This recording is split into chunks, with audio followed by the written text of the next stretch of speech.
10 Ghana na ade betwagum entima mo honya ha na mu ntwagum ne fa enko ye ni mu abrako ye ni mu no ye be chirechire mu ye na afa ye de amamo ye guso ewo ensam no so enne anopa ya na ye nsam ne ye tietietia eneyi sene ye ni hwakwa se Ghana mampani wakopie mu ewo ye mra hyebedafie mu na afei or the state of the nation address akoto dwa no eneyi amane bofo Maxo Jojo otu watire ho agumonten so Ghana fo obusa mo sada roma matie bia wo papa we na mamu pen so tra bia de wabeka no nya sa na tie na so ye oso sa na ma no ye state city afi enche na one ebewie na mamu no wo bunu mu enti eneyi a waso ne ebedi nkomo na wode ne mpempen so de wayo ene de wabewi ase wa free so no me pa mo chaw ma de nche ne sayin na ni so obeka ni se e mahunu no obema adwuma aba o man mu na ya nya bia ye nya megina wo se mawie SS but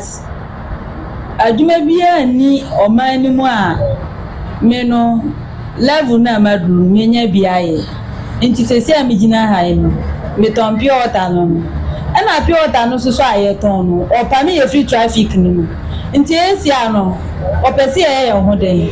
So I'm not expecting any significant improvement because if you look at the new trend where Bawumia is trying to be the new president and he's saying things that makes him look like an opposition leader, then gives me an overview of the fact that the president has failed because it's kind of you saying I work with you, but even though I work with you, some of the decisions you took were not decisions that I was in favor of.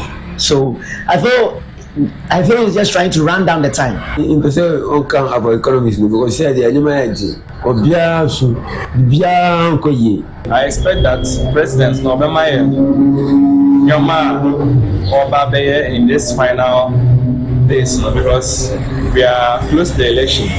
And as a president, maybe I expect him to give us a reason so that during the election there wouldn't be any conflict or something. He should prove to us that he's really the president that he is. As a final day, right, his final State of Nation's address. So we hope to hear something good with regards to the economy. The current economic situation, there's nothing good to write home about. So we want him to tell us something that at least the average Ghanaian will be happy with, and then the average Ghanaian will survive. I'm here at State of the Nation address President Nana Addo Dankwa Akufo-Addo edi baabe etujano me pesede me nim se enye asem papa bia edi nkranhye bebre yen mebunu ne bio because asne ebesi na enye esiewie because aka true nasrum na yakoto aba nti me nya sure se adi papa bia ewo nsemu a omampenyi ebe kwa akoka akire Ghana fo a ye ka ho bi a ochina because we share taxes a omode abegu yeso a yaka ho asem a obi ankasa ye ho Alhaji Bawumia yaka emission tax ho asem yaka betting tax ho asem yaka taxes bebre omode abegu yeso COVID-19 levy a ye atua bola tax nyina ne nyina ya de a haye e was some company pa Ghana for first it sense wama ya bre komade ejuma sem koyi sikasam so ho ayedene ense waso udi ka pa Ghana for de toso mane mienu onkyere mu de entie nam so ema reshuffle no echeye na den na si ya reshuffle anka yenim se ye bobo na ye pese asisum bia esan 1 by 1 but we di wa ye bumba akopɛ eche no so ye nyankyere mu and I feel stand on LGBTQ+. Yeah, say university for a graduate here or home. Neighbor degree. Sometimes say any protocol unya ejumanye. But with the help of say omaino and now mampeni be kabibino. A bit my favor because youth for nebi wa hawo yes kuba e fie bi ni hono and work ho ejuma ho pen ending. It is so ordinary dream be my kakra na say obebie kwan na ejuma mu amaye dia then we can move. Sre omampeni de ne nsɛm a ɔbɛka afa ɔmani ne tuton no ɛnyɛ nsɛm a ɛde abotoyem ɛbɛba ɛnyɛ nsɛm a ɛbɛtum asomdwe aba ɔman mu ɛyɛ nsɛm a ɛbɛtum ama nkranhyɛ aba ɔman mu aka bɔsom a wɔtwepɛ ene ebeto aba ene ye pa asomdwe nti on president on fa ne nan sifom na abaya ye ba ba 2024 yi omani ebetum afa ne tampa efra na Ghana comedy endodo bit there omampanyin oka asomdwe nsem wo afio ya bato yi ne hyase ne na wi ebeta asomdwe nsem men the kwan there ahokyere ba nti fusion tax ena oto a oda electricity no so obeyi afi ho ma ode ahoto aba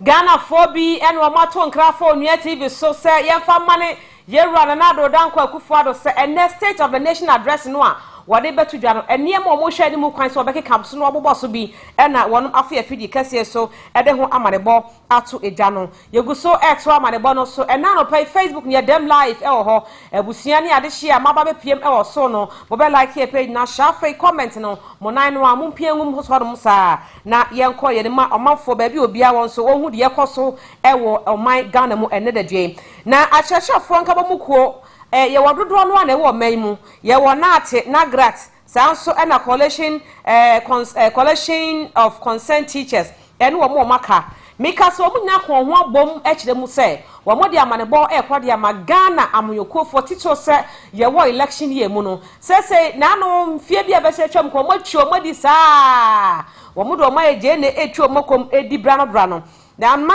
enei achachafo mo Ghana harmu ahokyere mu na munya asem keto akyehye ni se wanhwa gekane ne mansi yi a bofso menonso no abo ne bos ni sika mbosia anti ni pe ne kura mra na aba kyese asa ene nam kwan so wo eba etre bi so na omo ye na ya nyema bia ma kyehefo ba bia kyehefo beda ya fa ye ni se ade ne so kom ye no kure ti se kyehefo ma Ghana mu kyese wo ma ye wade pa wo ya moyoni na se wo de won sam ebetu dwa wo mu bie wa sum ho atie nsem wo wa ma ne bo no wade ba betu wo mu twimo mu ni sa emre ya bese twem ko general secretary de mana Thomas Musa Tanko woni Ghana nsem trofo kasa nra na ogina ne nyanum kai nyanim no de sa ma ne bodi kokobon nsem ekode ma amyekofo.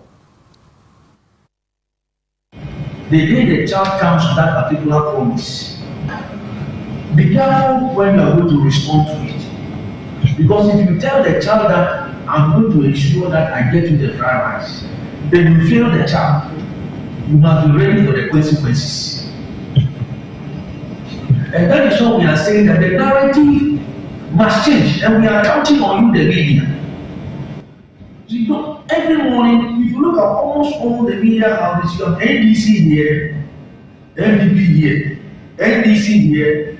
Then you will then call us to ask us, the minister says, hey, what do you think? It is not about what I think. What we are saying today, and particularly going to the next 1 year, is that our story and our demands, what we want, is in this particular document. If you want to do business with us, please take the document and look at it. And the moment you incorporate what we have here in your manifesto, be ready to hold you accountable to it. Day and night until you deliver all the things you have promised to do. And it is also stands to reason that if you do not agree to it, it means that you are not ready and committed to all the thematic areas you raised. It means that you are out. You are out. So these are our demands. And we are not waiting for somebody to come and tell us that I will do A, or I'll get you bamboo in the morning, get you fufu in the afternoon. No, we know the diet we want. We know our health. We know the teachers, we know our health. No matter what the Kakaye. Yena, or moving again after a program. Yet, moving. Now, on your TV Japan. Everybody said here, a ship. Enti afeji aya dey say, ya ma omo dey e ma you. Ya na say, ma adia ye ewo adisuaku ebekwa omangan ya tro edu krata so.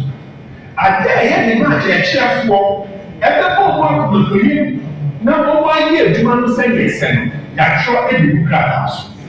Asama here can say, teacher unions in Ghana especially, your membership no about 300,000 plus 850,000 your loss you political party I don't say in some ayaka also you make it man where also let party in the now pastor where bia your pastor some na odiku obenye bridgeman your pastor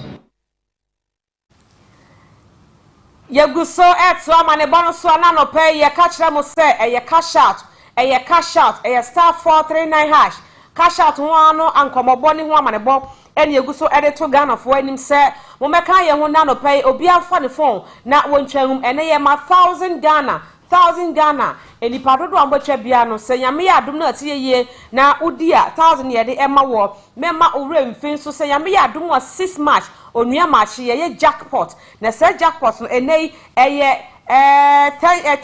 can say 10 since wahum we so the 5 in the becha onua match de da bia from Monday to Friday no 5 Ghana cedi ena no odi twa na so se jackpot woni de wo the 10 cedis ena becha nyame ya adom wa 6 March no ye just 6,000 e de manipa mako 6 enti wo deเอาselect star 439 hash na oko option 8 wo be ko option 8 e hot mo na jackpot no the option number no ehye enti eno no de no enti wo twa ye normal cash out na wonim no na wo sa so twa jackpot de no what you say enti wo twa we na wo twa wodi we nyame ya adom na se utie ye na numbers no eye doso e wo system no mu a wo betumi adi ha na wadi ha enti mam honya e free sabre ya yi eko 6 March say jackpot in share na ekoso nti do munyira mu ho na muntwa nguma na ade ne de akoye no utwa nko ade a ubedi yetwa amanebo no eso afei enei sane eni hwakwan Ghana for eni amyekofo ena breko na so ye parliament wonu mai krado e twen say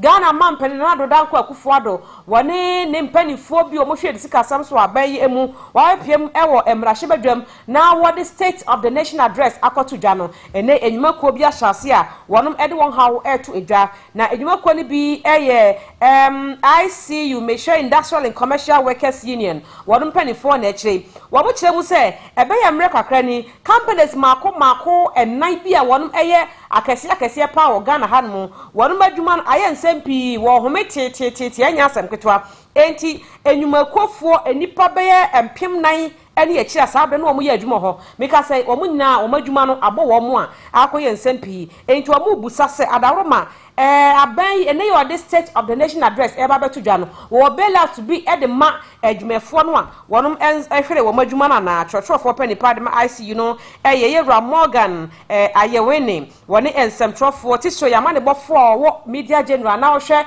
apade ho nsem so Mr Daniel Poku ededi sankomo ya wodi na ma ne bo ene na desrade ne de wo hwe ni mu se aba ne beto dwa de ama enyumako bi a wonum hwere wadwuma ewo sa enyumako akese nan no emu. I'm fine to say Volta Star Textile Company Limited. I was a situary this year. I shut down production for about say 6 months. 6 months in my engagement. Now workers now more 1,100, 1,100. Yeah, 1,150, 1,150. Now 1,150. Let me say I say this year no. Omo living situation etise ana say omo nom suo enom frama I depend a better time high empire as national union me can so be say New Plan Ghana Limited yeah buying company enka no omo na mo ye responsible for manufacturing of buses. Those olden days no there was a worker bus and I say who bus bia wo kroma na every New Plan Ghana Limited omo buses so ye fine come up very durable na nancy I omo ka say omo the system bia ba new system bia ba omo touch and go no good idea facilitate movement of people and then goods but yam be say who say tap and go no new technology na mo dia ba say makofa buses by 100 e dia backroom hase no na yentimi emboa New Plan Ghana Limited. Nasa little bit of the technology no. Na ye diama New Plan Ghana Limited say munji we na munje new buses na maya. Na anka buses no 100 buses na makofa free abontin abrochino. Na ye ma New Plan Ghana that to me no say mo ye buses no ha say. Meanwhile New Plan Ghana workers no be 50 omunyina etifie because of lack of production. Nka saa opportunity no omo de ma New Plan Ghana Limited nka eba boa local industries no, because the same aban and so our policy now the same aban na can say my and top foreign goods all the time. Young patronize in our own local products, Ghanaian made goods, Ghanaian products and all that. Abra company at say New Plan says ya moyejima then aban pese oye. How do we promote our own products? How do we buy our own product when they don't even exist, you know? And to that area no ya bepa about say we are not against new technology and then augmenting the fleet of buses or vehicles that we have in the system, but in the same vein omusha na monfa New Plan Ghana Limited. Abusia for eguso asomo enano peya na eye Onua Maakye eso baby a wo bia na abusia mo meka ye ho na fe ye to amane bono so na ensam dodo anu ejina State of the Nation address no an nyame ya dum ani hwe kwan se ye mampani obepiem e wo Ghana ye mra hye bedwam na afe wode ho amane bo aba beto eja afe ye beto amane bo no eso na ye kaka ye ho se enano pe ye be cash out ye cash out a ye star 439 hash ye star 439 hash na ye call option 3 ehormo na Onua Maakye ebutu hormo a na o kai se wo de 5 Ghana cedi e na ehye ho sa 5 Ghana cedi betimi amma wakonya na wo de 1000 ene anopai efri sa abre ye yikosi se duba akobebo e wo Onua Maakye se ye besore so no o wakonya se wo betimi atwa sika no na wo de agum enti mu amwo Facebook no so no mo ho nya ha na mu ntwa bi engumu a se wo Facebook no so na se wo hwe nkwa de wutwa wo fie so na wo hwe ye wonya mpie mfiri fie so a wo betimi atwa bi agum na afa yato amane bo no eso ade de wonya twa nkwa de a chop no de you gonna chop it now. Yato amane bo no so a enei so kopie mu ewo anesi for Graduate Unemployed Nurses and Midwives Association a wono ewo my Ghana ha make us no mani asi abo bia mu nya asem ketwa wo mo kire se wo mo nyantie se enei wono enkrofo bi a ewo sanko manya clearance a jam betumi apost wo mo edo no kwa miamia hodo no yesi ansa na yebe ma osa financial clearance no kura na apost no gise empanifo bi omo Ministry of Health ho wono egiska bi de ego moto 555000 eno wo egige na nsam eha wo papa mu a wo makọ school awie eho kanya asam ketwa mu a esenka mo hwe na mo post wo mo no mo bosumi bia ba mo musika o mo san age wo mo motifi o mo ni aduma yosika 5000 ansana yadum apost wo mo ensemi akom square pa enti wo magina so e de amane ba to dwa mu se aban sa onte ya e na minister nkasa sa onte ya mo ba wo mane se onkrofo bia no mo Ministry of Health ho no mo wo mo je nkrofo 5000 ansana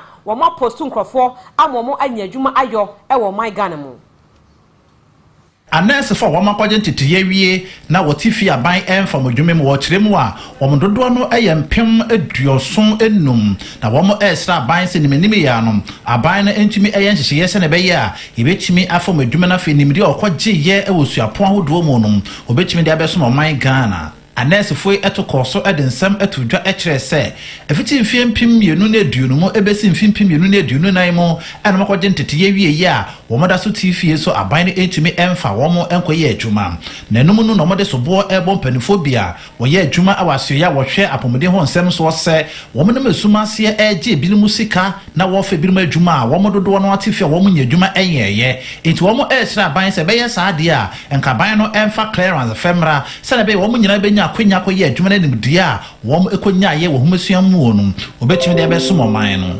twetwefo pani edema anesifo nkabom koyi a womutifie eyowura ata asante na ode adesrede eto asoye no ne aban nanim se womunye hwehwemu mapa na sampanifo womu asoye wonom a womu ne mesumase eji sikefri anesifo ni bi honom wonom obechimi dio mafamra kwan so de yesre aban ne se onye hwehwemu na sankrofo no de yese Ghana mara na omudi ono omundi na omo de Ghana ho eyeye ahwe omo busua na omo ma ewa abra nye Ghana na sanfa so no ekọ no ho se omo se yeboa OSP special prosecutor opa onko word by word no nje nurse se ho certificate ni he se 2020 phone 2022 phone 2023 for enima na wasan eden nsem etudwa ebontrene se bosum ye womi ekone wieye na aban ne entumi emfa wadwuma mu dia enne ye tretenche no me wo Ghana fa na nyina edi eti aban no early April ye be demonstration no na wo Tamale Kumase ne Wade ye ne police for wi nkita hodie na on the 1st of this month, that's coming Friday, demonstration no ebebaso. Yenso mane bono eswa na ye cash out o e cash out cash out e 5 cities. Wo mene kura mitiam e masa lo pa minidi adwuma we adi o abusia no pa ro sam bia yensa ka emu oyapa ni nyina no se ye ka entertainment aya na enkrofo bebre omo a wonum twasini ene omo nso omo hu yanyum eme yatimi de agi ani wo fiafia hodom na se dia ahwehosam baako actor de akche wo ye rey oyobi a obo reggae na ne di yanim pa aya Anthony Morgan amane ya chese se de won cantas fasas ho biem ye entertainment desk a wonum ewo Onua TV so de ho amane bo esumia no pen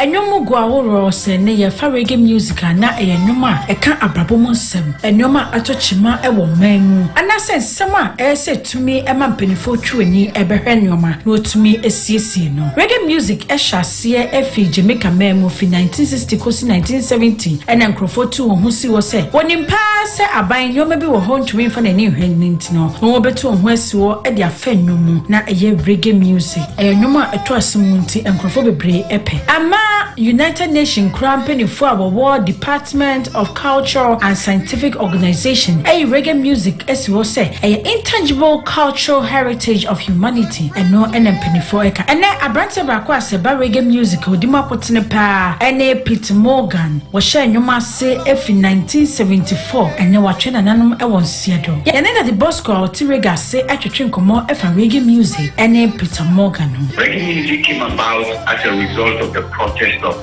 musicians in Jamaica against the social system.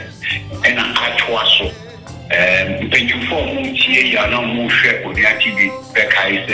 80s and 90s, reggae music was the flagship for the fight against apartheid. In those days, a lot of reggae musicians apartheid. Apart from apartheid, reggae music generally protest wrongs in society. And a Ghana has the Stoneboy India, American reggae music as American. Where you gonna run go? Where we gonna run go? When them say we have to pay for the oxygen we breathe. I don't know obviously as politicians who say you're cool. Indeed, if I'm a young, you're very Indeed, for some of us, reggae is the music that inspires us, motivates us, and helps us emancipate ourselves. There's no doubt that Peter Morgan Naka Bebino, a very effective group because for some time now, Grams or yet the solo projects, and Peter Nako is the main voice for Morgan's heritage. Last year, I'm the 4th March, and I'm Papa Suka baby. Morgan's family are there to him.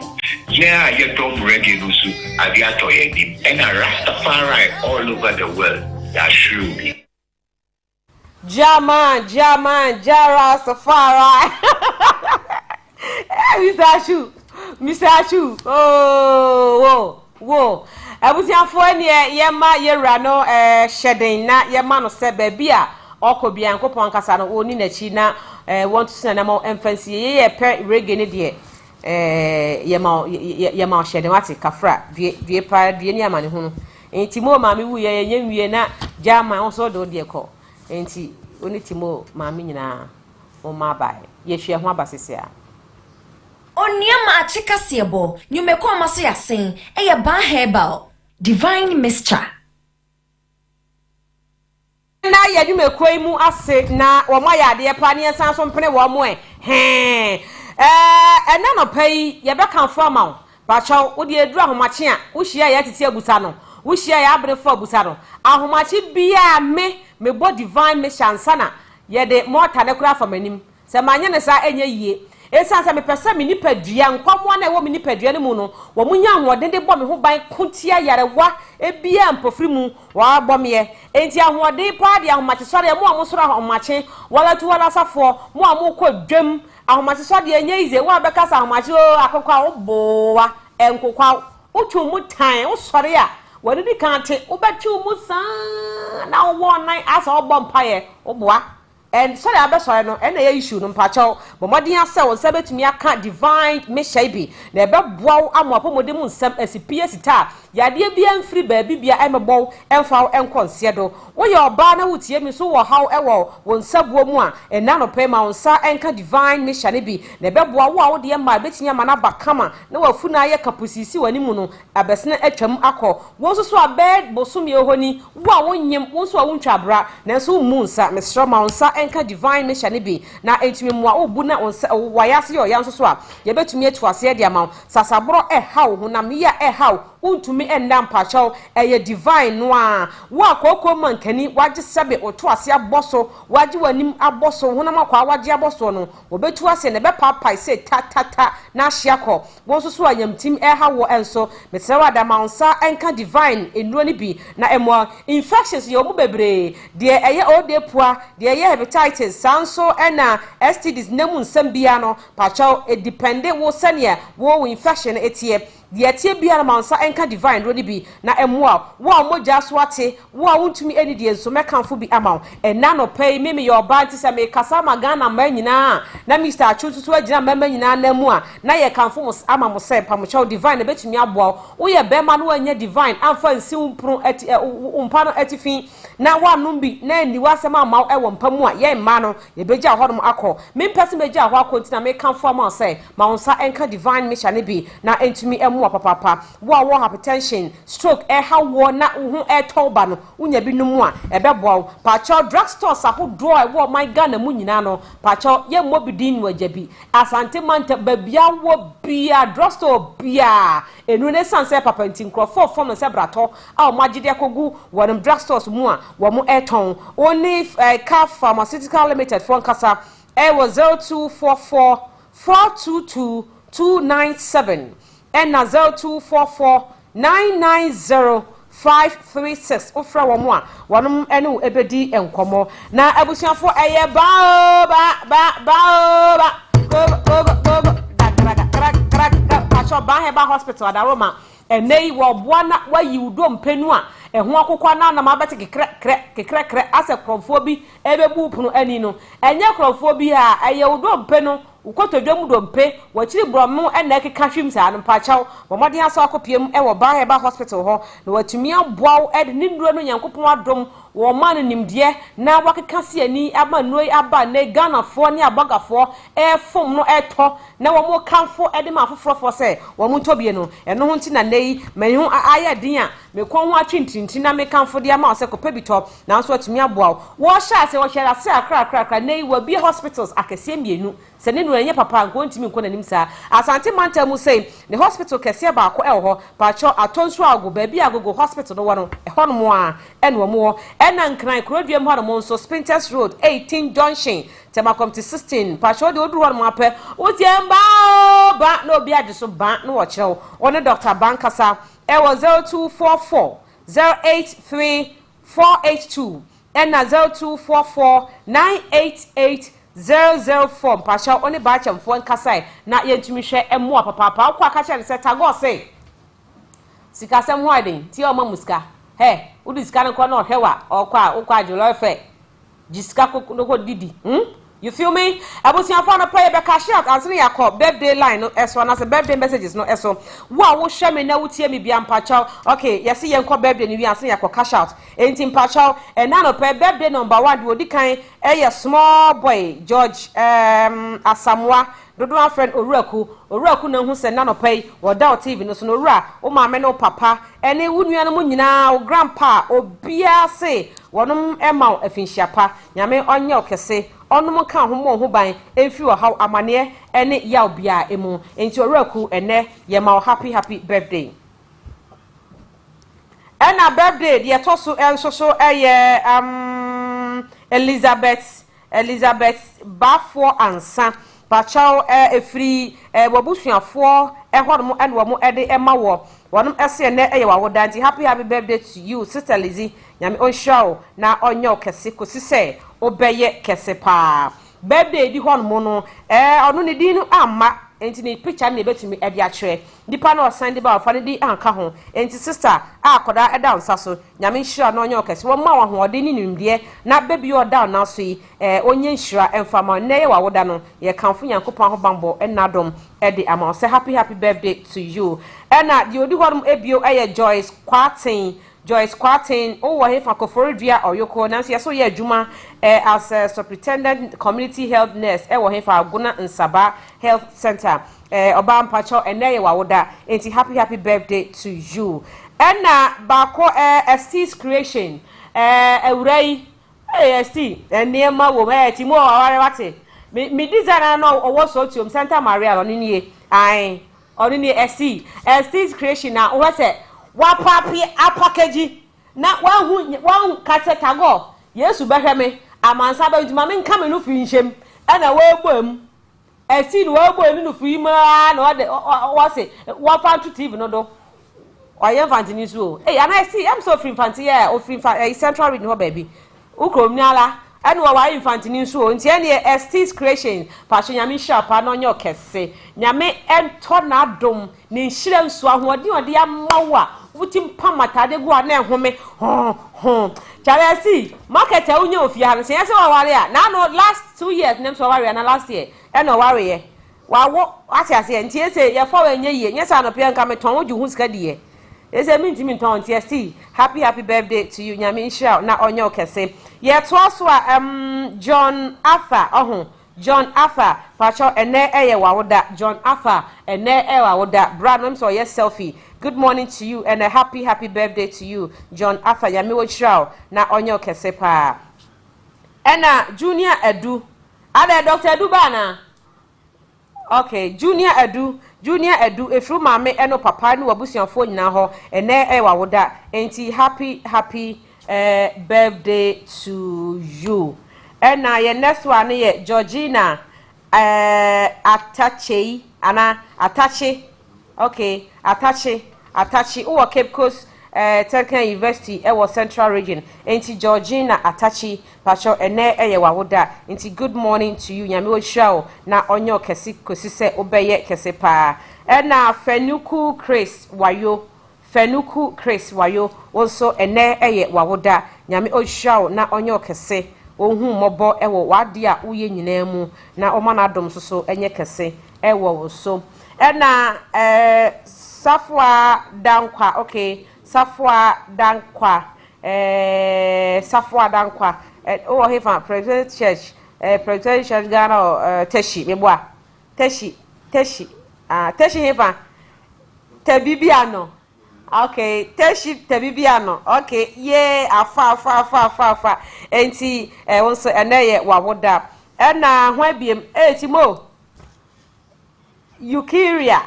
Eukarya mensa Eukarya mensa ene wawoda edin de tubio nyame be kire enti Eukarya mensa ene wawoda sister Letitia ebisi Letitia liti pacho akosomo ena yede ode ni free baye yese ene wawoda enti yakopon hwa na onye okese kosise obekese party mo yamfa nkola nketo abidie no emra ono tiam se yamfa ne din ama small girl eno so wamfa ne din ama enti happy birthday to you my sweet son Dabio wamfa ne din anka ne ma mekura from your sweet mother ena ode bae enti aha enti ena Deborah Ablo onso wo Bema camp efri o maame ante Matilda no papa hono ena o mode awoda pai e ma se ene eye wad ende mintimi nchire sister yebusa se kwanda ho ana minim se kwanda ho a mintimi nchire kwanda ho me hu na application letter yan fanfa me so na yemfa emra ena beda edi ho no eye nhyaba boadu ye no ena ewo media general han mo newsroom sabredi em se Onua FM wo bom dendenden ewo yensempa eso obom ewo yensempa ha no so enti pressure ma na fon ho nhyaba timo se picture we dey na wo body enti efia mo pressure ena mo afon sa no enti ene nhyaba nyame hia no onye okese wo yire ni wabusiafo nyina so mo happy birthday nhyia ni adomo humobro nkwatenten ene yehwehwe ede ama enne se enne eye wawoda no enti nyame onhyia pa nhyaba nyame hia papa ena Evans Apenten ono so ye camera fo no mo fie harmo no wo ye bia mpacho Evans onso nyame hia na sase mi hu na che pa Evans onso nyame onhyia no onye okese Olive okay yes Evans yes Olive and happy birthday to you. I see picture we which na say wa homa so bia babi sei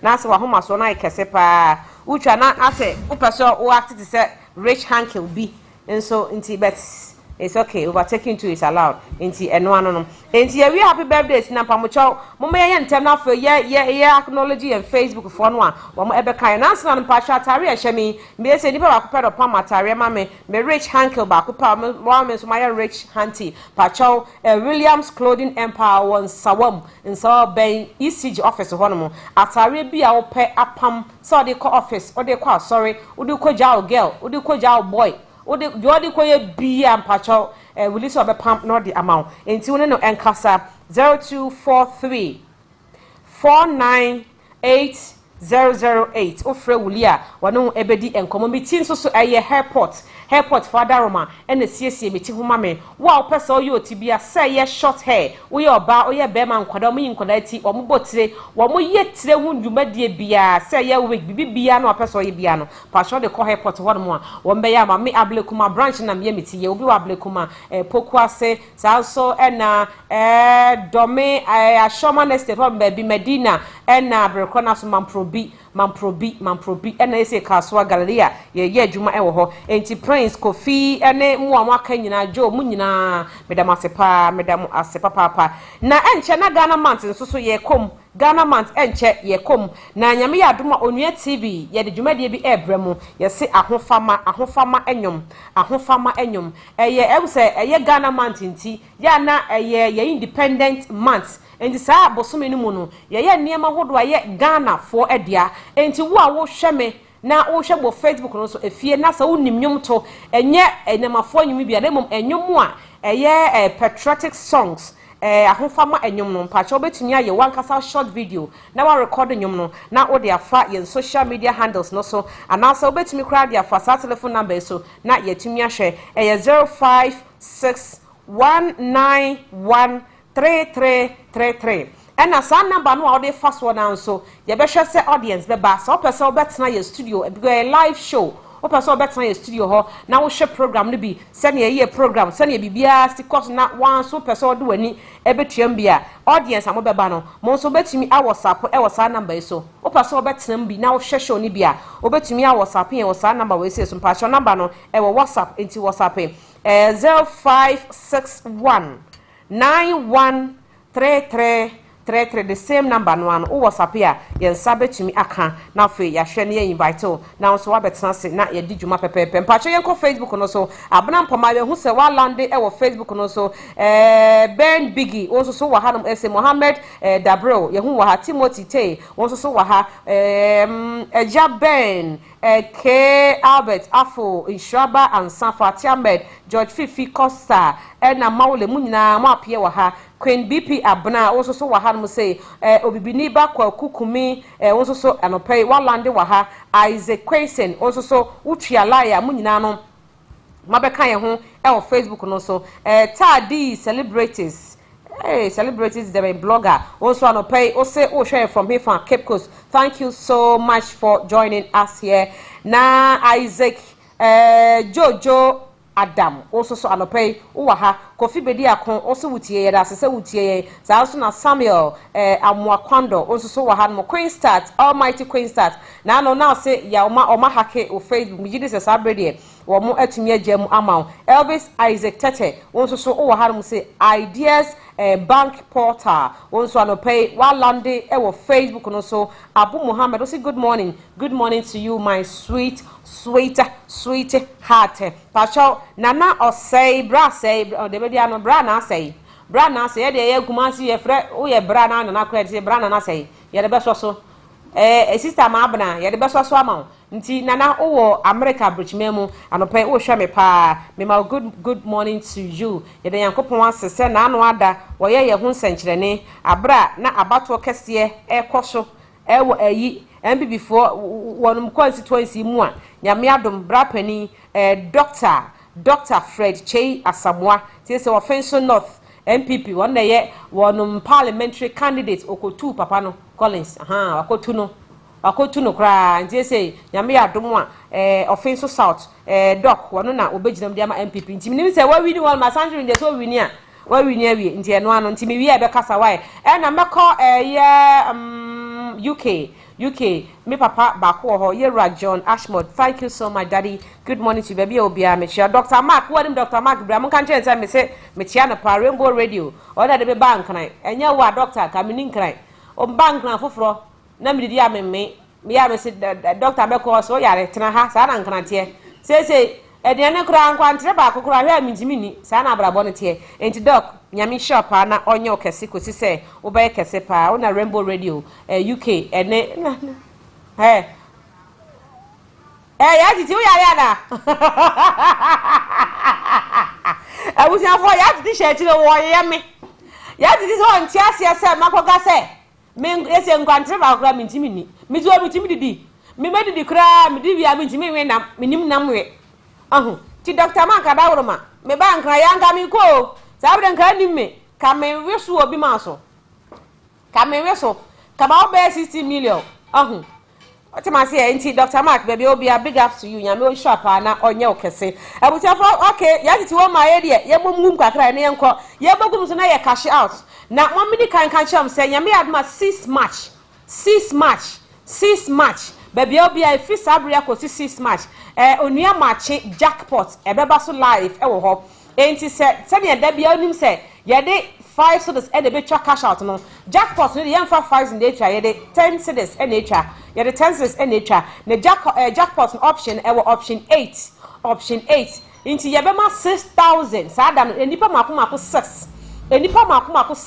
eni ede sa omu weni a yede sa 6000 na ebe ma wo mo enti mo ye mu twa the normal cash out na yenim no e free e joda kosi e fiada no pacho jackpot so twa we age na 1000 no na osan so twa jackpot 10 cedis na nyame ya aduma 6 match so waje 6000 Ghana cedi wo de akodi na de akobo ho bra na eja enkrofo ayi legon ya ye ntumi enkobi won so eja wo be kobi a odi na kotua bi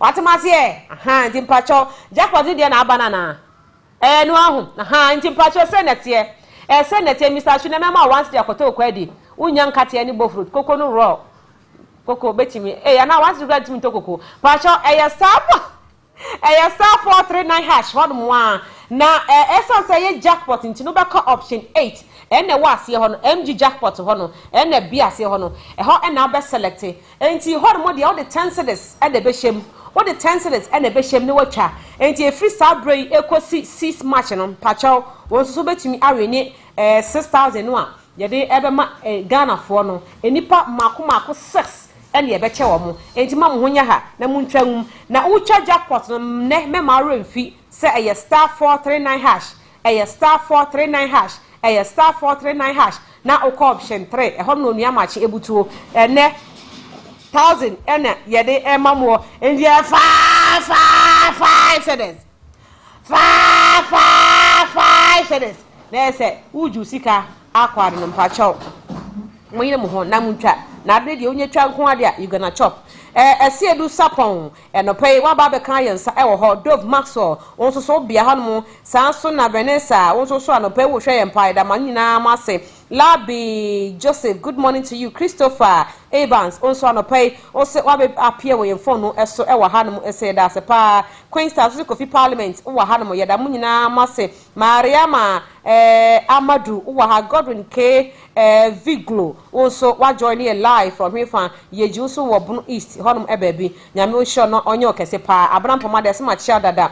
Ena Steven ya dogbe baby amobi amonso me chiachi papa fati amede ene Queen start munyina amede forum ye mienu ba ko ewa shama ya ready ana afia wakole nyame adominua ye de nyame ase o weekend na ekoyie pa ya ye de nyame ase kwanim kra kire se ekoyie ye ko ho wontimi kanse bebre ye nyame ya my weekend ye kwana woni ya yale ede nyame ase se de oye ma wo nyina wo de wa back fioko ode na yema ni ma de wa bia ma me de se ntira me se minim se o person kan se nyame ase ama beso minim se o be kan se nkunu ude mi jeja wa be kan se nkunu no waja wako ede nyame ase you are looking good this morning. Thank you sis we so ho ayefe ka che we ye sky e be je o ya bo adwuma wa ya de but asem bi ha me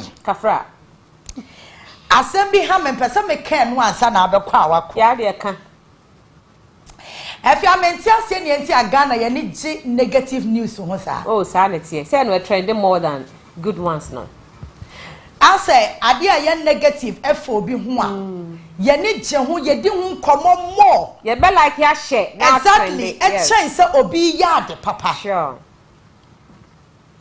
me monitor ye nua be yo ye singaton yi efia issue na me bisa me ho se ana na Ghana for ye ni gi ade enye ho sa yeah so wonim ade ba kwa me pesa me kama Ghana for ye te ye ho ase ne se e ma wo yonko ahwe ase enye wani gi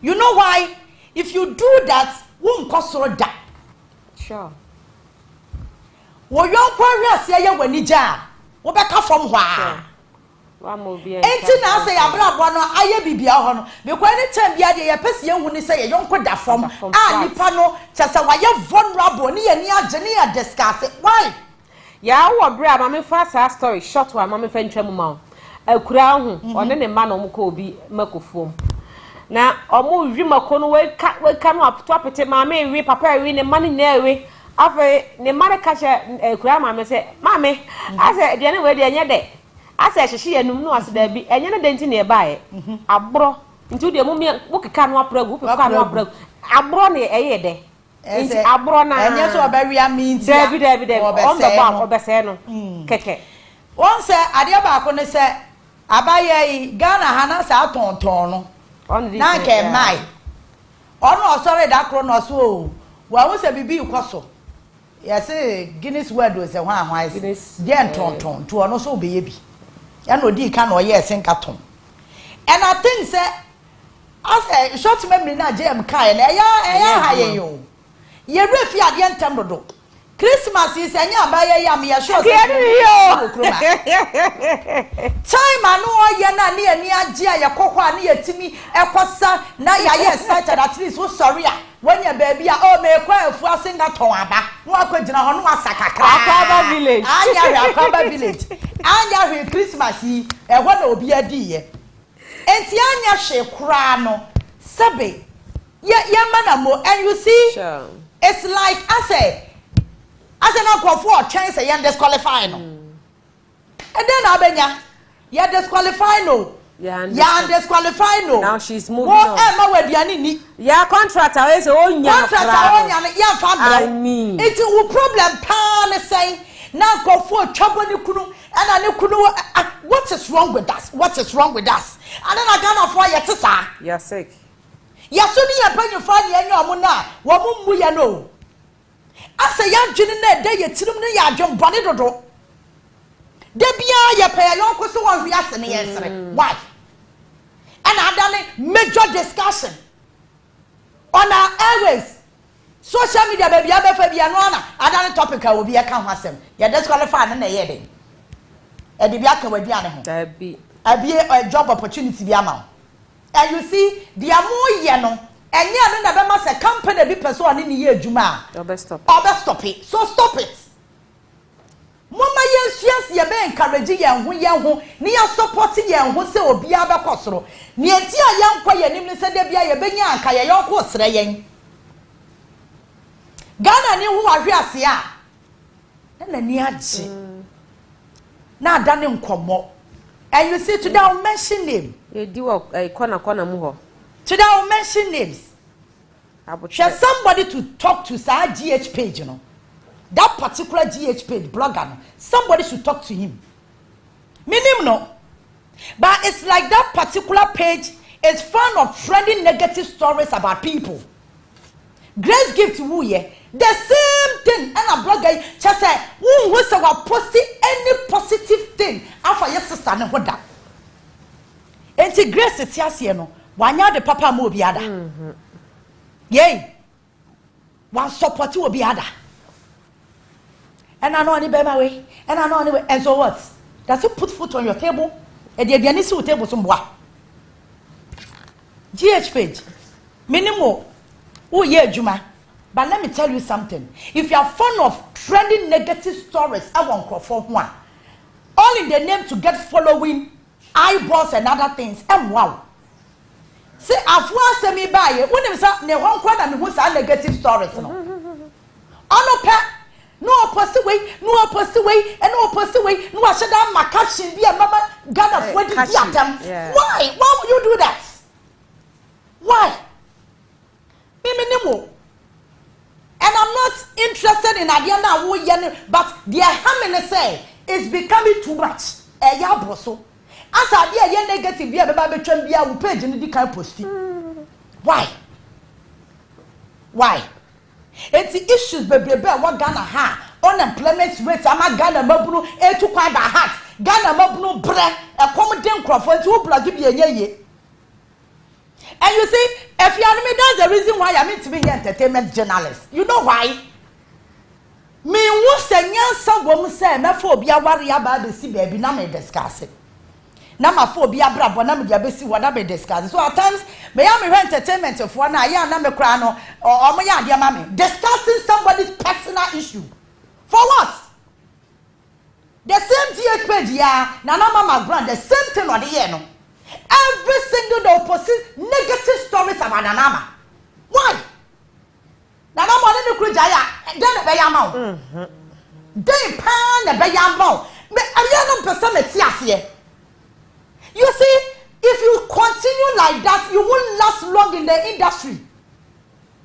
Would you be a person who trending on obi negative story? Why would you do that?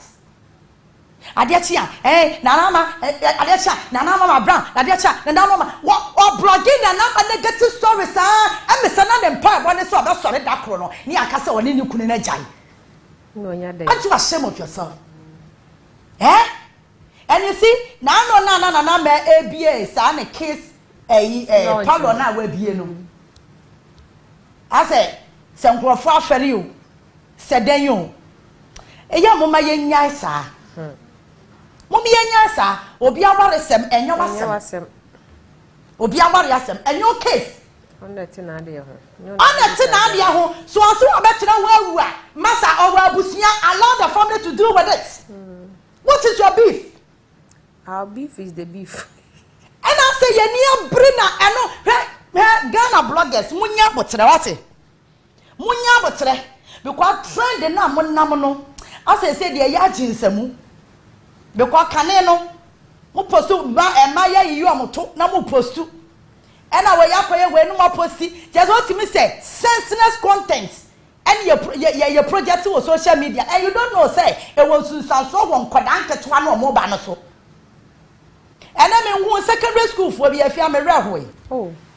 Secondary school for Kodebia. O my video. Na so mu kwa yi so mu kwa yi o mu sha uniform. And no monsa now she bottles of petrol wessia na afia ya ka kira wo say yesuku nkwada ne maame ne papa tifie onim se ne ba no school mu enso what is adwase and ye twa video ne dia beto social media and na me ka say asa ye social media no ye ntiase o abaya bronsam bia ma ye yo meanwhile that same social media no if you go to another country it is helping them by ye de no ye de be ka obi ho asem negatively ye de be posi ade asem mfaso bi ani so eno ami kotie sa Sile Queen ye can say evangelist na say one my yashum kwedi do no was say nyumtuni Edward Boati o say this is the second time obesra de dan asamwa Edward Boati wasra wade ne ho chiri ne won wa no but you see asam de ba ye no you first person cho what finance kwan so na we are politician na we di see ye and na we di wo NPP na Akufo Addo abam keep quiet. And now when I was watching the video, I was pissed off. Now I said, I don't know Ghana for class. Say, "You want your bonesa? You tune in and watch it." No, now this is the second time I was radio. Was radio no man. Oba and also a done issue and internet and also. Meanwhile, if you yeti hey interest rates wo kobo sia wa banker e double sia no so no wan hwe ya wontimi fanya business bia da no wawu. These are the real issues that we need to talk about. Ghana baburu nye adwuma nye and all embassies awodo ma kwa nyina ya ma obi apekwanya tu akom dem krofo wodi ya ba pon no ena kwadwa ma adwuma o ba ya ba pon na tent na sia ya ma obi a twen kwadwo ena kwadwo wa ama ye na captain wa ma adwuma oba kwa tent na se lawyer wo ho no school fees wom hospital bill wom rent wom chop money wom bibia bi wom obi pe adwuma bibia bi wom wa tent na se. These are the real issues on the ground that we need to talk about. By your bloggers now you want more chrome hano, they choose to talk about people marriages, they choose to talk about obi planchien nyansabiani yan yashe even a GDP growth one crown e ka ho economy ya ejije ya na bondholders isu omo amakwa akoye investment omo su no emfa so bi amra omo but eno na age internet na boso. And you see se kroma penyo for ko internet no so no mu sa nsem hunu no se no na e trend ya they think all is well because what wo ho towa e na wuja akwa kansem hunu na wani apre na akomo de wa if you benya kwa kwadi obi amari asem ubenya kwa ko obi mprache ho asem but alone ye why why if was at one munya no man ho to no wate so wudi da ya men say din and simple adio ye no me see ya disqualify no see ya le dan yo and ya member sem. What I know is that she has done well. That's all. At that particular moment na no ya ade no ye nyina ya kwa enjoy ye ho. The last time na me ka say Salman na me one off no na me hwe no with TV so because na me I wish sana kam wo hana o je kra na ye me ya wow na me wish sana kam won kra na kam suma ko obi because I tell me Christmas na Christmas dry hwi ni kuro eno ane ye gigi ye ni ade ne ye turn around say and uncle for dini kunu na tem and ani kunu no di na chi kakra no age ne bag e your bag na waje na your dia easy boss class soldier ni kura na bag eno ano no e bag no dia e your na ayere a obi ni na yire ni na busuya asem ye pase ye ni ya no kotumwa minimum for so ye be ya free so say Ghana for why what is wrong with us? So di na chi o so di na nimo so di ni chemu e di aduane si table so ana no bia nya ho no ato data no si internet so no comment no o di ni panatam me wa ni pai so ti wei ade chi ye wo na wo ti internet so di na tam o wadi di amen e kwa modem wo bando wa si di data na wo di nkrofatem wo bando tu sidia na wo di nkrofatem because what Jane ya was say only pakono se ni ho ye wahio se wo kwasoro bro so mawo se access Ghana suban na ewe ye mu no ye mpese ye bejai oh aye ye wa se abayo nyo oye singa ton na we si kukaton we si hwan hwan we si hwan hwan anya hwe achievement kesi o woni se wona de ba Ghana new downtown anya hwe kra no omo ya ba fato na kra dem yesi obi ye kebab ton obatutu kebab sa 5 days was day minimum mo mbekwa akori na weekend mi fi ye nkotodwe ton ubu nkotodwe sa you see so let's stop my guy say ya yonku wasem bone ba ena ma ye ni gina ase ye jubilate over it ase ye comment ni ye share mesi negative story wa ho be kwa share no na be 10 point something k mo bi kwa kasem papa nto wasisi ya enya share enya like if we don't stop being trending on negative stories yankoye ni mu da yankoye ni and I say we are fun of say me na me ya first person me kai sans subai no enti as a bloggers no omonya hwio otwa asem no e follow suma onim even content of asem no the caption ato me na me ya first blogger me blog hey no wanya den no wanya den e to dey na afia me na internet no so small boys na esa small boys wo sha akura ketua bi oso wo ye blogger now we should nipa wadina si wana all dinner time na all posted the negative stories dan kura untimi han bi dan keke single untimi han make one issues are higher no obi o landlady na ordinary issues are bro sa nyama na ye no so asa de bia ye benya nko obi no obi anya asem de bia ye benya na nko obi ahwe ase de bia ye benya obi koye bibi ansosidi na dane topic ne ye ka omamu asese Ghana ukoye social media so a unhu national issue ba ko po obi personal issue adwuma bi obi ye adwuma na floppy obi aware bi awakọ a anya yie obi ba bi awawo akwara no se wa ya akwara boni osase yo eno ho asem ne ye ka the last time I see Archbishop Duncan Williams so okrom ha ne nya asem ketwa ye na asa de ba no se be predia so kodi bone na ya no obekra na yi bishop ansa no wakodi bone ana so ye bi sa nyama no we internet so a obekra ne papa ansa no wakoye but ede ne ye di papa na tem wo krom ha e na oye sofu mpani e na sofu bampani e na sofu bampani wo ya hwan ba tiri office o ye nipa wo ya hwan ba wo ya nipa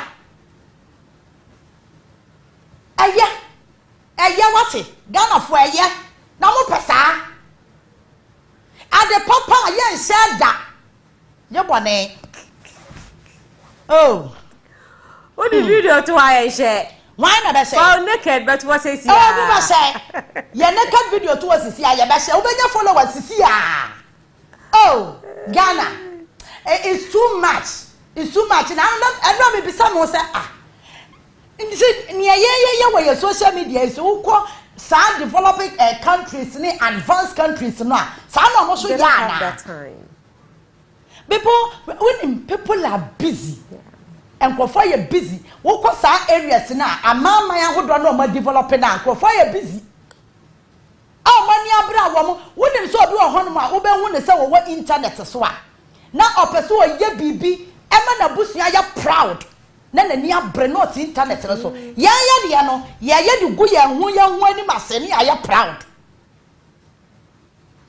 That's just by the way. Nyameni ya boafo abotre nyameni ya boafo but eya na me ya kafra minia eya me Japan say Ghana for ya ni negative niema ho kose and that's the reason why your politicians are not changing because onim say if you obro me fan say bia 100 cities wato wu ni padua no utina si wo kwa so ni ade na dam nyina nyame ya wadom no tua wo ba school fees bia na say wa wie o it's all sisanda meanwhile and can you responsibility say or make sure say why you dependent of your own won kwasira wo bi sika ansa na wadidi de etia ya to aba no ya to aba say ye yi mpanyimfo a ombemo man na ye stabilize ye dwuma ye no da kosoro ye nko rely on politician bi so Wo kwa America ne you can ha wo ko MP bi fi akwa wo si asalai wo ho. Ba ye Ghana ha MPs no.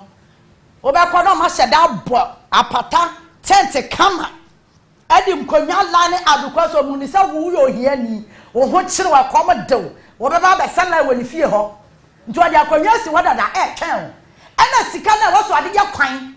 Sika na wo so ade ye hospital. Sika na wo so ade ye dwa. Sika na wo so ade ye policy. Ema wo ho to no de sika na gudem. Oba no ayi bia ma 500. Na we connect 1000. Na we connect 300. Obechicha saa na sika na sa. Wo je 300 na 1000 ni kodu fia. Wo ba yare na de ne ko hospital si no bed. Na nam kwan fon so. Enti yeso ene ye politicians ene ye nyom no mo kukurom ha na mo tete yen. Afia nyame nhira. But na so na beba wo expectation me expectation dada na nyame dada na oh dada na na do de no beka bi wi ni ho dada na do akeka mu kra wantimi anye ena onim unfulfilled promises na do wanye emu de hye me pa eya 1 million one constituency. Hey, Nanado, one constituency $1 million no. Ewe. Uko bisa ya say eno ne yade ma hawa kumisi nkwaye daga out no maye no. Na sa de na one village one dam. Ade na epesi ane muare no. 1 million one constituency. That's the policy and another one ya me. You know why? That particular policy ni dia na kenu kwan se e ya ka constituency bia ho kire no. $1 million.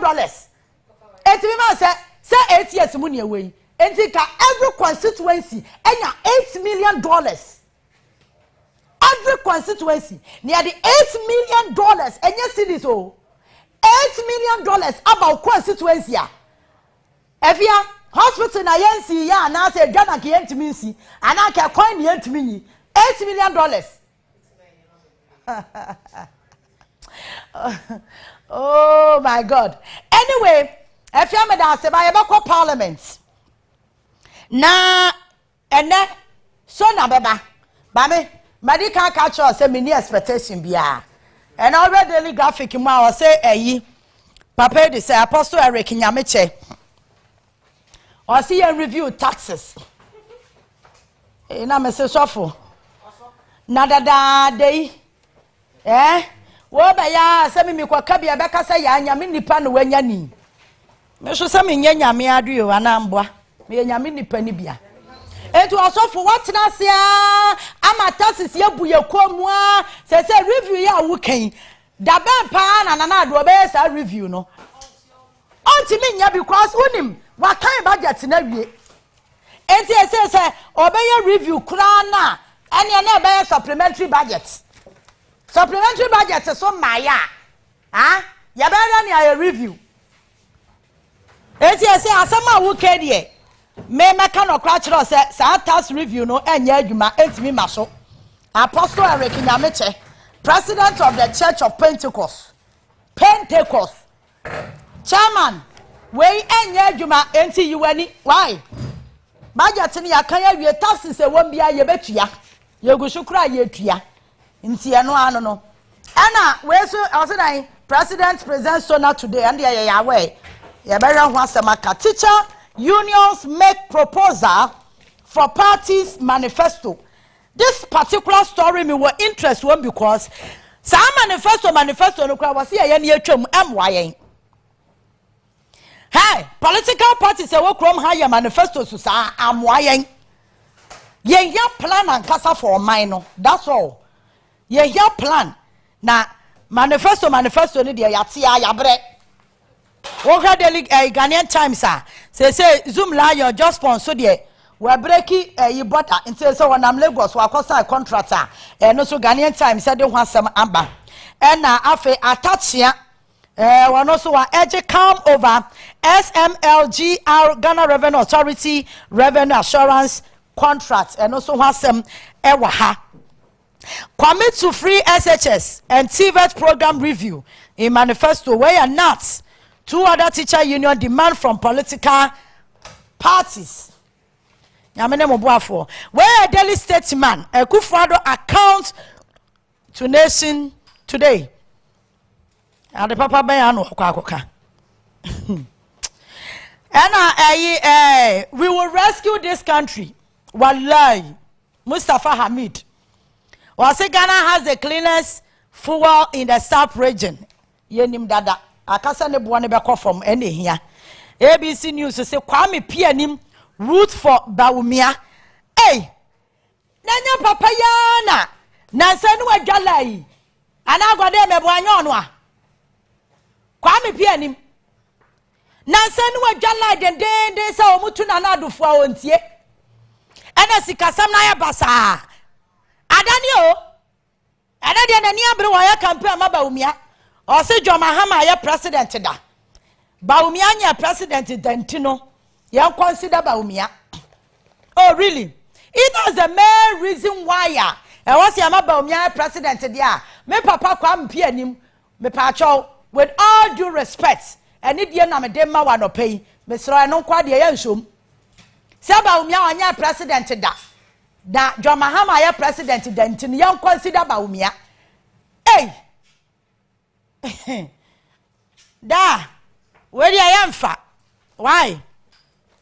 2024 to 2028, a big one pa. Ya pet try and error.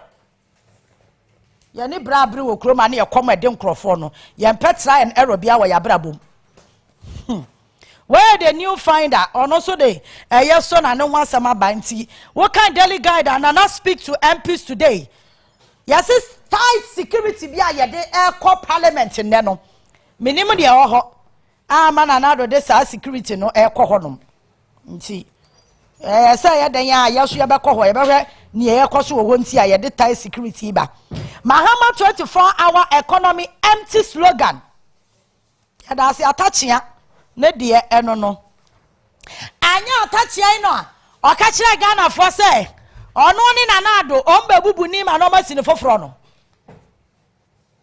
ono bo atachia. Good morning. Anade some now what can you to Musa Nkrofobi Kasawa? Dampari defies Accra Commando 53rd Cadet Course for Police. Wow. Mama sati beef bia between Nkrofobi and no. Say why interior minister intino. Musati beef ya na MY. Very simple. So yabakwa parliament mo Facebook and mo ya TV no so nyina yababo videos ni bia maw back to back yabo videos ni wi a enya me manum asam ne yabo na na ado anum asam ne yabo enti yabe analyze na anum asam no china nko na ya titi di asem bi obeka bia me de America no wa wanum asam a waka ni analyze the amount simple say asama o ka kire ya na no no wa ye ya na menya bone enti ye no ano no. The last state of the nation address His Excellency Nana Addo Dankwa Akufo-Addo ebe kan kire Ghana fo no ya eti ya behwe the okan last year say wo ma ye ne de wo mo ebe ye near the atoto ho say ampa say enti ene oba de ampa na obeka kire yen enti ya be start akwa last year state of the nation address ni mu what kind document na obeka say Ghana panyimfo ho to da bi o mo kasa wi am say ya no mu refi ba ya no mu refi say o mo kasa wi o mo ya ne document say de to wa say obi ankan bi eti gwade first video na you ready I am fan to so na mamen kan way emfa maw where you from the state of the nation address and we live in a country in which we enjoy complete freedom of expression, freedom of association, freedom of assembly, freedom then okay kan ni nyina eti mamen kan point ehia me ne pa. I said this is okay mamen kan free we no so ma we no na be boa me no mienu nyina. Message on the state of the nation by the President of the Republic, Nana Addo Dankwa Akufo-Addo, on Wednesday, 8th March 2023. 2023 at Parliament House, Accra. On the 8th of March last year, now International Women's Day. Do you can what documents now you to TV no so amount no. But send you see doors no enye ni nyina na ebetimi aka. But ya wo baako bi wo mo no very important. E was ye ka ho asem. Eti ye bo video na ya kirem. No ano no. Ni akoya nim. Eti say go dey video na ready ayenko. Back then, Chief Justice Kwesi Enim-Yeboah and Justice of the Supreme Court, Chairperson Nana Uto-Sribo II and members of the Council of State, Chief of Staff of the Office of the President, the Honorable Akusia Frima Osei Opare, and officials of the Presidency, the Chief of Defense Staff, Vice Admiral Seth Amwama, the Inspector General of Police, Dr. George Akufo-Dampare, and the various service chiefs are all present. Mr. Speaker, the House is also duly honored by the welcome attendance of the former Presidents of the Republic, Their Excellencies John Agyekum Kufuor and John Dramani Mahama. The former First Lady, Her Excellency Nana Konadu Rawlings, and the Dean and members of the Diplomatic Corps. Mr. Speaker, it is the 8th of March today, and that means it is International Women's Day, the day set aside globally to honor all women. Please allow me to acknowledge and appreciate the significance of the day, and heartily congratulate women all over the world, and especially women in Ghana, for the role they play in realizing the dreams, cares, and aspirations of humankind and of this great nation. The presence of women leaders at both the local and national fronts have advanced rights, enhanced equality, and in general, improve the living standards and quality of lives of all concerned, including that of men. The theme for this year recognizes and celebrates women while championing the advancement of transformative technology and digital education. Mr. Speaker, apart from my own personal fond memories, as a member of this House, Parliament stands as a symbol of our democracy and its values.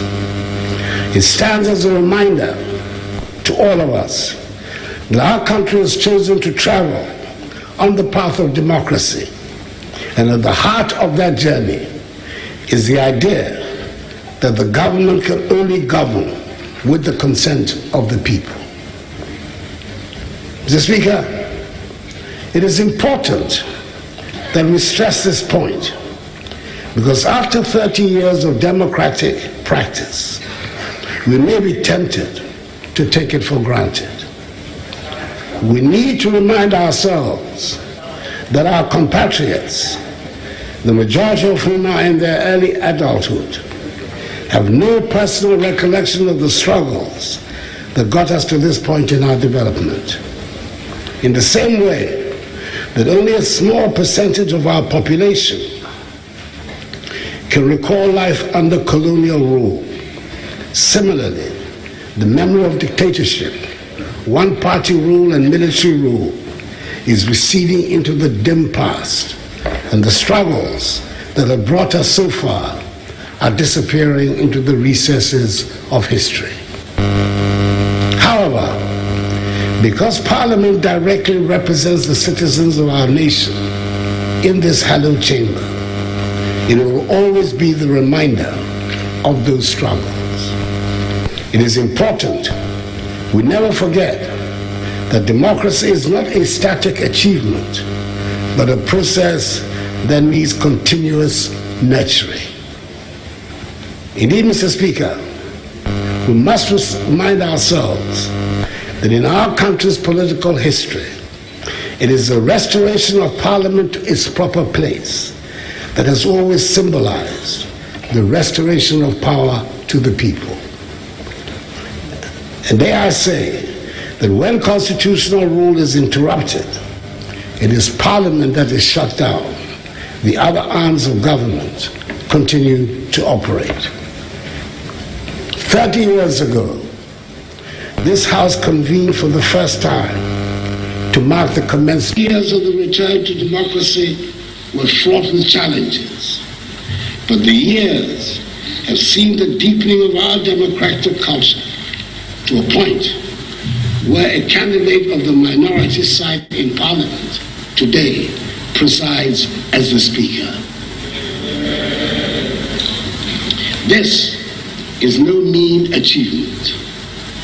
Given the way the numbers shaped up in the House after the 2020 elections, many cynics and skeptics predicted a doomsday scenario for this Parliament. But instead of a meltdown, we've witnessed considerable cooperation and unity of purpose among all parties and factions. This is to a large extent a measure of the maturity of our political culture and democracy. We will need even more of such bipartisan maturity to meet the challenges confronting us at this time. Today, we live in a country in which we enjoy complete freedom of expression, freedom of association, freedom of assembly, freedom of religion, and political affiliation. Indeed, freedom of speech has now reached such heights that even members of the diplomatic corps feel able to join in our national discourse. Wouldn't baby, as someone carrying in our kind, 3 pages, almost 3 pages of Asam Obekano. Yabasa could be him. But all Casano or making one statement to be a person can't want him. Or say, a mamma yebuno with the consent of my mano and ye dibu or mino. Wouldn't say, Asam no cattle on a Asam Cassia. Say a person digested the proper. And your questions, your babies are gonna pen you for say. So I be or mine no musu mubuno, but ya concern no mudibuana. The ya person mo ye no, and no mo ye ya na. And your questions are what's your bisa, because Yamina Mekaye, the president of the land, and was say, a mamwana ye bu a Ghana hano, and was see a bua minor with their consent, and was said to them for a mamwana ye bunitum, the Wamoba cano. And ye dibu on mine. Eti anye biao na na do wenima. Eti esuma Ghana fo su nyina se on mine moya den no sa concern no what Enya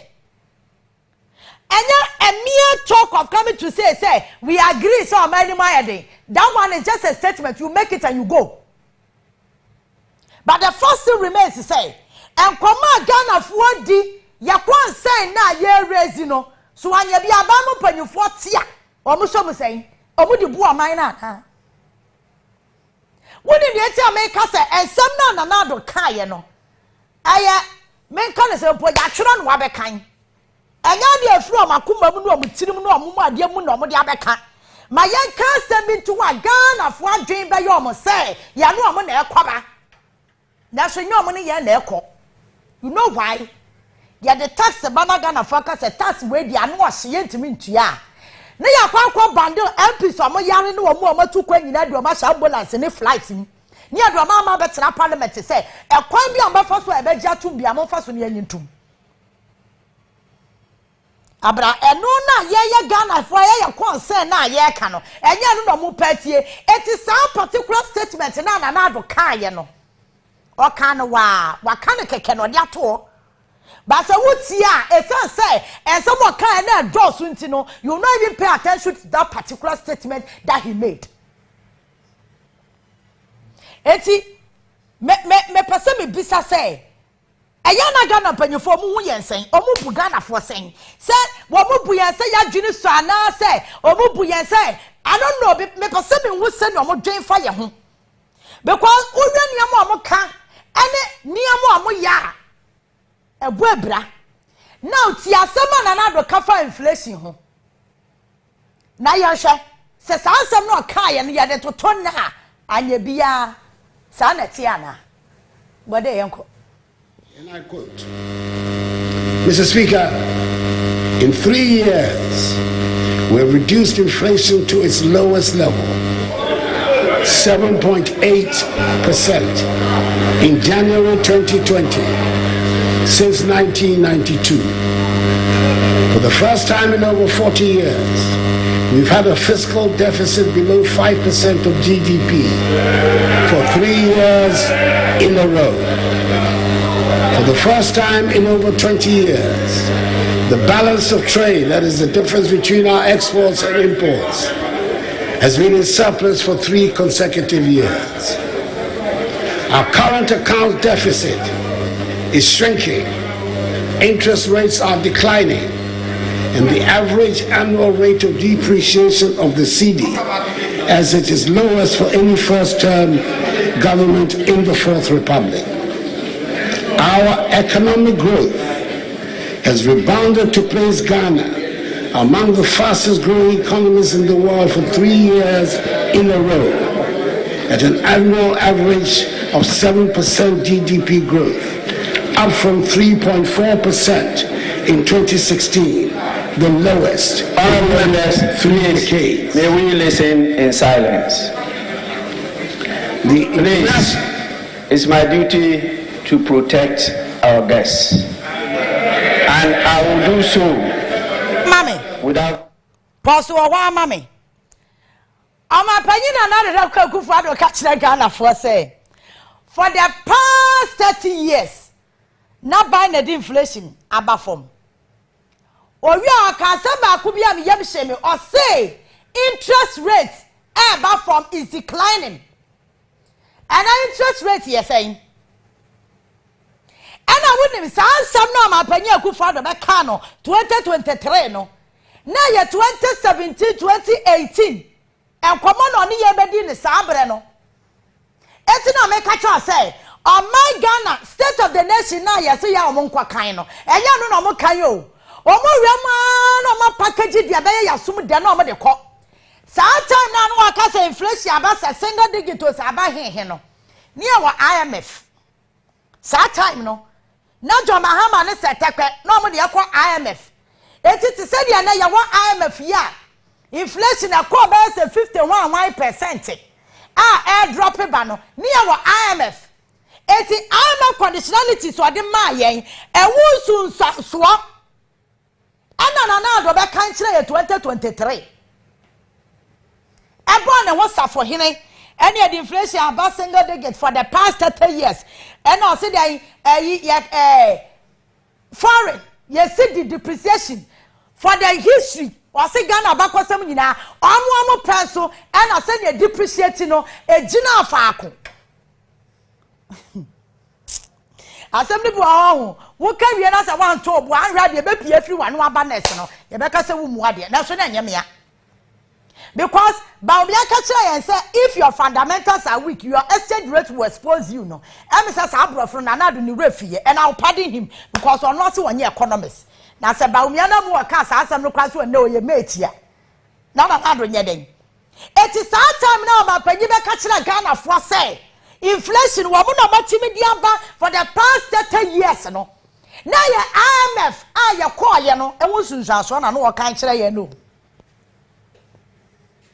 eti sa time na ye 2023 ti bia na ye ana na 2022 o be kan 2017 2018 esunsaso a ebaaye e de kire ye 2023 a ya Ghana tebia because 2023 no anya bia Ghana fo ne nyina ye ne krom ha ne anim se de economy ne na tie okwa obisi hey say me pase wutie video we afa na me ba bedi nkomo yie o this particular video e na ma me bedi nkomo ni yie Producer wrote the video. Honorable members, it's not yet your time to say. Wait until that time arrives. Please, honorable members, I will allow spontaneous reaction to statements, but I will not allow debate of the statement. Your Excellency, you may proceed. It is worth noting that the debts we're serving were not only contracted during the period of this administration. Mr. Speaker, we have spent money on things that are urgent, to build roads and bridges and schools, to train our young people and equip them to face a competitive world. Considering the amount of work that still needs to be done on the state of our roads, the bridges that have to be built, considering the number of classrooms that need to be built, the furniture and equipment needs at all stages of education, considering the number of children who should be in school and are not, considering the number of towns and villages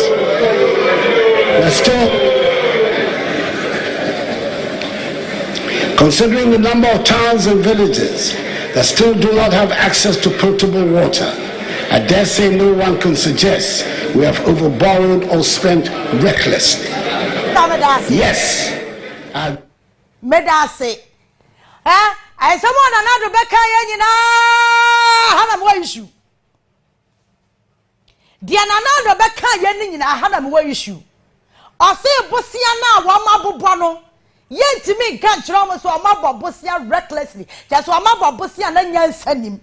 Because I was here a pine, was here a bridge, I was here a school done. Oh, and Yamadi Wakika be pa. And ye biao, Person Bisan another say. Omo Mugusu say. Project ya starting no 20 drama hammer pencil young complete you know and na awusika nkaposia no ho ana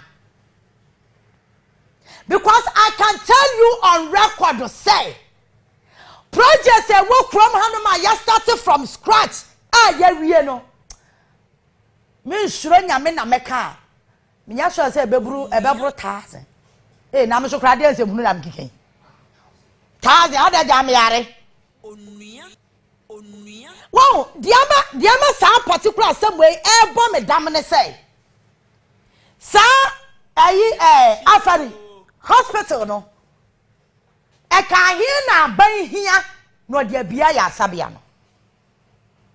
Sa ban say wa kwa bobo sia no dia ban hospital ni akwan ya.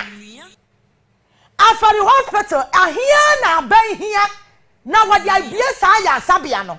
But you see, the mentality here is that NDC na ya mean konko wie na Drama Hama nje credit. Forgetting say, sikana Drama Hama di kwasi, oni atama sikaba mo di kwasi, afari no, busia ya gusu utia o. Aya ni bottom ska, busia. Wo ka kire say busia na wo bo no. Wo de ya akwanya. Ama penye me pacho me krom so na be krom jama enough ye wu kotar fellow Ghanaians entity e so mo di sika na ye. Yes, I've been in a hurry to get things done, and this includes massive developments in agriculture, education, health, irrigation, roads,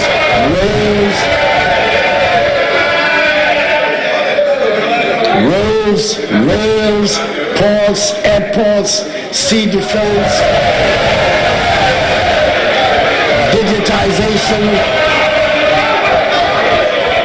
social protection programs, industrialization, and tourism.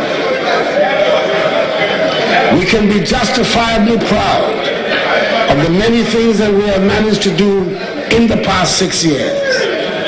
As I go around the country, I hear the pleas for more roads, schools, hospitals. And as the rainy season comes, I wish, as every other Ghanaian does, that we would have built more drains than we have. And I wish we have the resources to do more.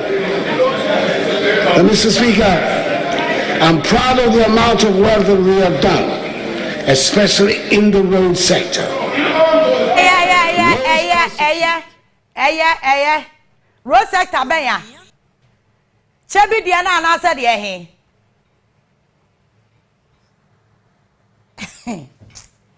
I said, I was another Nigerian so a smart spow.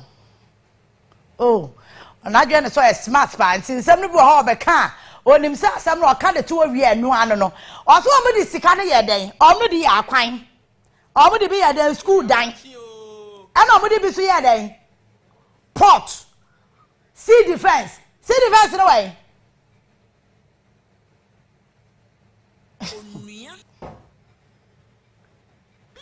But you many parallel who it's a winning Ghana for the point is that Busia your boy, you know. See about Busia 1 million. Emu 800,000 a D. Any idea mu 200 pay year, Juma. It's a Busia ya bow. But you may be in wire, dear. Ya find your who, Mammy Cabin Show. Sabusia and another so what bono. Sakwa the Sabusia ya Juma pa. I can hear woman. See Azamo. Yeti hey. Obia for Nazisa ya kwanya ya start ya titunu koko rose no. Amuma yo ya ntua so. Maybe sana nado. Eno na campus ya no mkoboy no homo. Eno kwa ya sa koko rose no. No ma pe wu sika ma ho contracts. Any aban ya see ya auditing. Any upon contractors in every site. Ya wi awunim sika aya see ya de kwa ya auditing. Auditing ne keke na ya kwa wi anka tem na contract we ya de masen. We ya de masen. We ya de masen. Ya wi ani abro 10 million. Onua Maakye o. Nka ta na ya kwa hwem keke say. Contract na mo se mo de ama ne ya ma ne sen no. Consulting na behwe we behwe ni ya ni atwom 10 million. Yay. Onua ya dwene mu wo. What dia tie video we ma. Hey. Mr. Speaker, I'm proud of the amount of work that we have done, especially in the road sector. Roads constitute the largest number of questions asked in this House by members of Parliament. A large amount of the monies we borrow are for road construction. Shall we dare stop constructing roads?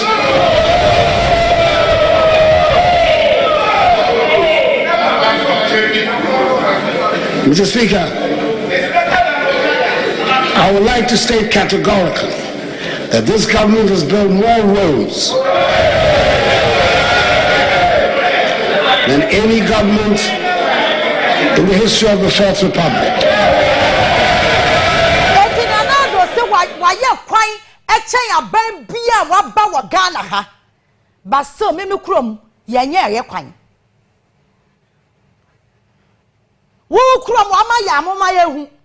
Simple. Because maybe krom yenye. Na busia bebreba ya boy anya hwe kra no from Wenchi to Sampa kwan de. Wo de anya hwe kra se nya asphalt kra no mbegu a e wo se komotwa kwan no so. E kwan no te se de tie na. Sa kwan no mekai se kofuo ena de ma contract. Omo ye kwan no kosi di baby. E hwa na kwan no kai. De kofuo ye kosi di baby no kra no asa tutu udu wa hu se kota no kra fa so da. Enti efri Wenchi kosi Sampa. Bomb from Sampa to Kukwa. Bomb from Brekum. Drobo every drobo de ba Sampa. Bomb. Nti akwan no me nya do am krom e bia wo de apart from Chebi wo de ye Chebi mfrim. Was I what de nim say paradise. E wo so e Ghana nya hwe o makwa ye nya hwe e Ghana fo na wo ho. Ba be me krom ye nya bi. Minim so so krom ya wanya bia. Because what's your report ye nya wa ha. Ana yakromu kwanya tutuo na krofo demonstration eti akwana mudi ayi na do se waye no enu na menti ase na medu se okoso Ghana for ye ti ase se bosia na wabɔ no wode ye kwan fellow Ghanaians e kwan so aye hu eti obi kasa bosia na mabɔ no madia we kwa nya obi na beka me say I shall protect the public. Bosia no madi. And that's the reason why ya bosia no yentimi ntua no because obo bosia na udia one fa investment sika no be da tia ojai. That's the reason why ya wo individual kwa no eyi chase eyi ya kan say Mr. Peter wo gira he no akwaje bosia e wo bank oba ya o si Jude way Abraham way oh Director Antaro Mr. Chuwai kaka be sham ho ene ye party ukwaji sika no so de kwa akoye adwuma o bibini uji sika no na wo de emu 60% wi wanum bibini anya bia 40 na aka na adwuma be na wo betimi de aye na wo de akotua ka no atua nsi hu. So you see your problem ne say Ghana yaka no anya bosia no na yentimi ntua o ensi hu na ensi hu no kwa yentimi ntua enti yaka na nkasa da ho atwaye sa that service no eno na eka no si hu ensi hu no kwa yentimi ntua enti yaka na nkasa de ya ba ne pada lo na nkasa na yakwaje ye no ya ba ne pada e da ho atwaye ensi hu na e wo ho no eno ne yentimi ntua no gwen na do se bosi oboy o de ye kwan. I shall protect the public purse. MP bia ne beka sabia o ye opposition MP bia was ye kwan ye dami kurom se ye de ma contract do ma ha ma pen so a ya ntoa so etiemu de ahe na do se wa ye yi mesi de mimi ndi na chinye wo ho chebi ko se ho de anya hwi mi twam na mi du osino ana me du ba bia Linda do junction no e wona me hu se kwan ye kɔ hɔ nyina otumi sampa e kwan ne ye guy hu se asphalt nie onua e kwan papa asphalt emu apie ye gu ne fine e kwan na be che ye gu agu samampom nyina me eno nya me case because e hɔ e ka Ghana for na te hɔ ba me problem dey say ye ntimi concentrate wɔ baabi baako na ye fan ka wo mamu ni nyina se ya akwan Abraham ka say major road wo ko Constituency bi na akwa district bi mu a major road a e wo hokra no ehun ko tareda na ga mbesa aka asphalt na ya me ya say ba wo mi antimi ma kira Ghana for concrete road na wa ye no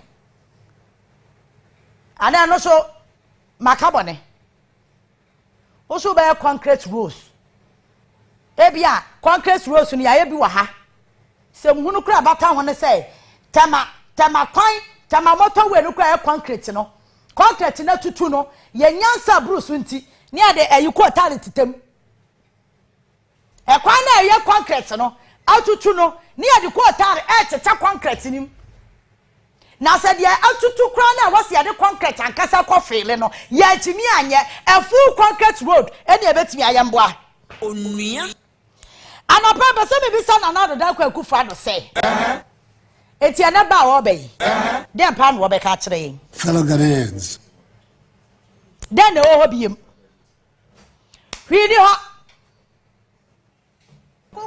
bosia no yabo yedi yafa anya hwe ana na ese na do anchata private jet biem ana ochata na te ne yente ochata so anki yebete sika nasa tama na sika ne wo yakobo sia no ye ji euro bond no na ba na Bank of Ghana account mo yakona ya chata flight na ne dia besi airport ya ntim su na ridi na gu account mu wana wa bia 14,000 pounds ni etua ye ni a charter flight na ya di nam wiem aya kwaka yesu national security budget de ye nka wasam mese sa plane wasam monko bisa national security we boss monko bisa we boss monko bisa we eti besi na ehun kuntabuo si wantan ya ntimi anka ageta ni nyina ka bosia no ho gwen na akwa bosia any charter plane emfaso bi ama so one fa investor kra makurom ha wo de kwa chele na asa baaye bosia ni ye be tia ankoye adwuma bia ya de kwari yanu Gwen. Eti anya bia enda no wonim expectation me expect free na na do ho ne say Ghana fo eka se ya ne yede eka yede ye 1 cedi eka ne ye ntimi ntua eka ne da ho twen that is the real thing 491 oh ya ntua o man no eka potin ayede na wasi yehu you see Nanado someone can 2023 nyina wa me yehu ye ka yede o onua yenim ka yede etubusan no mo bugum yenim the actual figure yenim ka potin ayede but yenim say ya boka my kan ye ntimi ntua gwen ya ntua we okobisa obisi ai ada na da bia mo bana na do achi ada na da bia mo kana na do asem aho me ka wan asem me gina ha sisi ye se John Mahama na opesa me ka na asem a anya bia me tasiri me tua kwa JM ho enu na ment ase enu me kwa enu na wo MPP ni na wo fie na opesa otie ada na wo kana na do asem na wo ka John Mahama asem gwen wa ba ye bia ye nyansa na ye aduma kopem Abraham gina hey ya teme taxa e kona na do ho one ayi ya kan say the foreign finance minister kan oforiata any domestic finance minister ayi ya kan say ami andam any Sadison hooligan man some crofo no ena say sika ne kono ho ayi baumia mate amuna hwe sika ne so amuna wo sare na anopa na ya ba adwuma yani na se na do kaso won tua aka John Mahama ontimi nya hwe. That's the difference. Eti me kwaka John Mahama se ma me ka na asem say me tua taxi bia man na me kwaka na asem na and you see for the past 8 years you go 8 years you still want to talk about JM. You are a failure. If you still talk about JM for 8 years you are a total failure. Because the pana ya se wa born no awonu nti ya pom na free ho no. Wo da so born dey for 8 years. Gwen. Wo da so born sa ni panidi. Na na boachi to remove the third. Me say wan kasa kura wonim dia wo pese o kire. Joya nkwanta. Now, me ana fu wa 1 liter ya he. Onua. Petrol ni diesel. But tie way.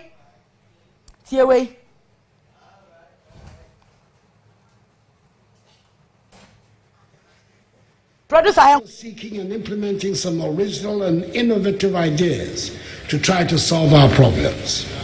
For example, the gold purchase program by the Bank of Ghana and the gold for oil policy are creative uses of our resources which are already bearing fruit. These policies are aimed at achieving 2 results that are critical to the health of our economy. Firstly, they will help us preserve foreign exchange, especially the US dollar. And secondly, they will enable us to stabilize the price of oil products, such as petrol and diesel, on the domestic market. We have already seen some success on both fronts, with the price of US dollars and petroleum products falling since we announced the policy and began to implement it.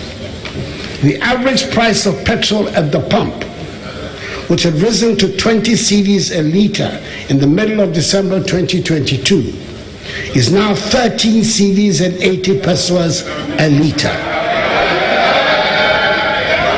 The price of diesel had risen to more than 23 cedis and 70 pesos a litre, and is now selling on the average at 13 cedis and 80 pesos a litre, which is a reduction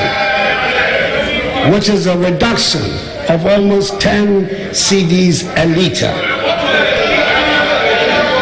We expect this trend of falling fuel prices to reflect soon in our daily lives, since transport fares affect the price of everything. I hope the trend of prices going up and coming down become a regular feature of our retail economy, as being demonstrated in the fuel prices. Because as we all know, prices, especially of petroleum products, used only to go up in our country. I do worry about the extraordinary expenditure on security at our borders, but we do not have a choice but to spend resources to keep our borders safe. We dare not compromise on the safety and security of our nation. And my first responsibility as your commander-in-chief is to keep all of us safe. The foundation for all development is the safety and security of our nation and its people. The reality of the state of affairs in our neighborhood demands that the government goes to great lengths to ensure the security, safety, and stability of our nation.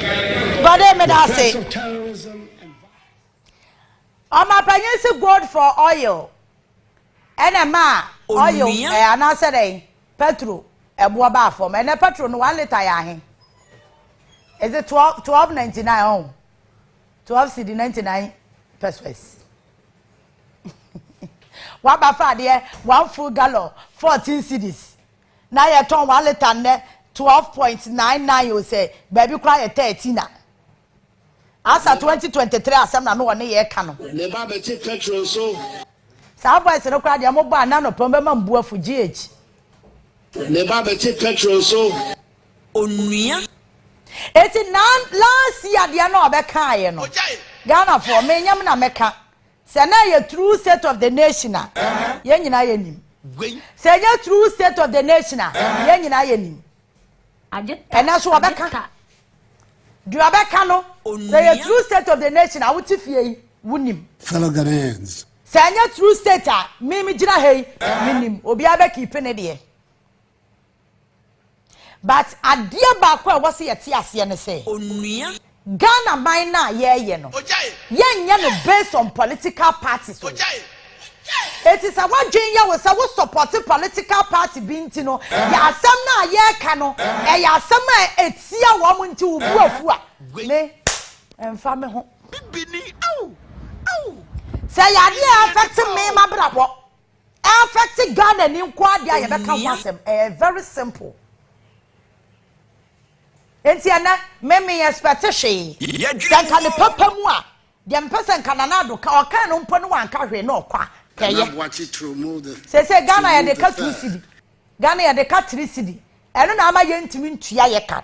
Weni nti ne ntimi ntua ye ka nti na ne. Ya ntua. Ya wa IMF. Weni nti na ye ka ne ye ntimi ntua. Eti na mo amato bond no ye ntimi ntua mo ka. Ya ntua. Uka we na kwa nka hwe kra nka ye. Ba ya sure say na na do obey. Obeka free SHS. Obeka agenda 111. Onua. Obeka ye ka ne say. God for you your ka ho asem yi. Obeka si di ho asem. Meanwhile, meti anya no na hia ye yo. Die hia yan ne say. Yakọ bank abosia na ye bọ ne interest ne so dodo. Go and ask Guta. Kobisa business traders so mo ton ye ma no. Say abosu kai so mo bank ko babosia etisen. Na ye pese ate support ho no. Charges and the taxes no 1 year so aye bia ya kan budget awie covid levy wan twam. Etinye state of the nation mu no betwa covid levy. Never be take petrol so. Covid e twam ba ye gusu twa covid levy. Onua. Na me wo video bi a me de be kire wo sisi a. Me wo video bi a me de be kire wo sisi a na pomidimafo heba say. Say ya pomodin na wo hwehwe de a. Komidimafo. Very simple. My catch order that say doctor dey all the time to oyade no so anu ate ase ama me. Say oyade no time no be so pepe ne na ekọ. 0244774282 and 0500727215 ebuakwa agogo ewo kumase na ubehu no na nkran ha so pokwa se mayira se ekwa no kra de waboa ye atwa so kama enti wo kwa wodamu saa *439 hash star 439 hash sika dro aye sori anopa bia de ye hoto so me pa cho wutie mi anopa yi wo 5 cedis ewo Vodafone cash wo 5 cedis ewo MTN mobile money wallet no so a twasisi a me twan yiro ho twame yakọ yiro ho Aya 5 Ghana city pen yedicha. Star 439 hash option 3 yanko. And then you 1,000 Ghana cedis. You 1,000 Ghana cedis. You know who cha. Star 439 hash. You know who chat me chow. See ya. Me person me who say I'm drawn so. Star 439 hash. Select number 3. Number 3 yanko 5 cedis. Chami yanko me chow. Chani see ya. Register ho keke. Emma mo system no so. And then you bufua. And that's your bufua. Cash out of from Benjamin Wojena. Madame man from one a modem waba. Money about what soon yes, you better. Simple. Mesra Chami Aquasisia 5 Ghana cedis. Star 439 hash. Option 3 Chami Aquame Chow. Yanko Vodafone cash. MCM mobile money. 5 Ghana cedis. Oh, 50 cities to crown up so the charm, cat trick natural. Channel 5 cities now number and also. Oh, 20 Ghana, Channel 5 cities now number and also. Simple. Star 439 hash. No one selected number 3. Nese, yeah, and a year chrono. It's me patcha, you know who? Me chow, one a me chow, you know who me uncle. You know who me chow, and I'm a person be as with me this can be. 1,000 Ghana cedis. And now number to draw ni ma 1,000 Ghana cedis. Where for the week? Na yanko yanim. Mesraw se wo hwehwe school papa do ba bekwa young executive school. Young executive school. School papa de odo ba kwa wan kasa kwa timi ya proud. Wa hwe building. Wa hwe bus. Wa hwe compound no. Wa timi ti ase ma me say school papa and I do back on me pacho. American town ye be Opekuma Junction. A ya kaswa wini ba kwantim pono eso. Mesro ye transport services de makatro say air condition bus, 1 child, 1 seat. Ye mpake nkwada no. And afen so aduane a ye de man nkwada no eye papa. Enye de ayi afed mudi nkrabrem ni bi. Kama pa CCTV.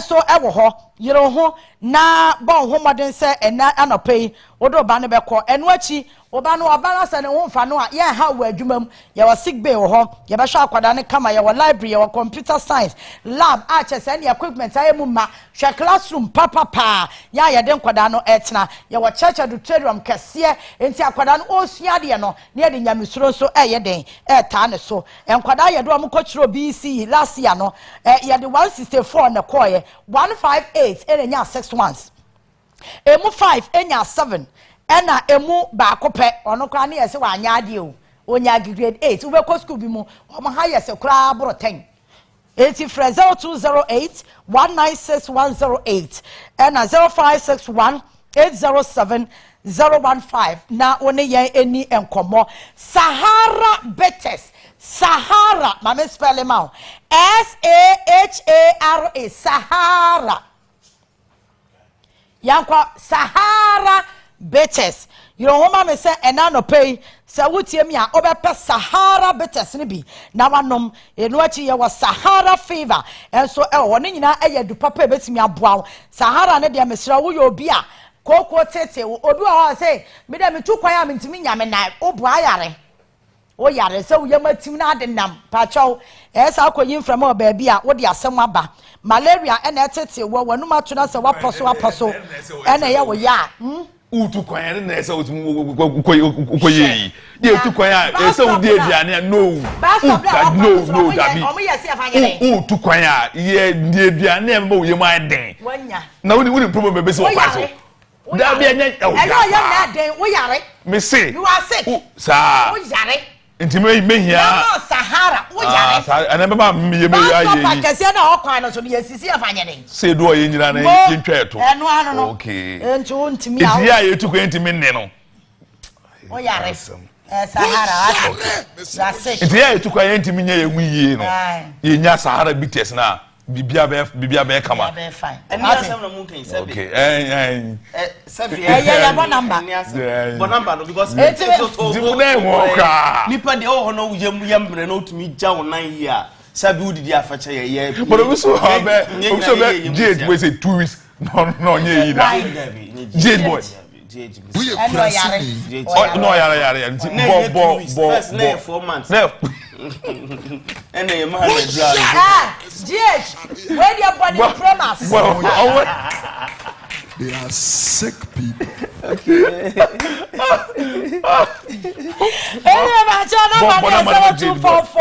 Number 67205 GH for number no. For number. And I'm America. That's grab so. I put that for my. I just for 020 no. 490320. Pass out here as a very yeah, man. Yeah, that they were for you. Sisi anu. Omo de wa shesheshe raffle. They are na grofie no. Yes. Na me select me say me twa bi. Na dey yeso. We one more select you mu enye wo zeze ma. David ana wo sika be. Munya sa. Wo sika. Miniska. Obwa na re miniska. O meje na wo nti tuamo mo. Miniska. Miniska. Me chen confirm me do mka. Mami no ton fruit no. Me ka 32 cedis. And sister bako shop we nche me dey ka 38 cedis. And no ye fie shop. Okay. And me dey kwalika. And so 22 cedis. And me say dey utonsuo ka ho. Enye nsuo. Me say dey yeso ka 50 cedis. Na Alfred wo dey na say 30. Okay, 20. That be on the Africa. That not say 30 me man 10 cedis. I got 20 Ghana. 20 cedis. And medinata 300 Ghana.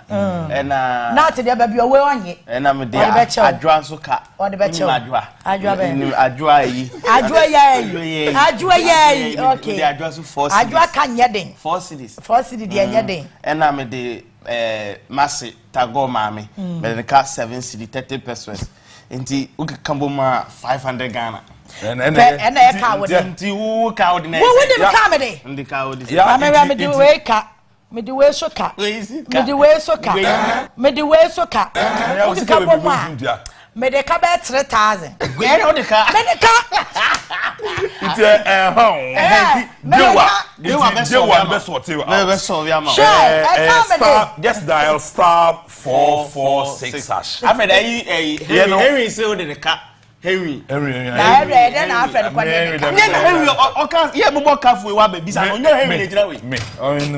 O say dan wo gin sika so ko pe dan ma no 18 cities. Hey! 18 cities. On kan ya me de be sha no so waka. Nti Henry aba na nu say say won ka so order ka 18 cities. Bisa na ofi ntakwa da bo anfa ka mba o. Nti so gina ho be je me ka. Not to fool go so dom before we see me the man of fool. Wo de ka ma obi asam mpo na ade aso ano. No ka tofu what yes is here who pay so who defend area na no who defend area na so who teach no so in the process so me say who bomb pay say Harry beje car no wo work car na ma into kind some say car key no dem e my office next and that one go far but full no e full or make sure say e sound say full dey dey full na sisi anya for your full car catch so on tobi me gauge no me na me nim be gauge ye ko takra de kra ye full well e full you cover it deep yeah tuma me utu me keke de okay tofu ama wa ni sa to one sign on to them for tofu ama fu wo mtu okoba me na cha heba mami ba heba say me pa cho say dompe ye ba say dompe dia ye ba maka cho say so okwana se ba hwe wie waji wadura wie watua ka wo si ya tete say physiotherapy ne massage ne de free into open massage ka sa onye na me de as me ya se me fa ho me pa sam rough eti me pa cha okọ ba o hwe wo wie na wo tua wo nre ne ka wo si ya tete se massage ne de e free ba o ti mi ka se onye obeya ama simple 0244083482 and 0244988004 me ba so won kan ya Spinters Road 18 Johnson and ya ye wokumase no ye be call ya Tonsu Agogo Government Hospital no echi Onua Francis good Onua Francis good suku papa ewurade a Bass. Hey, the environment, no. Guest house na a school inside. I don't pay guest house. Because me come here fast. Dormitory papa bi. Wo gina ha ka guest house. Obi a wo yere. Utimi wo sa dormitory ni ya kama. Nti me ba wona me kwaya me ba o me kwa me san ko da hotel na. Classroom ni ya super. Class no. On a more serious note. Classroom. We teach and show ma dey come on go. We are for bi o mo ti way one man one seat. We o ne ye go for we train the same exams. Dabi. Hey, omo job. When say privilege say o ba be ko school papa. Why would you walk out? I was seeing yeah, the nanti free the same question. The same questions. Also, me try BEC, you know. Me try BEC. It's not all on your process. So much didn't qualify to say, yeah. Aye. To be bacho, you why you trouble madness. To buy. When we are at university. Suku papa no. Bacho the numbers. The number now. Number near 0205 0205 201 201 113 113 and 0205 0205 201 201 060 mo gomo abudumburam gomo ya police chemo am na e fuel aye madodo eti second in command Kaswa what chamo eti ba so nya Francis I don't know ya na wa bon home dem me pa chaw tie ye din no Global Wings Travel and Tour. Okay.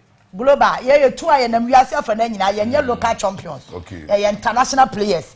Ti me pa chaw so person to kwan na kwanto no wa wutimi se what to kwan wasoma jo. Me pa chaw Global Wings Travel and Tour Limited. And no and I was a no mudi enkomo be pa chaw mo number no tie national so natural and who be here on the be 0553 688 398 and 0541 and your WhatsApp 004 130 na woni ye eni enkomo me pa cho me sra wa say Nairobi o pa so kwa ye ne do beko ye wa packages bebre ye wa family ye wa company ye wa abia te say mu wa adwuma mu ye namfofo mu nyina family and friends pa cho ye na na do de ni bi we family and friends proper mo betimi akọ na mo ne Global Wings akọ dinkita ho do betu fa Dubai nyina ye do ko Singapore Mauritius ho nyina no ye do bekọ am wani age fine pa cho flexible payment system and ye wa ye de ma wo timpacho na wa se no so de amame me twa wo se ena no pay 1000 Ghana cedis no wo be jo de nti star 439 hash cash out no me so munti musu se twa ja ma yenwie de wa na me wo cash out no ma yenwie de wa me se na no mo amfre me enti de wa no star 446 hash na wa select so pese wo be wini wo be spend e wini a option 2 7 p.m. there no. We are more than 10 Ghana. We top money there on count. Top money. No, they on count. Top money say na pay. I will see about 10. On 70 me aka. But say open say ucha na oba go films be spin no would 3,000. Would the about could say 2,500 go for me. I almost see a shop. No, some of them say. I almost spending. Me spending about watch before you buy set so me 10,000. But now me count. We fear for the watch. You spending in live and Kenya. This day is the nice so. Yeah, deal. 10,000. It was some person of family. I met you so upset. Star 446 hash. Now I for option 2. I know there 7 p.m. no. There are 2. Okay. There which are more than 10 and I would have for the careful lacking up a shame. What I say for lacking up no it's shame. Na ye hwejuma wi ana bibia etimi akoso nti san common san 20 ye ma yere me hon person best pay ni me spend ya mebubu machine agu form I'm telling you me spend ba ko rema basa enya basa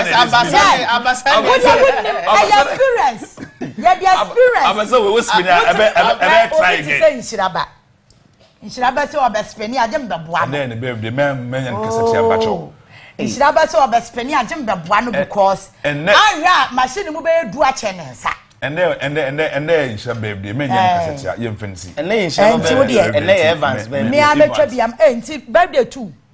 Okay. Evans no odi ni birthday no sanso the lady back or your friendly teacher birthday is Sunday. Hey, boy. We yalla. On it send the bomb. We yalla. Tinshira happy birthday. Oh, Inshira dia you best celebrating no proper. Yes, na sia na afi. Ever say no, me ma sending 500 Ghana.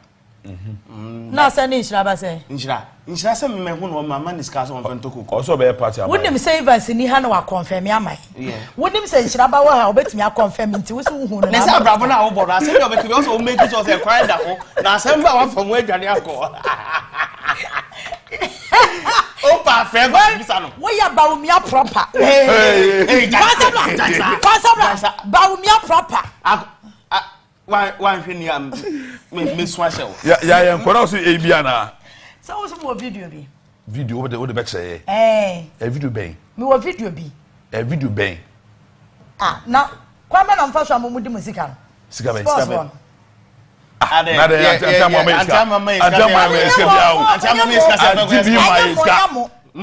Sports industry. Sports industry. Mana for me unya asem bia yen komra. The video. That for TV na. Wona why? The video be. Wona why? For video be sika be. But the video no ye bowi a wo be yi ano. Gode ma yenye birthday no. Ye wi ana wo de ye wo. Tena. Na Godwin birthday. Nya Godwin birthday. Oba na so. Oba. Nipa no. We interest be pani wo. Interest me. Enya Godwin. Me need interest ma ko wa. Godwin dia me need interest go. I don't have interest. For message ma penya kai. I won't. I can't even see. Happy birthday nkoma Kwaku Abia. Ene never go. Happy birthday.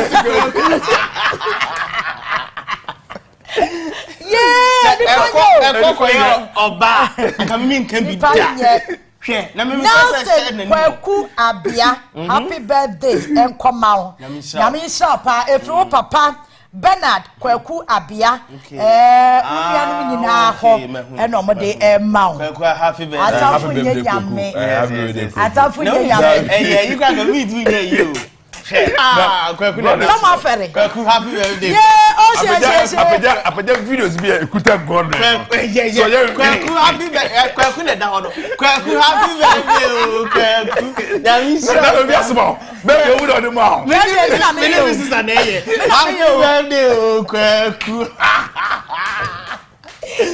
Opa wane master God is there onye master keko onye master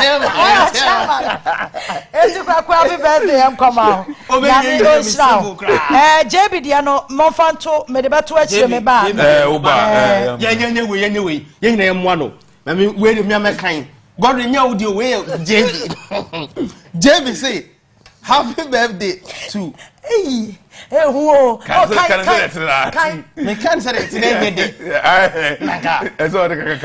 read what you see. Okay. You come out here. David. David say sister no for pa. Ne sister na ni. So a manager or engine filling station. This one. Sound. Hey, now what you mean love you to the sky? Hey. Hey, me love to the sky beno. He is spectacular. He is spectacular. Love to the sky. Hey, that I wa ba. I love to the sky. That Fati. Love to the sky beno wa deal with. Onua GH boy. Oh my God. Hey, GH boy, someone tell us that beam to the world, you don't know.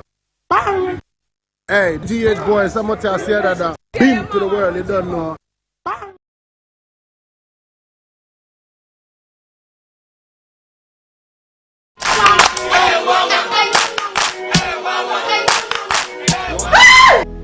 Papa is working. Bar Herbal Hospital. Specialists in every kind of bone disease. Bar Herbal Hospital. Baby, a son of Wibia, Nanso, Yari, Sapa, a dumpemu yari. Spinal cord, swelling of the arms, arthritis, bone injury, swelling of the leg with reddish color around it, and so on. See, Bar Herbal Hospital has special ultra-modern machine for checking up the body. I have tried them and I got good result. Try Bar Herbal Hospital.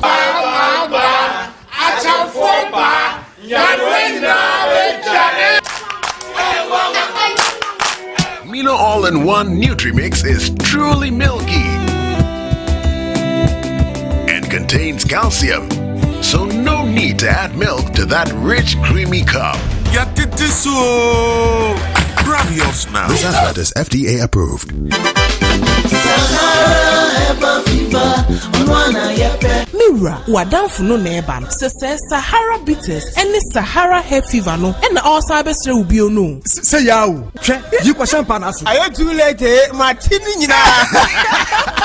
Ha, me me wife nyina ye mre boho. Ni entumi nidie. Ye koye malaria test ane bi wo mu no. Ye nom Sahara hair fever. E koye yi yare ni free ye mu no. Aya dance die e wo ye area ho a amanfo epebie. E na koko ni ayem time dro Sahara bitters no e. Ye nom Sahara bitters no nso no. Koko ayem team ye yam a ebom kuru. Hwem ni nyina akọ ama me sisi mo ye free. Me wife nso ayo besi makama. Enti Sahara heba. Nro no agemo sa no. Le krakra nse. Mu ngoto bi. Sahara bitters and hair fever and fantina drono and shadakem a painful abata woma nufo ene nkoda woni mfie dumienu nka ho e wo pharmacies chemical ne herbal shops e to from fresh Sahara Herbal Center 0244 672 052 and 0204 90 30 20 FDA ajedwedie nkrato yato Sahara Herbal Bitters obemesi people.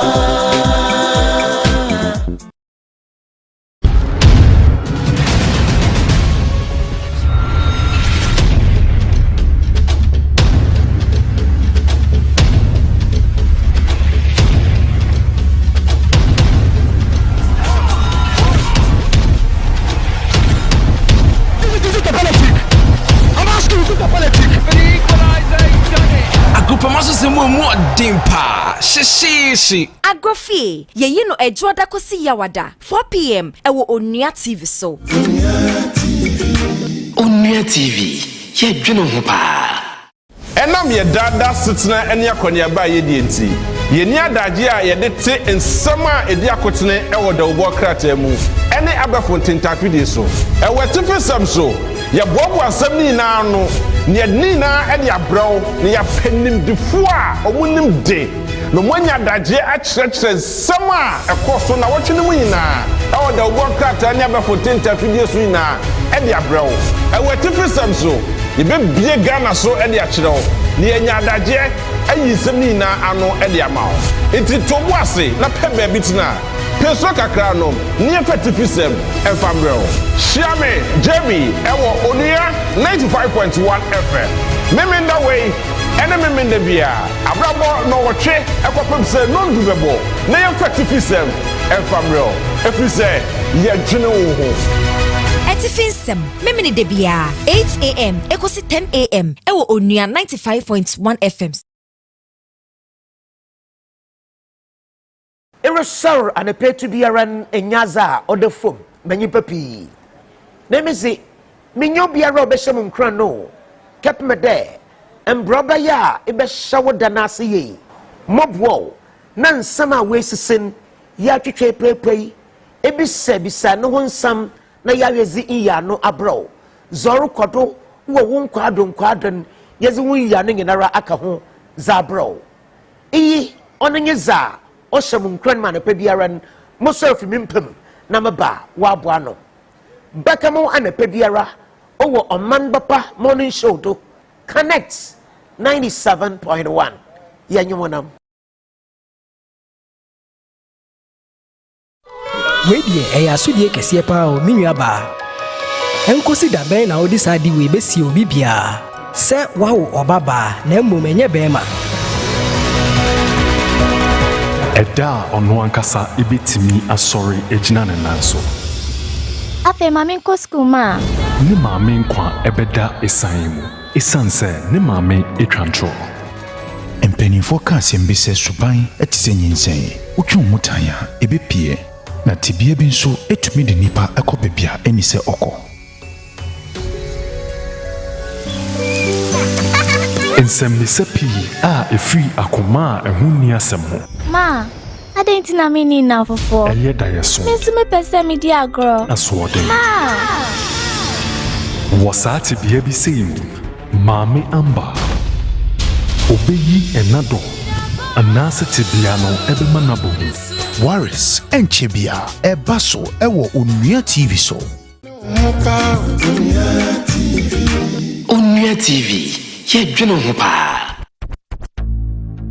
It's about GH boy. Cheese. Another one. Oja, ya mama kama herba Onua TV so Onua Maakye dwumedi Onua awokese embre na so yede eto so ewo Maakye dwumedi sana pay eni me na suzua na obete ewo kasa afidie so edi ameje so Alfred attachment sa suzua ofra me afredo onye mistake cries can sapeja and so ha enra Ghana Premier League game ba kwetim ekem the league leaders enra mo ekosoke doma ahinkro and one pay amonchemu ha yede ba didende pa enom enya so kumakwa Mediama Sporting Club attacked down ewo Dubai latest no to say na pay yede emu enchemu enso ba enano penya so bewremo ewo phobia team no enso akacha alaja kambi enwa ba sema na pay semen and ekoso alaja kambi akacha na pay yede mu enchemu enso ba yebe kokro bia kumase asante ko team no enso akacha bedi nkomo from Ghana Football Association and nkomo so ha na pay yede nya yede ba yebe konkofon close wa latest and so na pay at airport some na do so pa in a sekese enko from production team nyina sana mama bon productions no aye solid date major na so Bismarck Kweku Sapadapa GA Sans na Solomon amakona fe kwame amo omo nyina boma na pay show no yede ba de po be twa hom editete be diasa ekoduanan aba ye ba Isaac kan Sapadja de be frase na mankoma no yetima to ye ba so nchechemu no etima koye enti ama ha aye Onua TV Maakye dwumedi sune ye ba sisi ha.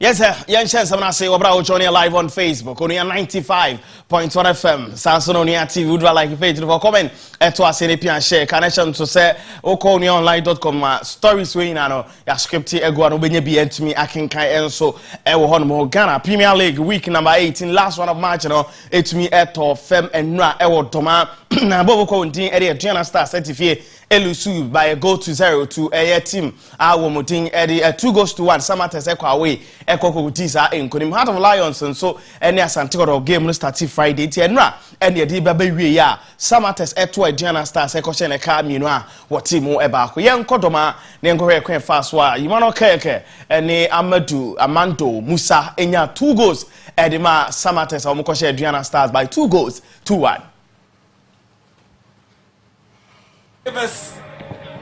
Baba Musa with a chance and Samatex with the first goal. It was always going to be him. Baba Musa scores for Samatex. 7 minutes approaching 8 minutes and Samatex in the lead. And Nana Jimambedu the first pack in Domain Crow.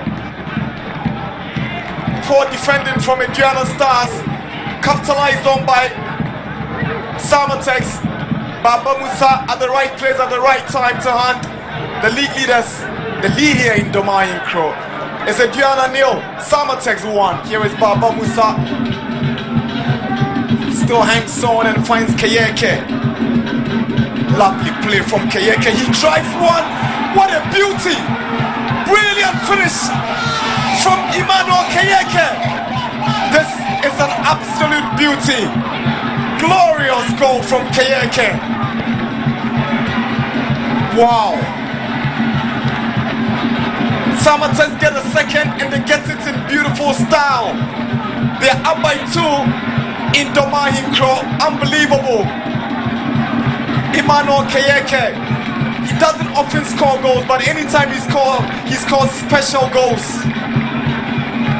The general manager just picked up his phone, wondering who he's trying to call. But look at how he took it. First up, look at the shimmy. Just went through the legs of Treme, and what a belter. Lovely play. And just here is Asamoah Mahama. Adriana have one back. Samson Kobna pulls one back for Adriana. It happened last season. There were 2 goals down at a break and the equalized before full time. 15 more minutes to go and there's all to play for. It's Adriana 1, Samatex 2. It's a substitute, Samson Kobna, who pulls one back for Adriana.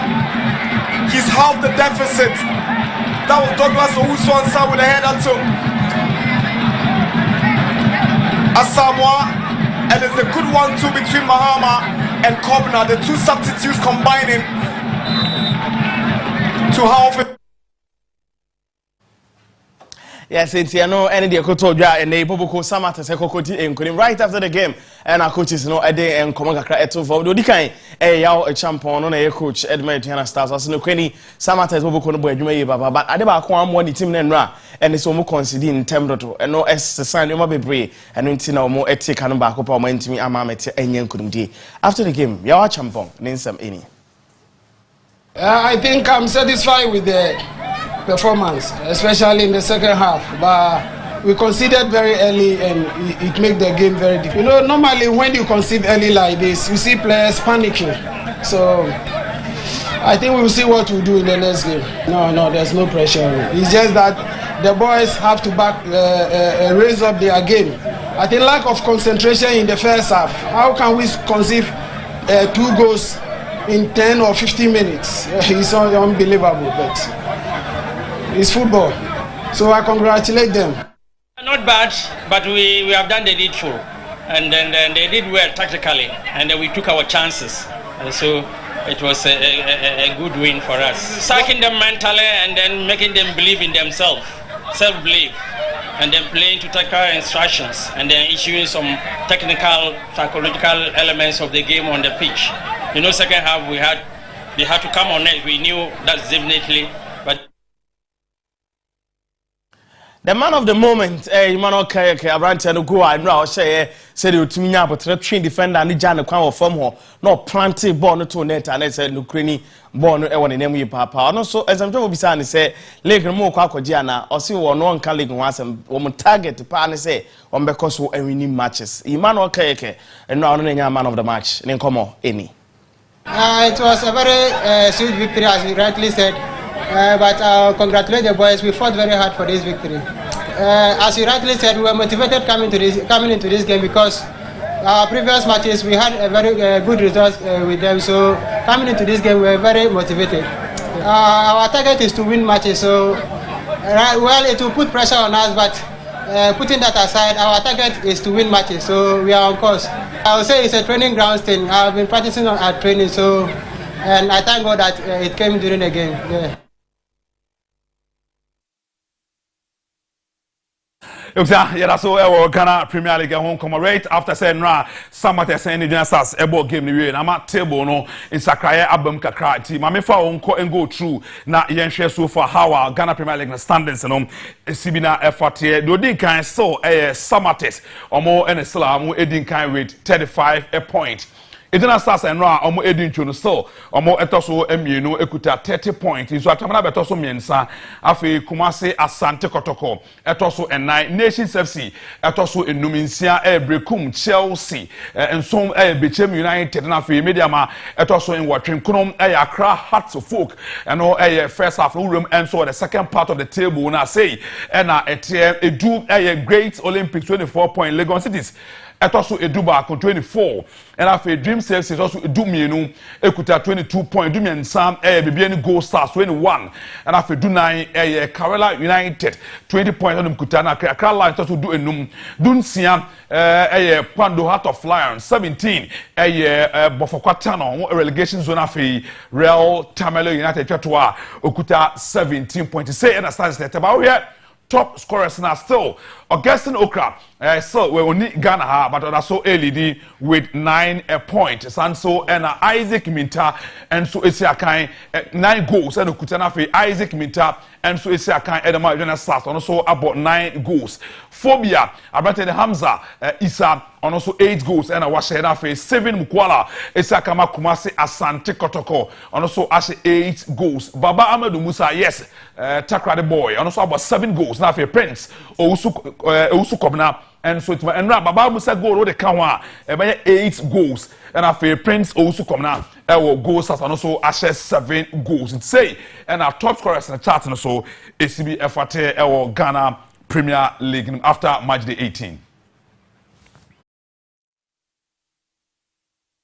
Yafi ni chemu akwa Hearts of Oak Bobo kona se na onim so peni kese a ne din ede Alhaji Kambi peni obo na Hearts of Oak nchise etimi akona nim ene the disciplinary committee pen for the abetudwa se opini ade din ede Amadou Moro Brima dodo na nim se fa na Alhaji Kambi na no ada ha sikobo game woni nsem trofo koye interview ensem asabi okekan no ense da emfa kwemu enu timpen for se oye guilty enti omomodi na omre na omeyi nsembia no report ne kire se wo mode asotwe eko edi amano isan se nsem okokan ye no edifi ene nkakawa ebre game no isan se untumi mpon game na woni nsem trofo nkonkodi nkomo na se bi won kansema ensem fata enfema game no ho erinti ye se on physical wo ye pipi edu na anu adesika no 10 million se say 1000 Ghana cedis ene sika ye dia beto peni ne so se won konkotua na on fema Ghana football isan se ensem a odi tudwa no enhyeda enkoyi isan se o plead guilty to some any charges are one at the airborne into penny Alhaji Moro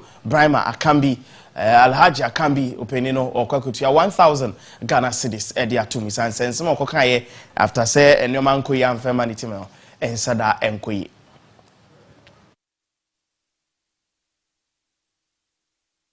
a day Amos a question and been for the better so also 1000 Ghana cedis on also Mako at me at the Amano Isan say MTN FA brand 16 game and Nania and Legon cities a boy no a see a brand no BC match official no can sembia sabi na ensem fata editia rare match officials no and it also omukujina nseni ani eyi na no ebisa no kusa no watumi agitu mu amanioma or ye any shadan nye guy anything been for say 1000 Ghana cedis no omomodini na ono so entua isanse ogitu msem from so ye no na nhyeda nya guy 1000 cedis te said ye Alhaji Kambi so etua na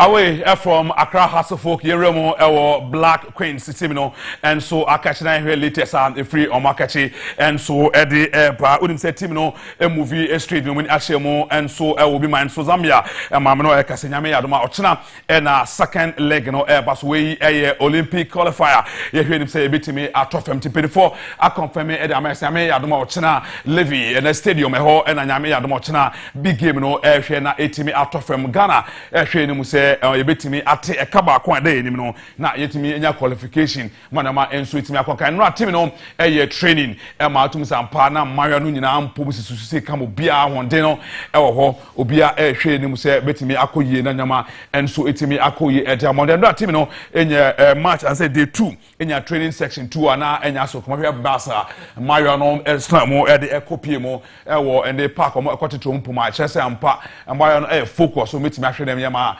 conquer the meeting attend things down. So that's why I said now yeah the former kabakwa yentimi entry second leg na beche qualification na Ghana yenso yebetimi enya ochina na game no baso onya sports the cameras ebedi channel records bedi echi be free Queens akache be bia no ye be hwe de munchemu de ama Ghana for Queens omo na omo training kama pa mo chento omo sesemo wa no enya se okuma on a ma football na so ye fa ye nchemo and so Black Princesses or more akacholim say African Games no nyame adama next month and air tofema and no enya so kuma crab and no and I'm not say coach UC Basagi and so etimi announce a Maria bako miensa o hwe ni mu say o metimi betim manama etimi akoye ede amanize kan sapeja achechemu afa kwan a ye fa so that particular player so etimi qualification na free planner omo ede akobani nyakopon eya atoma African Games so yentie report on the kakra. The 13th edition of African Games in Betodwa Ghana 8th of March, ekopim 23rd of March, and a better form. Ebanu football afema emani dieno. The Black Princesses of Ghana, coach Yusuf Bazigi edi animuno. Wano ene se emnyoma ebekoso ediamo my Ghana. Kaina janiso se ne coach Yusuf Bazigi edi 20 women squad abetuja. Wamo ene ejinem ediamo my Ghana. Na ohwe emaywana enu shiepa. Efia ameyaku Deborah Brown, Amina Ahmadu, Comfort Yeboa, Fatimata Fuseni, Comfort Owusu, Kulu Billy, Sarah, Abiba Isa, Abina Anuma Opoku, Sasa Sameya, Berlin Nyako, Tracy Chum, Stella Nyamiche, Mefia Nyami, Agnes Yeboa, Salama to Abdullahi, Sansona Messi Atobra, Mukarama Abdullahi, Jacqueline Amponsa, and Jennifer Dawa. Yerenim Ghana, Group A, ye boy tia Tanzania, and Uganda no Ghana. Ebetumi akone nim ye papa sanso ena Ghana ebebo edi etia omai Ethiopia ewo group A. The 13th edition of African Games in Betodwa omai Ghana. Yes, into no any day free African Games no so emu eba ene anope na ebeko piemu Ewan Semfu from Ghana Football Association as you for the committees are hot and so enya confirm unim se na no other odwani echimu hodoma club license board no opinion the Dr.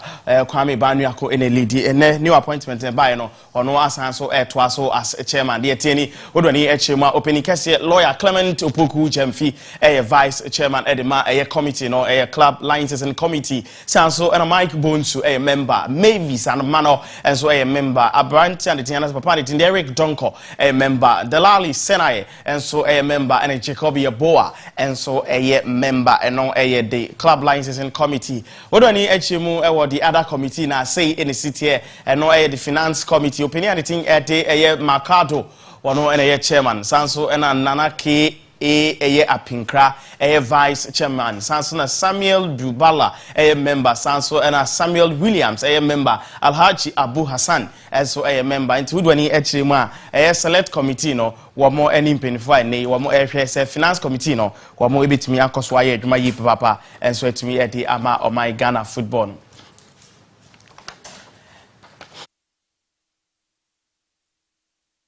At the attend say would any chema Presam Clint Venture saving come from Fema. Several more times say will be to me to more by and say we are here away and San Jumaya de bit me a boa papa no abrapo et me a CPSC brand and it and I pay or Sibra na say ye kase product and names and Jumaya no near debit me a boa and we one casa will see you. We one casa boss what you say. Pressure be and share them also no power your project no come no why execute plan then make me akọ so et me dey ma na over Presam Clint Ventures are ye more skills e work kwan be fast what dey brody abre e brody kokko e be cake brody kokko e be cake say na no brody afet cover by what dey be abre me dey na me ko ina ni na abre it say weekend in me press conference we feel brody kokko party yes it is an me BCC tree beans me beans enyo we from nyam from Hassan come divins and yakra no divins and we divins and me for kese okay me doing divins and pony ndimi e dey come first our day brody kokko be cake you bet sure sanso na ayi brody kokko na so ye dey brodo bread what you say bet sure Presam Clint Ventures meat pie sure so they will see no what the milk a biscuit ye bet show sounds so and drinks are hold brown sugar and they say 1 degrees dada sounds so and brown sugar ye show sounds na body perfume ye show fascinator bridal fan biofuel digester and one day na no adam koto fufu for city na me say me pen why say one back 82 Ghana I say take your enwa what is that it is say and in terms of me konye enwa ni bi e wo Presam me kosua kon be fa so e benye enwa no de bibia so etimi akoso kama seminar ye bet show floor cleaner afterwards parazone washing powder shower gel no ma we nyina no ye show registration fee ni swakra e na me Presam within come say ye 2024 and oji 150 cedis no wan hwe ni na say company gua me fa no ho nche no o se de bia pagya ye tese onua ye dwen ho pa eno nti apesa Ghana fo bebre enyansa ne djuma eno nti no mo de ato form say boko nti nyoma me bobo so nyina no o register 150 Ghana cedis 150 Ghana cedis o register na yetumi ade a show na bibia so etimi akoso na handout a ye nyoma ye chirin ya twere gum sa so na pen drive and a certificate amount and no optional who pay be no 100 cedis 150 and 50 cedis now one say to me I can be but registration fee na yet show nyoma best 20 ni na no a year 150 cedis me ba cho 10 year Onyankopon ya aduma 2nd of March encha ka 3-4 days bi na ye kwa koye dwumade no eno no ye wo Elim school ene eye Nkwantanan basic school ene bo animhwe e wo Medina eno ntima mo wo eye Medina no mutie nie papa Elim school ha no ene ye kwa koye dwumade no on the 2nd of March ene dwumade no e to form den on the 9th and so call Maakye Hills hono no ye ni Akaway Junction Akaway Hospital ni junction hono mo and na ye kwa kubutu aye ono on the 9th but on the 2nd ye call Medina sanso na Nyankopon ye atom na atom on the 16th ye call Ashaman Government School on the 23rd of March ye call Prince Boatin Vocational School and no ewo nsawom de na mekobi sansem wo business wo hono mo se me attend to until on the 23rd ye be kwa kopiem ewo nsawom Prince Boatin Vocational School hono mo sanso na nei ye sha se 8 am near 5 p.m. Your numbers near 0559 209 309 0559 209 309 and that's 0246 789695. Upiso ahoma wom ebejo so de bibia nso etimi akoso yedede etiemu ewo Mediama Sporting Club team no enso akachi na yedi nkomo kakra ede phone say omo na campaign de Ghana ha omagem hono na ombo CAF Champions League na ne omudi ncho edema Nadi Elali ewo Kumasi Baba Yara Ago Pramaso aka there's one game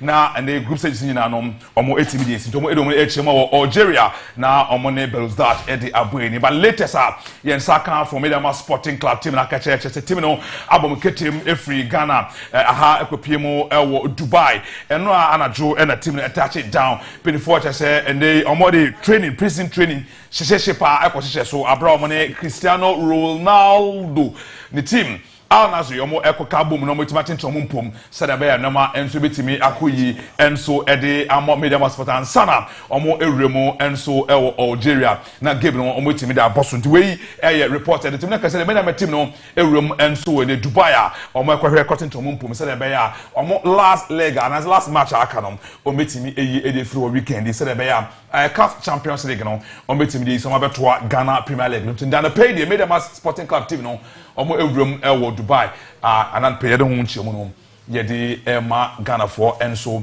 ewo Onua Maakye Jumede ne so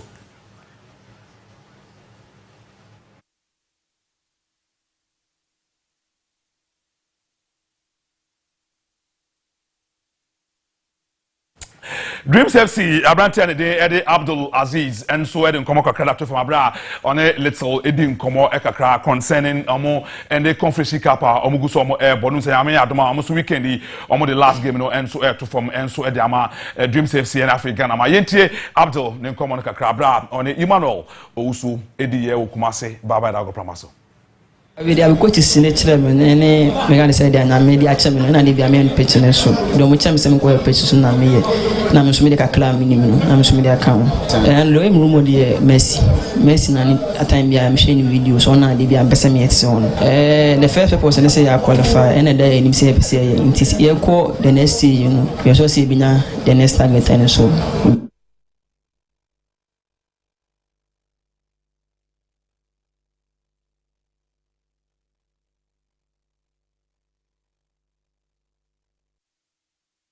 Obsia yakwe me fe ni enchemu ewo Tamale na yedi nkomo kakra eso emfri ho wonim say Tamale for about 2 weeks ni na yedi nkomo ewo Tamale Ali Mama Sports Stadium no ho nkomo yedi atso ada pay reporter yensa kan krata yensa ka fi Tamale HSA mamia Oda and the National Sports Authority ano ewo Tamale that's a northern region no in 24 HSA ne modern mo ensada NCPC tasa inti 24 HSA transfer akano inti we filler Onua Sports yenya no no kwan ofa so a all manage Tamale Stadium no kama say Peter Chumisi prof eni nye ho NTM say transfer account to now before say ya won kunsa edi fi tamale ho nti eno report about latest on Ali Mama Sports Stadium nyame adama ewie yehia ewo sports center so and agrofi dwumi this wa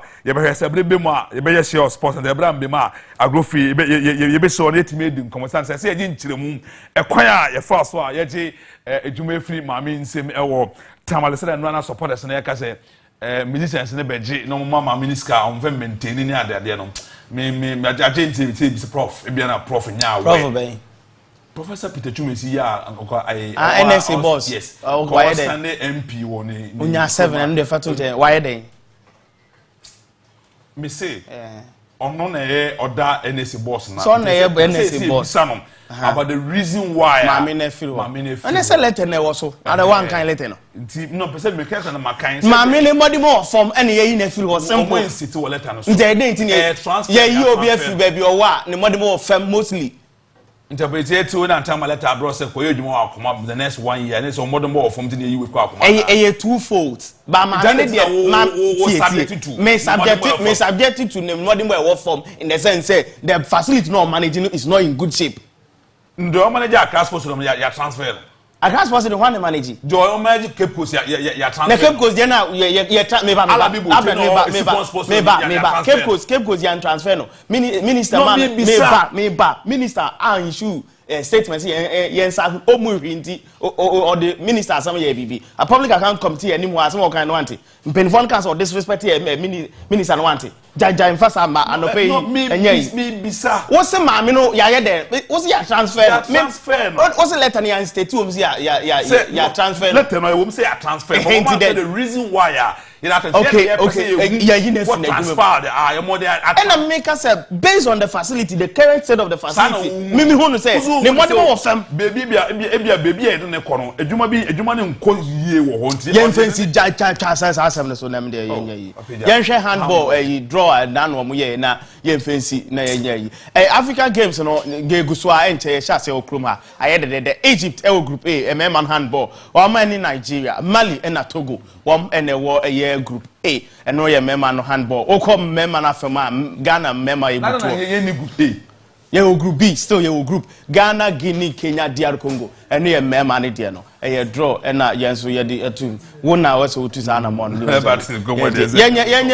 mfantum and na e beto dwa say Everton unim say penifo say breaches ahoto transfer market ni financial fair play no o man fa nya yi ni ade besma munro na me voice na das here na de ten say odo ni echirima bobo kwa wontin e Everton wo mo penifo ti wo mo 10 points na enra me de beri kan be catch am say Everton penifo ekokoye appeal ruling ne babontin enra penifo say 10 points no o mo reduce ababa 6 into 4 points o ma je area kan Everton points no nti Everton say o be move afi be o mo da cost reason say o mo nya 4 additional points to their current year points o mo ewo eno ne dey for enso e ba no pay dey ma mo ewo dwumade ne so yen fa dwumade ne nsi na yen ko Alfred enna na wo kan asem bi wo si obatampa say wo ba be wo a kone ho wa wo a kone ho wonyem so a kone ho obanyim obi so a kone ho adentina wo kasa say sense obatampa nyama bibiri aba monten so baby workers ewo home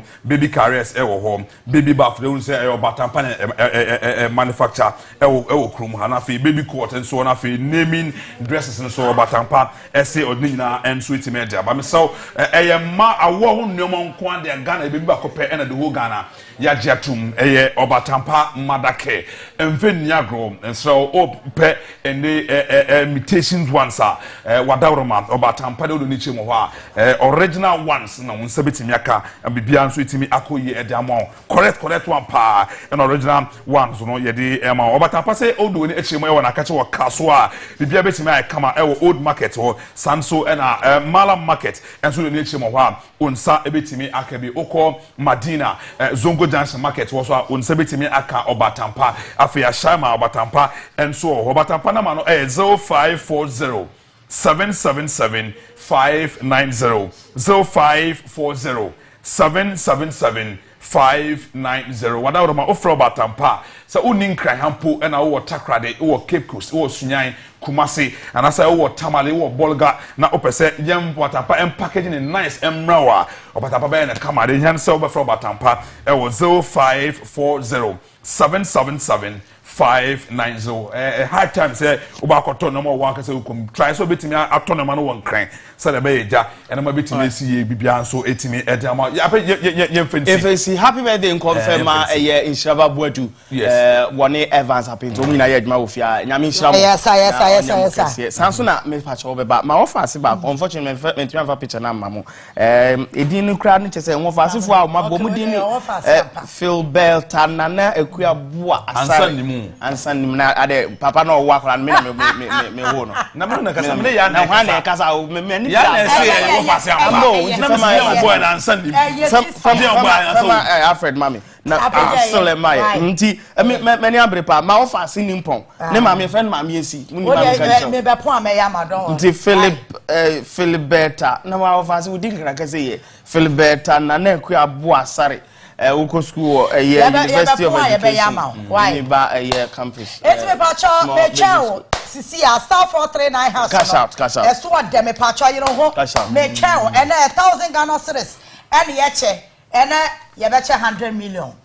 Eh. And I yeche 100 million. And I check 100 million. And I check 100 million. It's for Sisi Mpacho me pa scarce mo. Scarce 100 million. I don't no munche 8,000. No mo me ni afred 1,000. Edi. Nti staff me machine esi Ivan TV. From the Ivan TV by yem for visa. Star 439 hash. Kasa me mami aboko. 5 city. Option 3.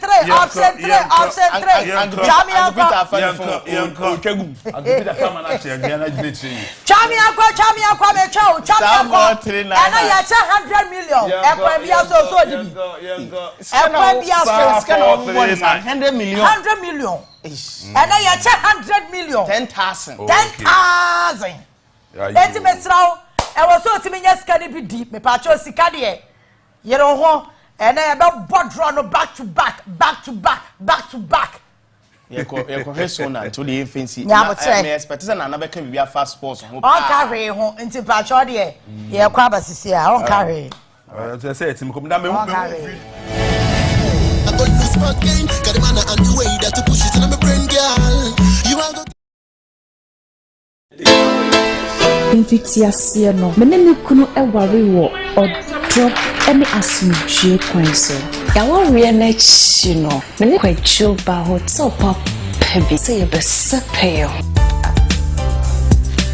what a team for so crown na maye bibia wo nyankopon sem ekoba ne sa ne kunu antinase edro botum waje eye edet SM bitches wa eni gia befi we na me de yem bible edek SM bitches timasema mame so wa worry mu eni je bewie wo paya na ye kamfo edek SM bitches Mrs. Wa oyem yo nyina monno me no up one time edek SM bitches where dia sama hey oba wa fa yefunu ene oba oma ne ba enufu enumbi wo ye bema na wonya 18 na untumi enum FDA agi edwadie nkatoi atu why krado so the sikapodo be show kotokom abribia when cash out anye be yo kendifo na nya sika bebre e ma wo hwe na wo tie media general stations bia that's right ya baba bo abaso so wo di no kre amaye mo afidie nda MG brands bia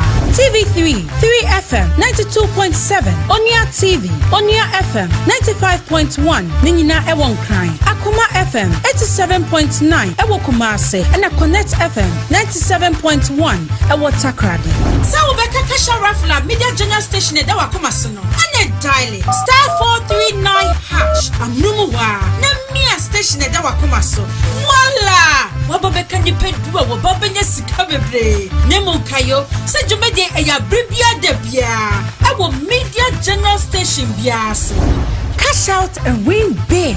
Jumedie, Yene Radio Entertainment Limited, and Akabomaya de Abreu, National Lottery Authority, and on Sashasi, our characters lottery platforms. Jumedie, as you shake a cry at the home.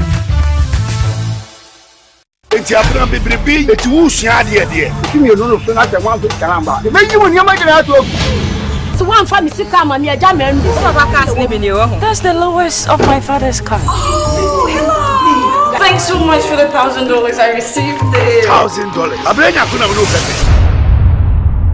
you. This girl it be my own. Me wait take the tea show you. Jesus. My name is Lord. I love you.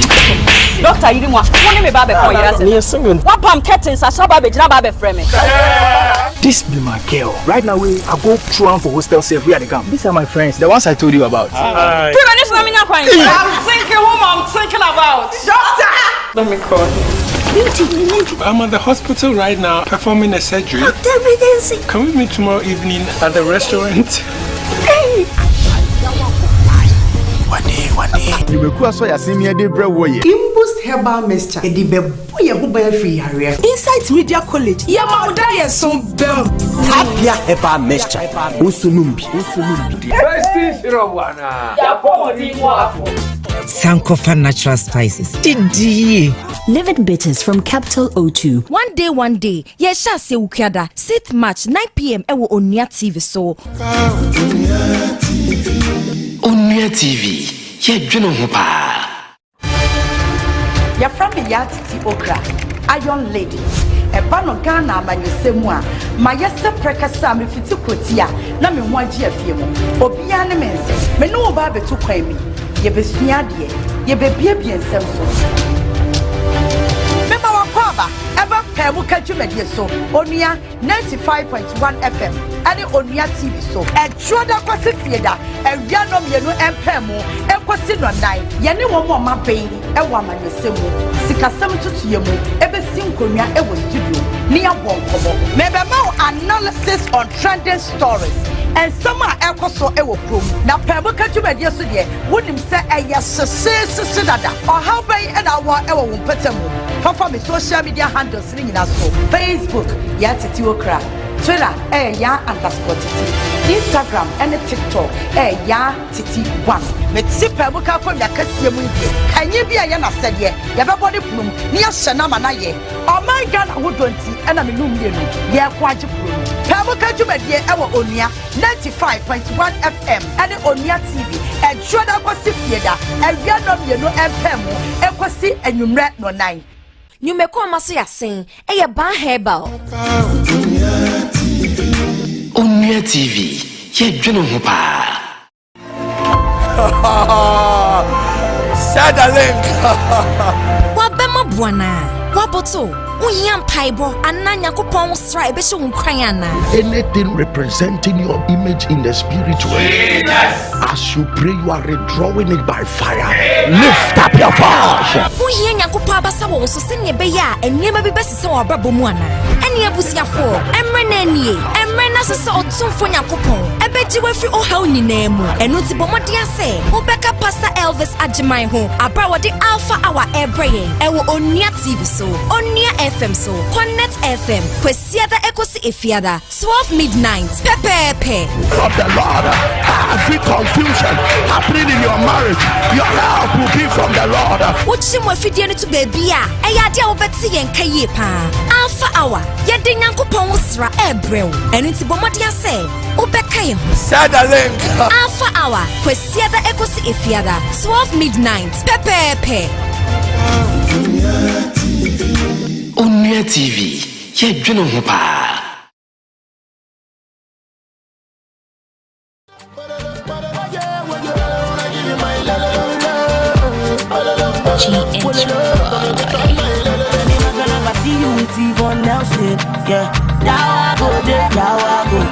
See you with the Genevieve. GH. That's GH. What I said, GH boy. Say Anna Meso, so now we him to Mamma. Aye. Machini Agusa de Emma Wana pay live Onia TV and our first social media handles. No, Nina, ya was soon to be patcha Onia TV on Facebook. Oba like a page, you know, now Bomadensa Obeshe. Hashtag, you know, Ayonia Machin. Now, what the comments at was Siena Fay, Yetimi Aquayanim. Tiana Shannon, so Emma may say, and then. Cash out in a better 100 million. It also bet me a winnie be a star 439 hash. Star 439 hash, Mr. Row, and ne Monchla cash out to force Mube Juma. Monchla cash out to force Mobasum Pesca, my mediagro. 100 million no modia 2 and there was so be iron and say, or Benjamin Shay, and no, and no. Innocent, Ewaham, and I feel so independent. Your Excellency. And it's only independent view. See, and I make us. And I want a party. David, Netian say we are independent. So you're a political party. Where are they? Nina, President Corona. Independent presidential candidate. And I'm a company. Oh, you can't. Innocent, my company. Eh, now, who support no? Yeah, today. And the other coffee granting Your Excellency. Aha. And I mean, my innocent. He is very innocent. Very, very innocent. Innocent. What I say? It's not pay. Why would you masama? I want a ponoswa here discussing State of the Nation address comparing last year. I'm Manusia. You compare last year and I feel so send you back this year. And see, innocent time no see a percent to me more discussions in the starting term. What are your expectations for today? I think that the can mention what here for expectations there maybe. Oh. Yes, I must be very honest with you because the burden of expectations is so heavy. So if you are not fortunate, you will come crashing under it. And the person made when you see Adibiso Nasawankam, I disappointed. Okay. Because our person we expect to from the president today. Just look at the state of Ghana. Tibia or mine, because president is not going to say anything that is different from what we are witnessing. Ghana no and 1 year, Amamuno and 1 year, leadership, governance and politics and 1 year. Ghanaians are really suffering, and that is the reality. President Akufo-Addo Obano making a lot of recommendations or Baba Amaya solve problems, including unemployment, inflation, and so one employment figures I shall say about even state institutions, agencies, and agents of government figures are here they cannot even reconcile different figures because Ghana Statistical Service at the inflation or the number employment way statistics about one thing. Yeah. For the employment ministry, they have different statistics. Yes. Dr. Bawumia call UPSA. He channeled out another statistics. So these are completely different statistics coming to address the youth unemployment situation. And you are now say the rate at which youth unemployment costs at a lightning speed.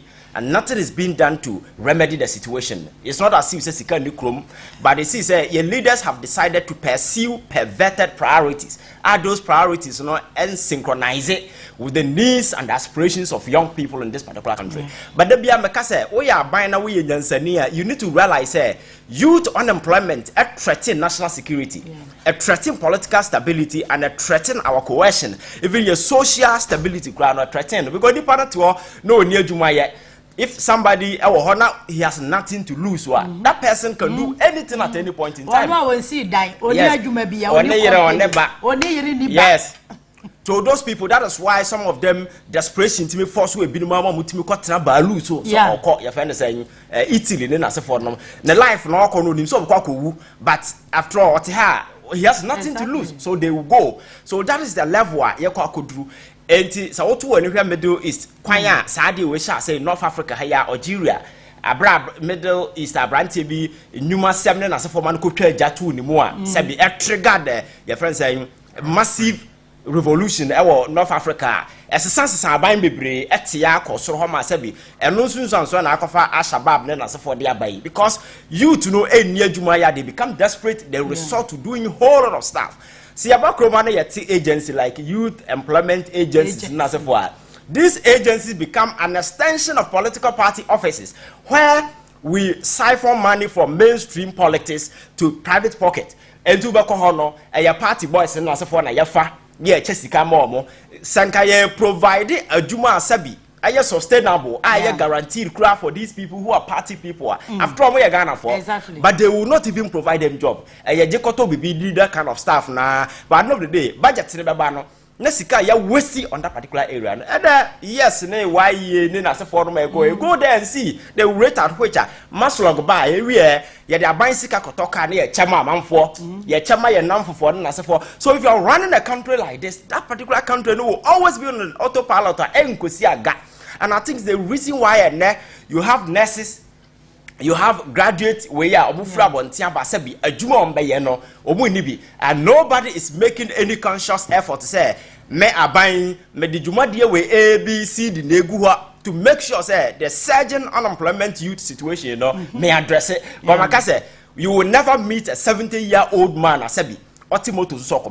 Always come back to the youth because such desperation, people must survive, so they will do everything to ensure that they will survive. That means resorting to other vices, crown or mayor. And as a buyer, you make it a priority. But yet your mind must say, a mrantia 100,000. I let's see your moon to so-called NAPCO to offer them a job, even that particular 100,000 people, the government could not sustain.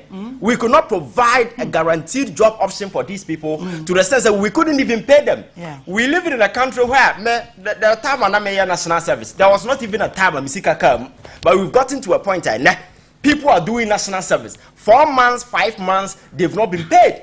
So Abanya Sabi own team to your national service for Kano. How do you expect to say your first a public sector na nkasano obetimi aye bibia ma adwumafo na nasefo no and then look at utility cost na nasefo no salary no gia all of a sudden twe na nyina akọ enti ahokyerem na obi ate so en hyehyeye ben na yedi gum na it's not as if say ye nisika o na no eye Keta CEO na eye Keta Port CEO appear before Public Accounts Committee minister no appear then they were asking him about Keta Port for the past 4 years signboard signpost and the Keta. Nothing has been done, and they asked the minister, say, "Yeah, the pickers are from." Or say, "There, you far pickers are more from." But for the past 4 years, in here, we've been paying a CEO who has been doing virtually nothing. As sometimes as if we are crazy, and we have a president and a minister justifying this. We are talking about a country. National service for a year, NAPCO 40 years, but we are paying a support CEO.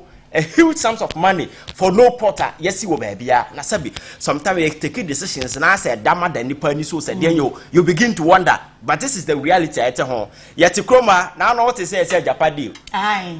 Pray incorporation expenses. Oh.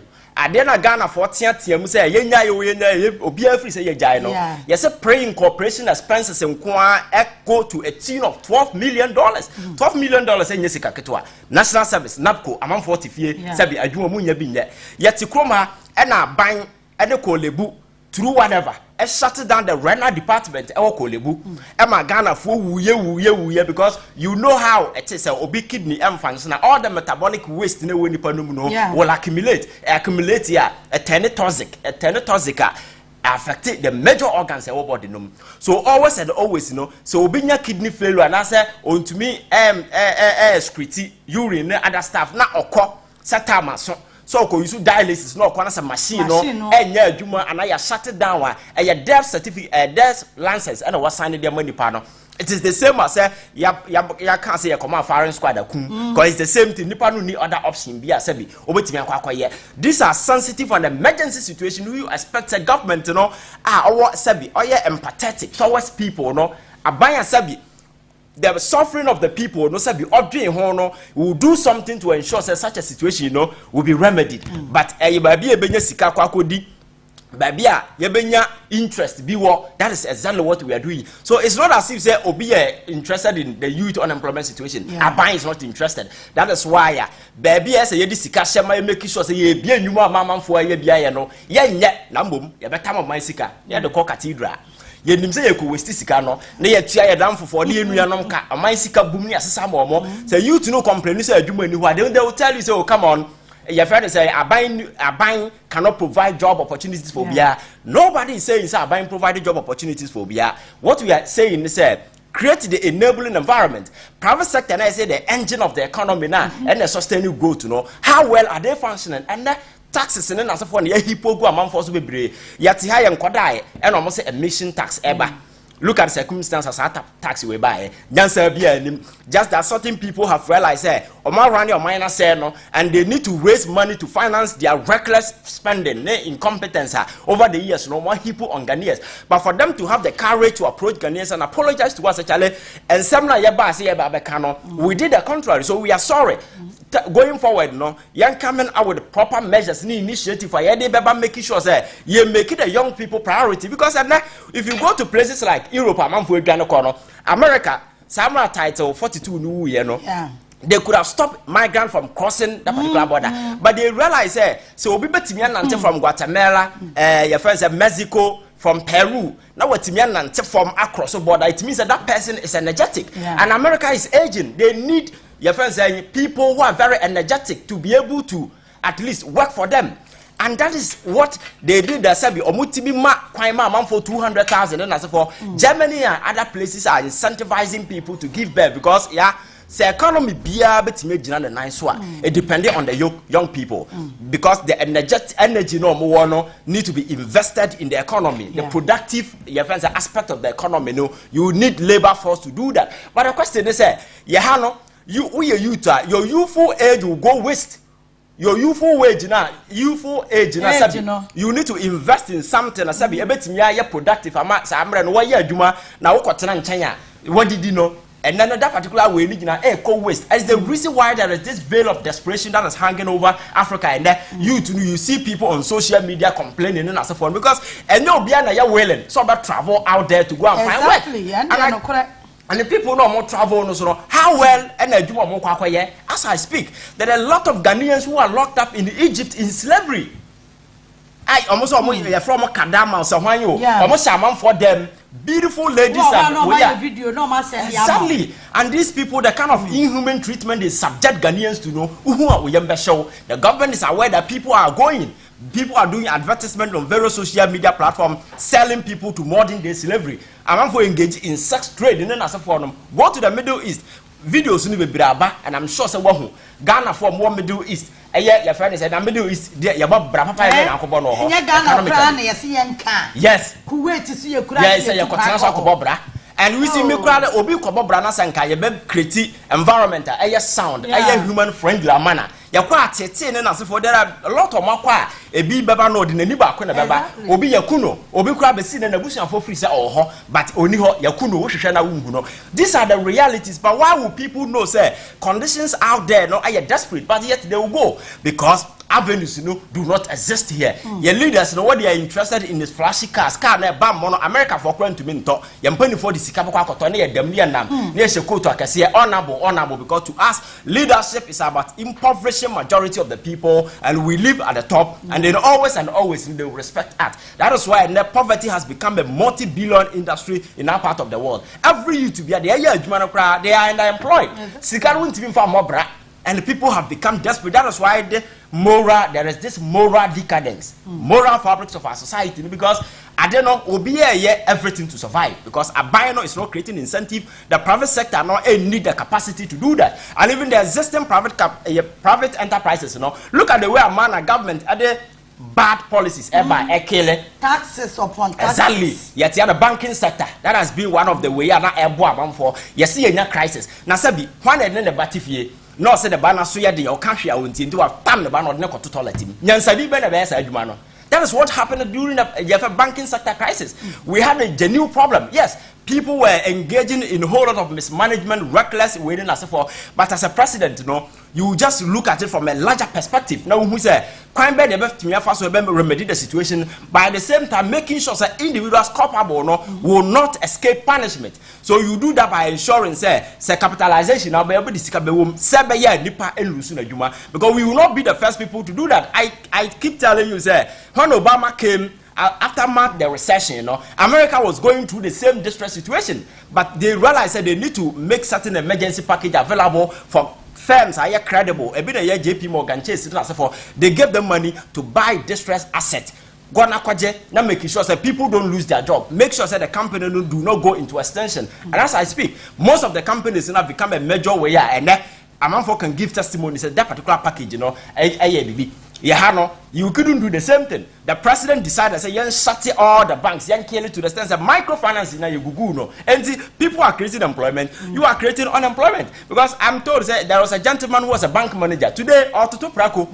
The psychological trauma that the person is going through, because when himself with daddy, your father say bank manager or sheko to akasia, obakono ojina kwan ho to Prako, akra no kwan be no be fast. Just what's the send pana brabo all of a sudden.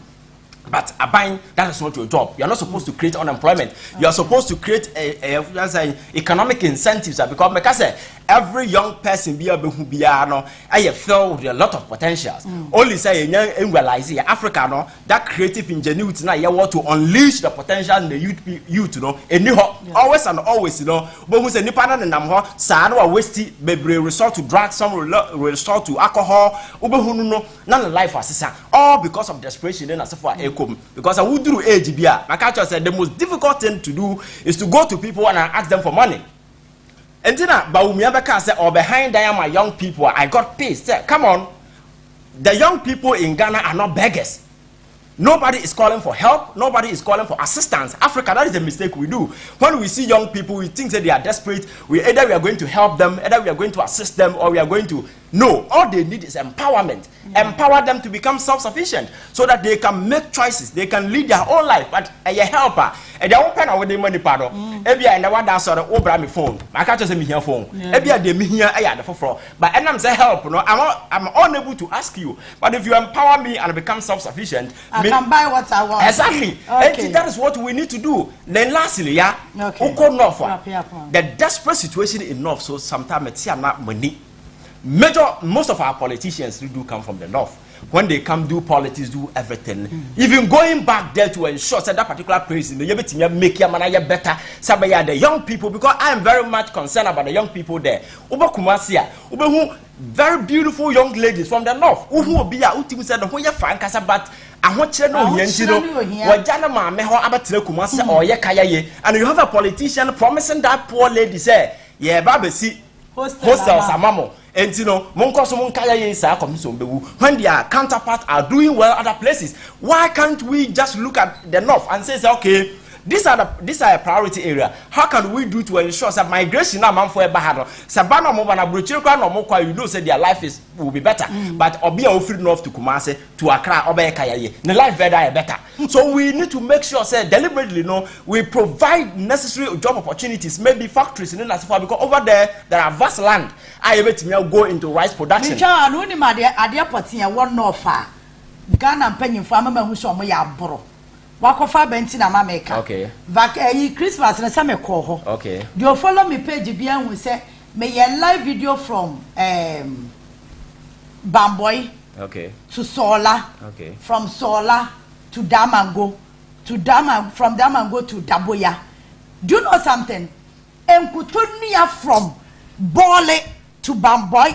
When you drew Bole ekwanyina enkutoni yenuya o.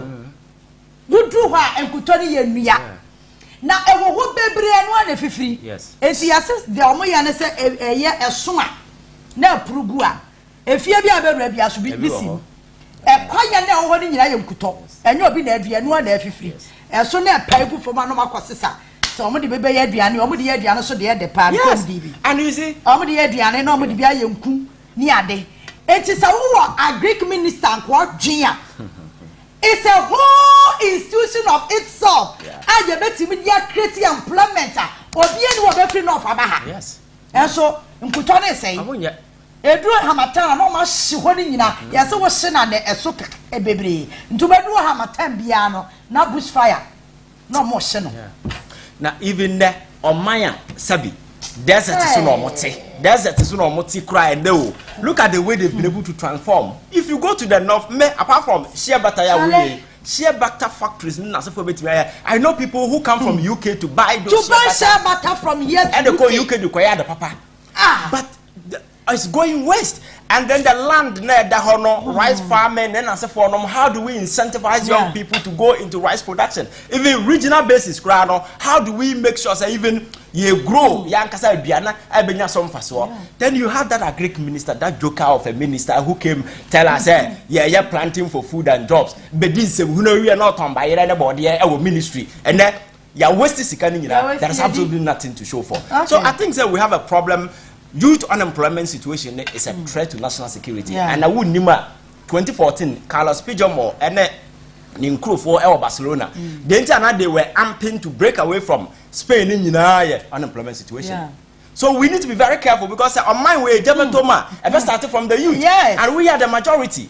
People are becoming sick and tired of what is happening. I think it is about time politicians begin to be very realistic. Now, because somebody cannot be a foot soldier in 1992 and still be a foot soldier 2024. In a life, and certain people are always on the top eating and they making money for themselves. Said by Napo. Not a Michael. What driver license ababe di ahase and our car key. Minim sanya can we tune dear. Minim say, where's a car key and Garetta? And Tim Pacho, car keys buha. Young what dance man. Last you could be at the bray and Tim Pacho. Not a Michael driving license ababe dia with some keys. Imagine you say, bet my car keys. Tim Pacho. Obi any muna on catch and say. Na japadi ashombo ababidi ha Sakrantin ya yichia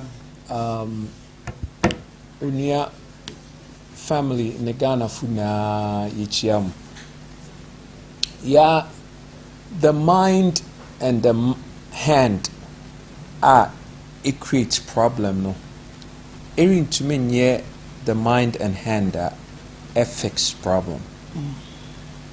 Einstein can say a problem cannot be fixed from the same level of consciousness that it was conceived. Inti se wo be reshuffle, say wo be sesa nipa. Sankrofia won create problems am my NDC and MPP for Ghana for. Enye say mi chi NDC, enye say mi chi MPP. But Obroni bia otini kroma ohwe Ghana no ohwe Africa no obroni ne confirmed say yen yenim nyansa and obia can fault them for that because one tiase say enkrofo na wodi en abro no de bia ye santo abama won ye wia ya kotena sorry dem na sofo mpanyimfo no na me ya say when you finally meet your maker na minim excuse out be man because sanka sofo any ahemfo any nkrofo bia wo influence no waka kire nkrofo e follow one say san nkrofo NDC ne MPP ense say woto abama wo Ghana fo mesrem munti asema me beken yi ya onipa bia wo right until you have a right to vote for whoever you want wasede but mere sre Ghana fo mere pagana fo chel say one for the right our wanna into chain. Now we invoke the responsibility, forget the right and invoke your responsibility as a human being. If he says say you know say yen to me I'm for responsibility say and yet right yourself responsibility here for ubia others.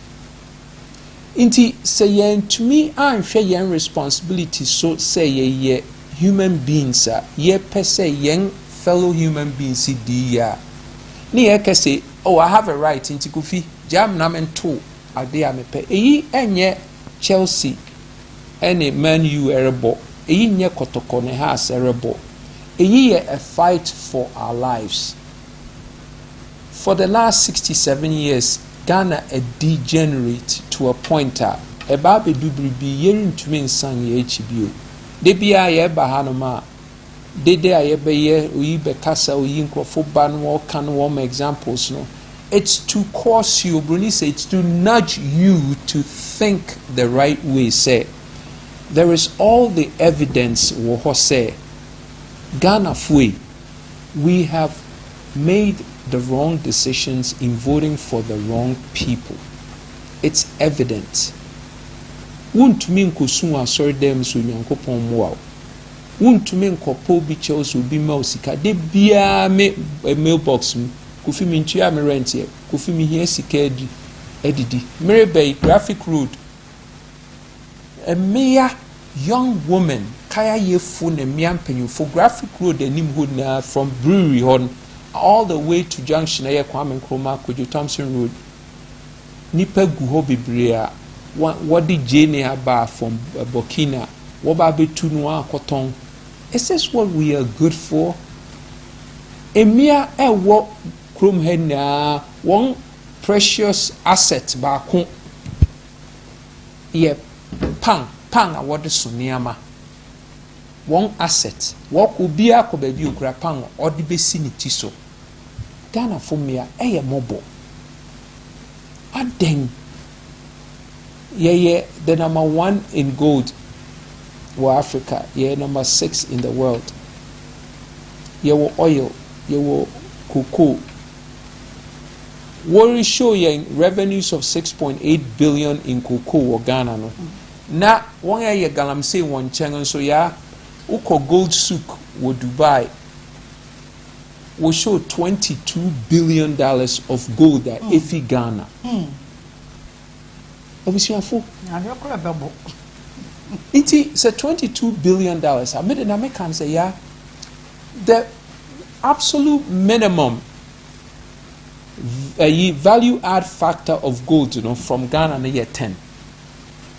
Inti say young when show we young paper so innocent say yenya 6.8 billion. Now on the streets of Dubai, gold that one who for Ghana no year 22 billion. Who can 22 in a 6 but man year 28. 28 billion at a factor of just 10. 10 times 28 yeah. $280 billion. Into Ghana for then in Ghana yen with $280 billion in a 12-month period. This is for 1 year. One mineral. Burj Khalifa, the tallest building in the world, it costs 1.5 billion. Ghana for between see Burj Khalifa is being in every region of Ghana in a 12-month period. Yebenya over $150 billion left. You bet me I bullet trains from Accra to Burkina border. Best is 67 minutes in a bullet train. In less than 70 minutes, Burkina border. Okay, Sky train crying who so now. Maybe I would be an media bullet in the yeah. And young friends say you use young Agnew. And that's Sky train crom me. Yeah, an American say, you will have Dubai, and you won't way Dubai. What high and Crawford say, Womra, ya, who him say one quang ye de. Ebi a minimum quang ye. Inti semi say me per se, me ma wo be young quang mammy. And then one say, Mamma ya. We say ingredients ever cost 1,000 cedis, ever cost 100 cedis. Me this kind of mawa, me young kwang will me fiedi. And yes, sir, I don't have to worry about and kwang. Inti yendi ni ma deni ye krampa because ye bet me I justify say ye sikan. Ye bet me the Greater Accra ama Russia, ye the Eastern region ama Germany, ye the Western region ama UK, ye the another region ama Italy, ye. You bet me at regions in Amankru and once a mobia 20 billion. 20 billion. Yet 20 billion. You see, in 2 years, you per se would develop. Sa region say now you merge competencies. That's it. Who was Sikano did out? Yeah, we have the money. and now could do Dubai. That's for the money we have. Hey, into what they me say, would they forget about Ghana for Ajane? Would the young fan say the young pen through beer near Ajane? But Ajane, you want to say, young fan show beans and young Cassie, send Egypt fire. What for baby say, TIDA, Tajan Economic Development Area, what is $6 billion? No, they are China. China are basically a whole new city of industries, hotels, schools, universities. 6 billion. Inti na me can say, ye ni ma de no krempo ye wo sika ne de wo China Dubai then wonim. And what's what in time after won anim no what ma Europe ni America ne be build ma won. Inti ade ne yenye the same thing. So inti Ghana for na me can say sankrofo yi a wan cause sa failure wo Ghana he me na ha me more than anything, any the degeneration of young moral fiber. Say young mea mofra wonam social media so when you won yanti and how mo ya ma me no mo.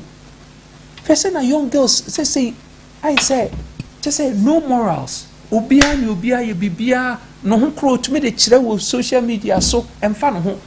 Yeah, enye pro Yem no degenerative pen, not say society never come to a close.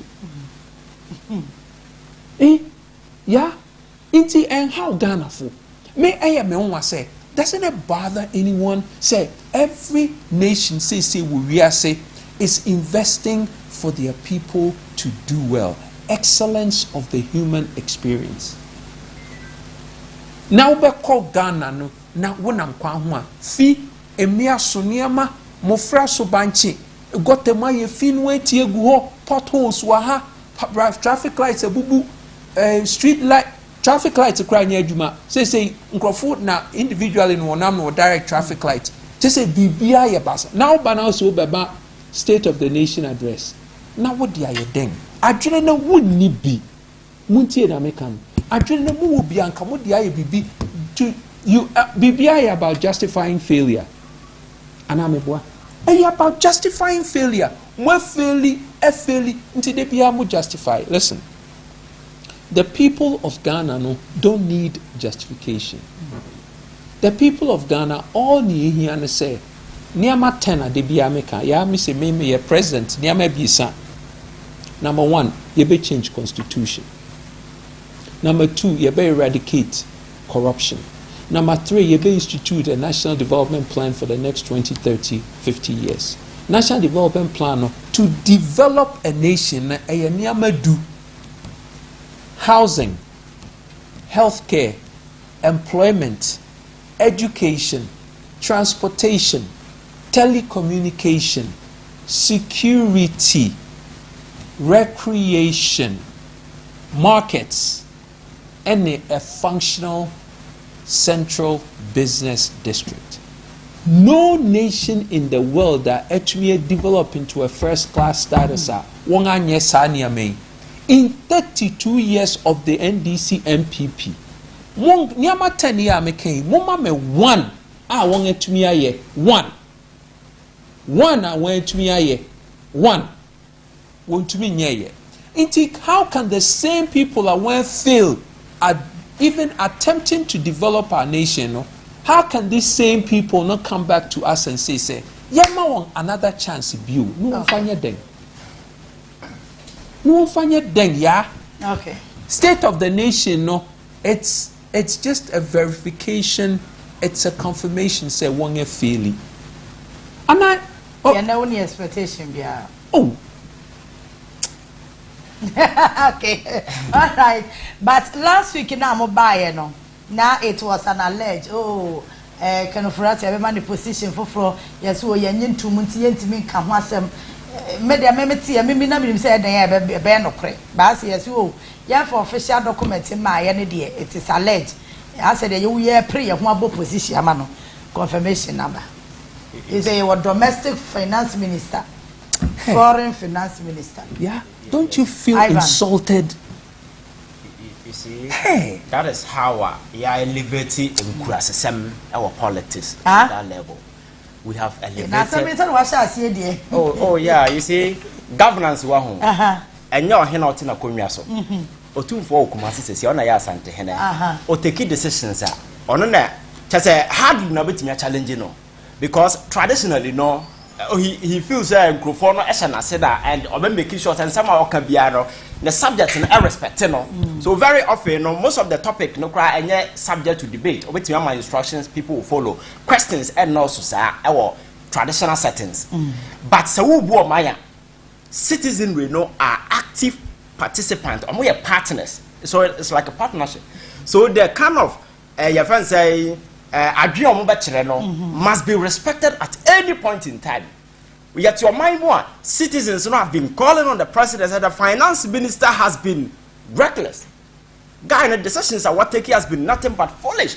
Said be mind and the signs are there. Because the decision are taking it. Oh, it has been nothing but foolish decisions over. Because if you look at the economic card that Ghana curiosity, clearly the scorecard is terrible.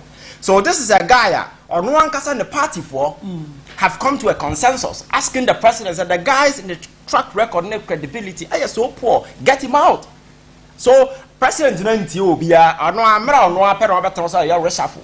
So if you are changing such a person, you let him go home because you see the financial sector, the economy thrive on confidence. This is a guy while running the economy and for the first time in the history of this country, your debt to your GDP eclipses 100%. Say all credible rating agencies, Moody's, Fitch, whatever, we not downgrade here. Say inflation could do 51%. And I say ever. And bank rate saying. So all the reasonable economic statistics, indices, indicators, whatever be about to say, economic analysis be actually say Ghana economy no at the flat. And then you defaulting on external payment. Domestically, Nipa na omodo musika kwasha buy mu say domestically we want to invest in government projects. Sabe yeso esika ye sabe kan and domestic restructuring be kan omo and omo cannot get their money, including pensioners. So this is the scorecard of the gentleman here kan 17. 80 just a confidence in that guy, no. There is no confidence and trust. That is why Ghana cannot go to the standard market and I say credit market say kwakobobosia. Ko woni say yentimi flow to euro bond and akoko kra meto. And I yentimi nkobobosia. External credit say oboka. Why na ba beto? Akoko kra.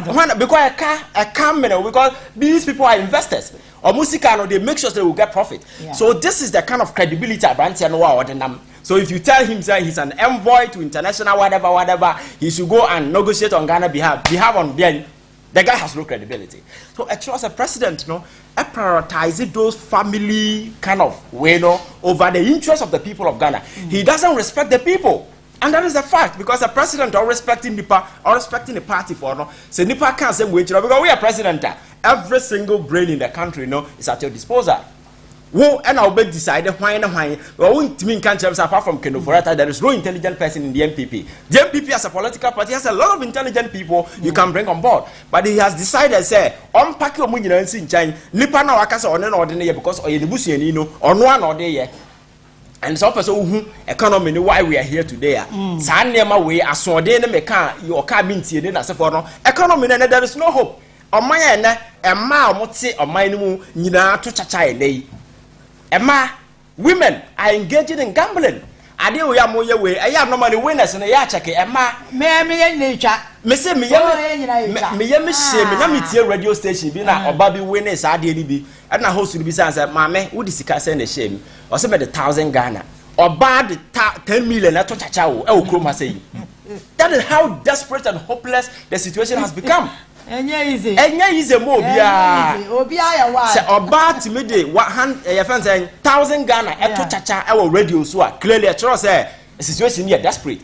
So as president you listen to the concerns of the people. Now utie nsem ombeka na sabi wo de tu anamon, but he doesn't respect anybody, and it's the reason why the president will still insist that Keno Forata should be there. Now no na make say reshuffle ya nyansa bia nim at the time at the platform we so asking say no so that now do something to save the bus. He insulted everybody. Today now then you come back and tell us reshuffle. Who cares? Reshuffling impact ben economy not there. But you see, I'm happy saying that the youth are coming around. because they say there is this new wave of political awareness that is being created. People are becoming quite aware of what is happening around them. And then a man for to be engaged in misinformation, disinformation, or traditional media, and also certain agenda. Now you're pushing and that particular narrative, change swing it towards the youth, and with the availability of social media and as for information flow. All that member platform will say all that I'm doing is give out information, explain things, give it to the people, let them analyze, make their informed decision, choices, and as for because this problem here at and NDC MPP problem. Sometimes people try to narrow and box the problem at NDC and MPP, thinking say you take NDC and MPP out of the picture, the problem will be solved. No. That is not true. Problem now yet no go beyond NDC MPP because MPP nya China for NDC nya China for they are organized Ghana for and now obi fra wanti be president you are not going to import Chinese and as Cambodians now do mobile mind with there are fundamental problems that we need to fix. Until say ever fix that problem, no me say we will not get anywhere. So fixing the problem, no, we need to create a certain awareness here. So what political party ma enya busia and enya emotional way. What party may have the courage? Something is going wrong. Be frontal, face it, because NDC for them people for it me a bold. Now young can say it may criticize your party decisions because it's easy. But wait inside these two political parties will go to extension before we fix a problem. When the partner or more organizer or more trying to come, no, are they able to even put themselves together to form a potent force? Political reorganization winning president and not that easy so it will end up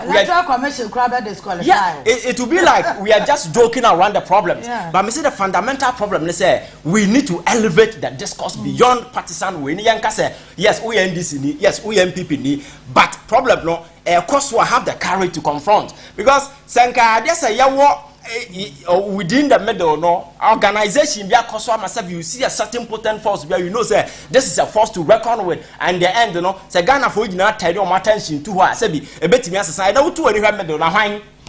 There is no proper organization being middle, so we cannot wait till that time. So that is why we are giving the information out there. Say it doesn't matter where you stand across the political divide, no, whether whichever government, let us make sure say we confront the key problems, we solve the problems because nipa na yawo man no say yetimi gina ye nan so na ye very analytical na ye push your leaders to the wall na ye bisi omo to do the right thing. Me say a time will come politicians will sit up but ye betena say na ye say oh ye dey party nie and say hunu cause na ye social media and radio so na ye support ya you embolden the person to do more because okwa America na ye friend say you have America, more politics or more Republican and Democrat, two political parties. But we didn't say we never sound.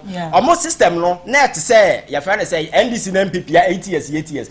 Trump buy a man for realizes that baby akwadodi akorin seguno. They cut him. They gave him 4 years. What I say? That is how we need to do. NDC to me yes I did na. Nipa na to no take policies in that for. Obedini home you know. Joe Biden ti way. Ekonon kwan ko the America soldiers will go to the ground Israel. Am to kwan no do Jim, but they are warning him say okwa election no be lose. That is the only thing that is stopping him. What I say? So when the citizens become active participants, now we cannot just be like the they say problem no honey you free problem no hoping say your friend say another resolved by itself. These are established institutions. You can't just throw them away and as all no kaya na keke. But how can we solve the problem? We need to devise a way. Tell people say be bold enough. Whenever a decision is going on taken by your president and you're wrong, be bold. Who opposition now will leader taking something is wrong, be bold. And then a bit in that reform party, no, I must say be Ghana so be because the ultimate priority is a country called Ghana.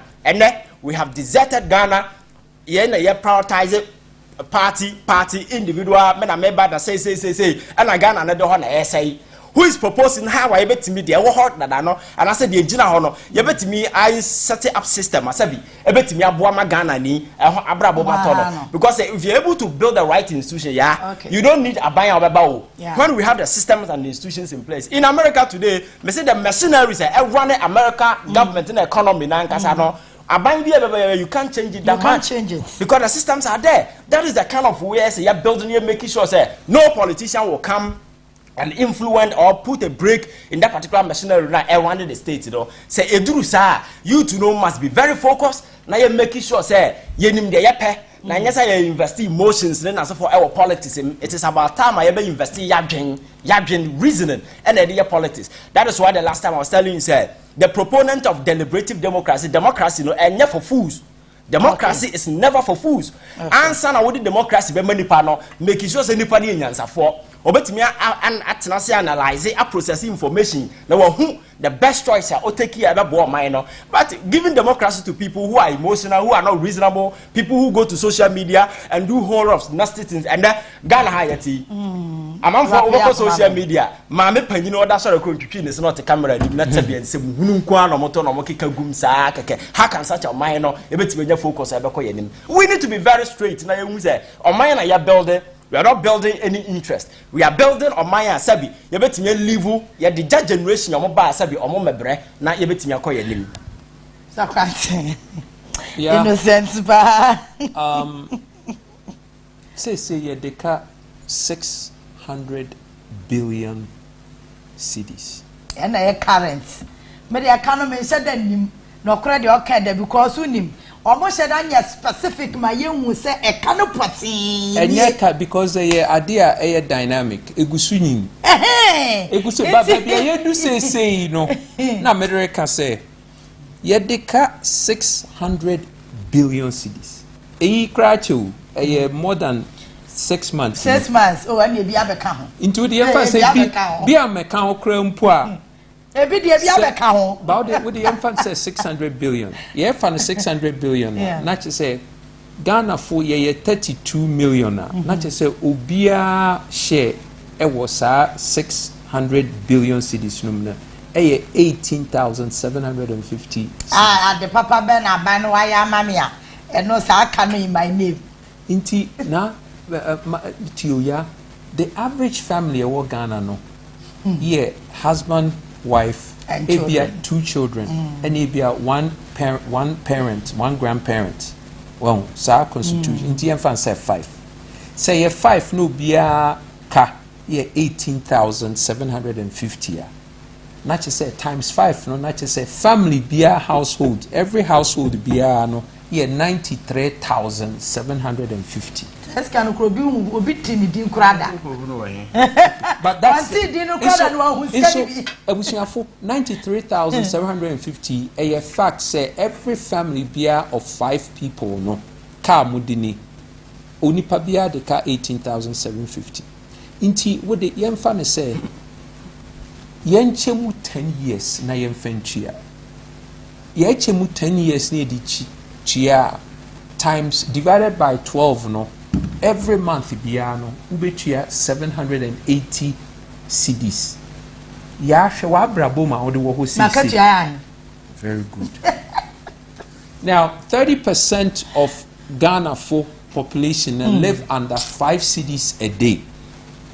Say you know with 600 billion cedis of debt ye wono obia responsibility to sa national debt you know every family bia as you say wutia 780 cedis every month. Obia deka 18,750 cedis. Until wuchemu 10 years every month bia na say wutia 780 cedis. Shawabra boom say what would you even 3,000 cedis cry a month no cry no. So what can say ye 780 film na fakutia Sadi for the next 10 years, Awabra po ebeye denga na. Oje 3,000 Ghana. Dem put at the bayo. Inti Ivan Tew, ya an American say, Kana ya bodedawo. This is with 0 interest on top of yen 600. Now which ye nim say every zero interest. What the interest ne ka until 780 na wuchia every month no. Kaina who say even though we reach 780 for the next 10 years. Okay, young cross on young parliament kakra. Yeah, sure. So that's from that life from the parliaments of Ghana. And see, oh, I never Roland. I think TV3 were whole live, and you know, you better feed now. I'm a watching with their air cost or see that's from parliaments. Incomodada and wrap it up 1 minute. I think they are ready. We need to cross over. Okay. Yeah. Okay. Into young American say impossible. Now NDC MPP obi areba nso a they are thinking say okwa akọbọ bosia more no de abeka saa aka yi ho ye ni a way out sena Ivan Reka no ya ntena se ne ehu se nesese ye ne de chichi oman no nti ye menyansafu bi mra no mesuma saa nkrofo yi worem fa yin kusi baabia innocent 1 minute I think so we there over say annual ritual president him say so over parliament no over kasa wa ma ya asem wa bu mra so unfortunately ya trauma no the trauma na we him say ya okeka so me there like I said the what's it say ya trauma na whatever the president is with that script okojira ha answer ma okasa win him sometimes obi otimi tu nanum tu ka kira man for say manye development am be command for aba ma me come on how can a president talk like this? This is one penina, and just all your crowd when you 70 and over years. That's the problem. When you are Brussels. Because the 7 people are me, I don't expect anything because I rehash of those previous way in a church. I'm for the problem to say, I'm not on Kaiman and I was saying about to bad one sell to Papa Society. Ghana for we need to get serious, especially young people. May say, do not invest emotions into politics, invest your mind. And that is the only way between turning the situation around. So that's former President John Dramani Mahama, former Chief of Staff Julius Zebra, my chairman, and my chairman, and dignitaries I would want in our parliament in Tiene. JM what parliament with the agenda.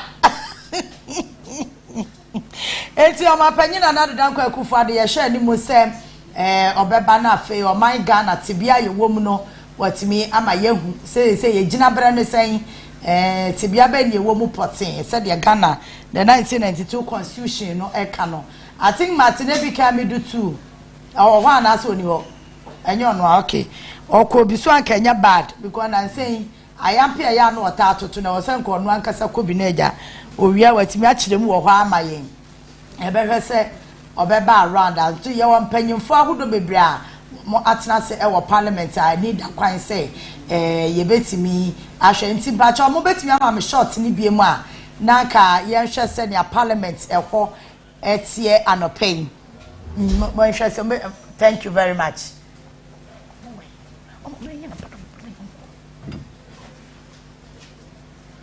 So that's live from Parliament. Yeah, just say Yameba ya dum na omapanyi ebeba. Oba na chese ne that I am to also prekunientin free ho. Okay. Enti yeah, just say yes. Enti we are from Parliament. One more. Wamo episode wamo witness say State of the Nation address ni bi no wamo enti ya time no dey obi kan na dey o mama krama ti asere da enti black coffee na tadi Uncle Pastor that's happy girl good morning and now judge the any baby Uncle Pastor Remy Uncle Pastor Remy kra ya na remo party so sawo ya dia eko biem na ya time no tem ti bra kofi yanka jangum na de me da se yan cha hwefo ne nyame ase nanso nyame de adom ye na ne nyina ne se apomdi hunti e na ye wo ha ne o yare aya na yare na chewo no so ne yare no ama wada demo ache ye agusua apono namfo mfa ne ye hwe ne nyina ne se Brafet mi Pate Clinic ne nhwe wo ne mo apomdi papa ho tie ye ka che o se o yade no enye no ne beku what if it in kan de oba yade no ebeko mesraw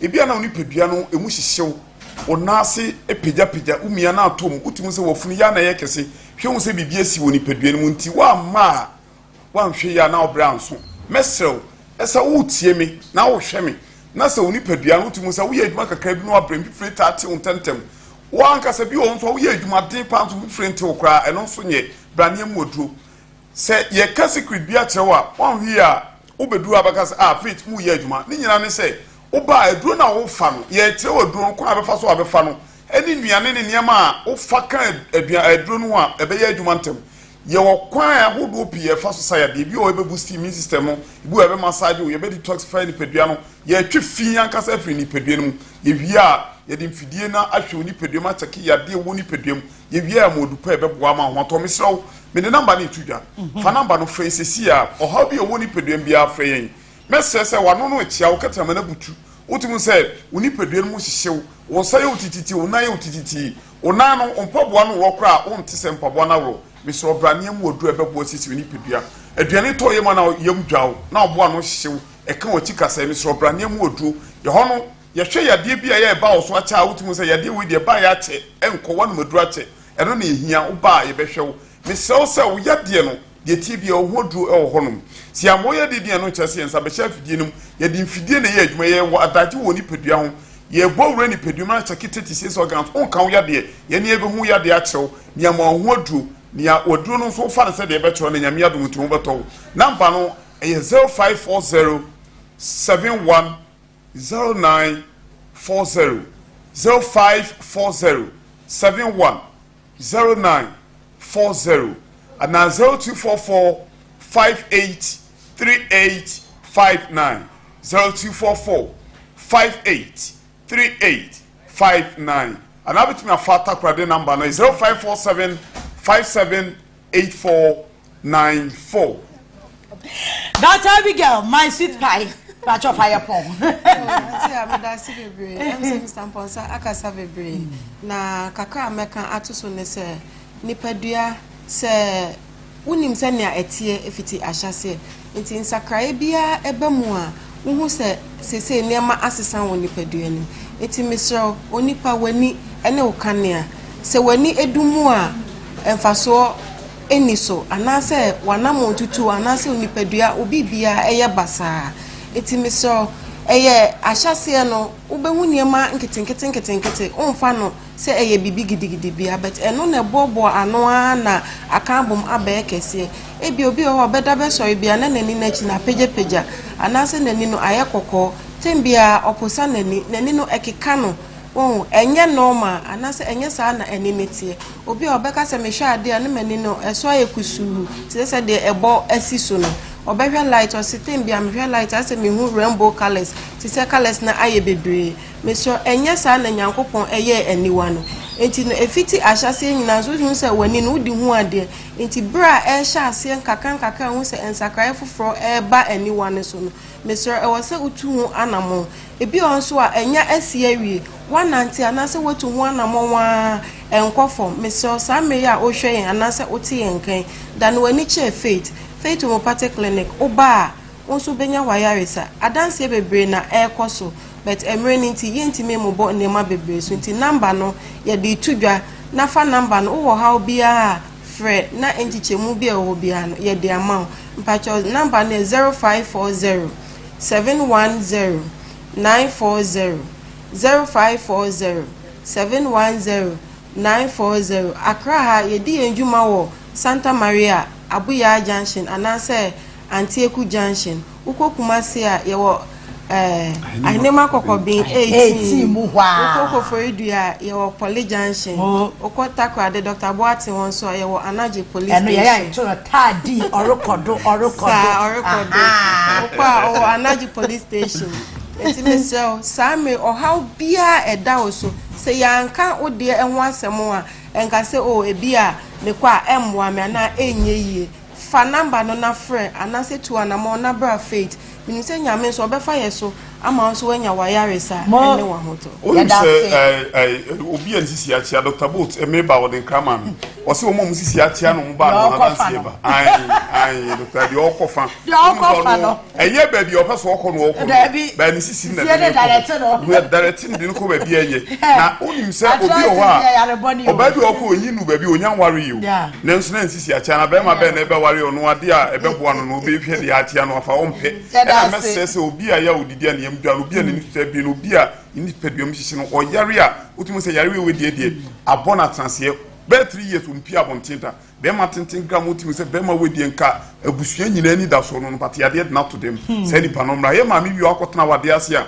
oware ya yade aba no ye so omra mesese wutie mi na se bia wanka se be ma maka cha se be ma anytime bia moni ko be ma because footballers in the many you onu ne ni be perman be man akakra o mfa ho obo nse free kick aba no ogire ni mu mo ne be man no aha ne ni ahwebo no so bo bo de prime ni enti be bi amra ne nhwew ye be mu odu be bu asisi ni pedua no ya di bia odu be bia de oho duro ho fa number ne frɛ ye mu odu sa akwa ye twe be bia de nfi de de baaye ni atewa aduane a obedi e be bu odu na mara ye adwuma ntam ni nyina ye ho adwuma ye we nyina no a nyame adum tu ya de no contemporary say ye wadaji wo mfidie wo no ya de be hwew say de wo ya de nti be bia wo bia mo nyini obi ho a wadi nimfie no kwa animu be 60 years 70 years edobo ha no ma obre untumi na obetimi ba nimfie no wa animu nti no onu maduro no a odum so osi nru a odum no ebowa no ma ne na but the honde oba ebe mu oduru ebe mu wada oni pedua be kama be massage o amu onu ebe bo ama oni pedua ni so fa number ne free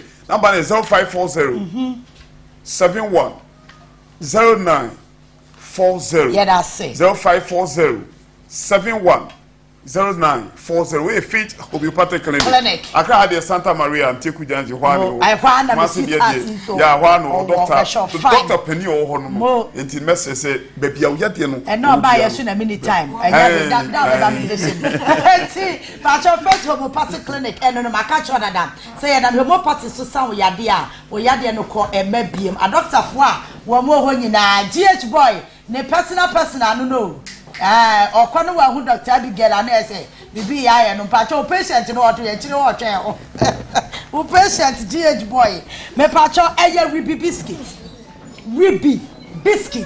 biscuit ya ede hey me say ade no ede wo di tu anu abeti grow awurade ade e crunchy awurade ye wa e say anu ane ede be man koda pacho we Ghana ni na ye tie na so ne nsoma me say aye bibi ho advert ni ye ka kire wo say preservative enimu a e kire say ade ne ye papa ye natural ye mfa hwimfra mu eti wo wi na ko ni pedua mu adwuma e kwa akoye no ye adwuma no ma ne koye ntime pa acho wi bi biscuit ne de mesro pebi gu fie pebi gu office ya ye tete office yi ye nya ne de gu ye desk so na se ya na ye ko no ye nya drink bi ka ho a ye koye nim tim pa acho low sugar low cholesterol e danso me pa acho e na ya affordable ya ye ne se na be obia betimi atobi we ye Ghana ni adwuma enya foreigner eye Ghana ni adwuma ye nyina foreign ones na omode ba no preservative wom wo ba wiawie na afa wafu ahye wa ye kutu asa bibia wadi ehye wo so me pa chaw eye biscuit pebinare ni din no kra ne honam ese 0531 003 892 wo fra na wo shop kasia ye di be brown na wotimi e de agum e na afa so 0266 83 0003 mami si eno so ma obiam 0266 83 0003 aya ribi biscuit fo me pa chowa M4 food wo mo eno mo dia ba freda rota sisi a obebro bi e de agu shop mu na won so watimi aton wanya sika agu botom ya dia brofo antumi anye abibi fo ba ya wa beye Doctor Due ye udeni e ala na ko na sri da bai awe na ma me ha me hui kwai medasi send the 30 minutes na medasi ejefo come to take me kasa okay 10% come to take me ejefo the can say edu heba clinic we are well share screen ne so no mess ne fa and some ye beka ye be wi no de hian pa ne say no mess no be fa 0201 044 221 and 0243 989368 0243 989368 ufa no mani wi ade me ka tro say ba na wapo mu din ho papa na pese ho towa ko edu heba clinic stroke na ma remfi o ma me ne o papa na wo dedem nti wo kwa adwuma wo bre no ye o man kesim ba fikrom odoko official town ma remfi o stroke no won sa sensen wo kon eye wo ya won nante kakra na wa bre won se wa no atia utifa eye odududu twen e ma won tofo ma ansa na wakopa hu America bra edu heba clinic ne wo mfidi e ko base ya de hwe obodiem ne hese wo kina next week, next month, 1 year time, 10 years, we will stroke a catcher one day, not to me about home by Dr. Dusuman cancer will say, and ya dear beer, how be a bassa what 1 hour boy, I made some more, Darby, young coupons, you shall not be who bone will be Obisa, or the Bama, or Bisa the other 2 young men, or did Dr. Dubai, yes, how our promoting one wow. Mean you never buy a sad day, as some never bed, just need we will see Tom what dance day, or Kakakali, we are so baby, when you be. SMBTS. Hey, the only bitters with no alcohol. Mrs. SM. It's a piece of mobile show, no singing. I'm a mom, SM. Just one year, short. Remember, and I had 10 cuttings and one at my program. No, be Busa say, SM Yamudi Hunko, I do my bay and a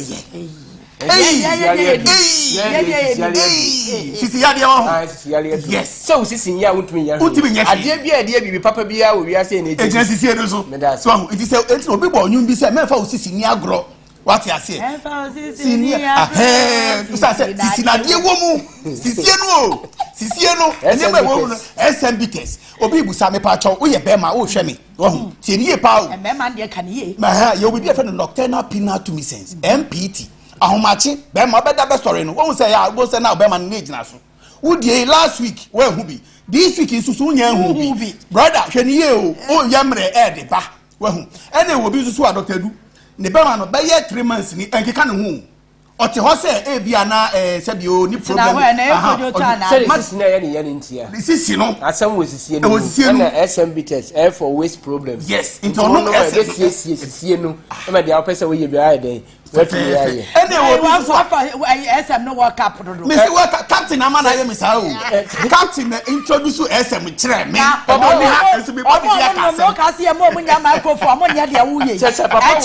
offer me last month, or that's not okay. I dear SM, I am a mino. Me say, me do what I say. Now you're Bama to swim. Now the end of Pajanimua and China to do what do you SMBTs? Odi ne peja ne mo ba sisi ana adwo na wo so di no aye memlemle on say ye be ma no sa do ye di komo ya ye di komo so da hodi se men so a e se mu ye den e ye dene because ye di wura ye penetration o pa che se fo bia ne ade a ye de do me da se people bia ne pen de trust me da se na table bia ne ade e di so nti sisi no se nye dia ade bi wa wotumi ye den emfa nye nti sisi ade dry ye ka ho asem e SM bitters without alcohol one more jam ntem no maybe o se on the 1 minute continue ko chairman 1 minute ba ko miensa enan no jam itamba enije ni fie ho ye mo numbers nti SM he fa ne be upe bi ato atenie Ghana be yawo bi abenya bi ato ne mom ko repass ventures obenya bi ato Hallows Herba Tinatet Herba Rich Joes Praise Herba Kingswalk na benye bi ato ko enje Herba so benye bi ato ko Ashama ko Widama Ekus House of Drugs na Kara Pharmacy ho nyina benye bi ato numbers ni go screen so well 020 10 44 221 and now say 0243 989 368 ya na usisim problem in na baya wa beye Dr. Dwe ye udeni edek beye be ma prekope edek enkwa sombo pacho ya nra homra ya be call parliament see ya enche it's me pacho eno na ewa so no it's me pacho president inspect parade na it's me pacho ena de sa Dr. Du pacho live from parliament no na wo hwe no say so ma panyin na do dan kwakufu ado wa ba or inspect parade Dr. Du eno wanko it's me pacho hwe so enche ya be cross over na yetimi akwohwe state of the nation address the wa wo be kan ensem no asiafa ti me pacho ya no wa hye ne so dia mame me pacho ya hwe so na ni nyina no na ya yere ye ho se ya be cash out big time pacho ya the draw ne be ne na ne musa me pacho na ya ni bra bre ni sky ya che doso star 439 hash na wa select option 3 na say what me etwa wa cash out it's me pacho modi catering services modi amoma me parliament ni na ho sa Moody's catering services say a cake padia me pacho yen and your flavors in your red velvet ever home your vanilla velvet ever home near what chocolate velvet and so ever home me pacho open the door etua your number is 0541 4701 94 me pacho every ahwehwemu and wagya tum wonya ye flavors bia wo hia adwuma soronko bia eno ane so be mix ne keke na sa wo bake a ene sa eno achi event bia wo ye bia pa aduane drinks ana se wo pese be serving kama ya nka se be ye aduane a ebe te wo katrama so na watimi edi ne kama me pacho we be biscuit na me ka ho asem kiro no ye the Helen's natural cocoa drink and a bosso ye the boss one den because sa Helen's natural cocoa drink no and also a drink bi a ye the Ghana cocoa ankasa na ye ma wo ye diabetic patients no to me pacho we obi our diabetes kra dia wo na was a wo pack ne ma edi gufie ye no ma ye mpese e benya bi nso no yen eno a ene ye nom obi kan prevention is better than cure to me pacho wo enkran Lord Care CMB ubenya bi Bath Star ewa kaswa ena ShopRite branches bi aberemu no ubemenya eye Hell is natural cocoa drink bi no aton wan no pacho kama pa enti ana wa hye so e dia mam ota no wa pa ribi biscuits pa na dia bosso na se yen ena ye koye nimu no ma waduane enya wadru coffee enti me pacho coffee time ebere na aso no te pacho patupa ye don wa de nyansa bo akwase esan so de nchia kese every Kofi Minyo Company Limited e de bere ahwefo nyina de umsa me ka cho se ohumi wo hanom a ya mbase ye beka bibia ho ase ye de ese ma waduane enye wadru ye ka cho se ye waduane awudo bi wo honom a wudi ko ni pedue mu abebo ma ni pedue ne nya hodene ema aduro enye waduane na mum ma aduane enye wadru uyo obi a enyare wa wudo na nipadua no edi esie ye aduane we ye atadwe na ye tena ya so ye hwehwemu awudo ahunu se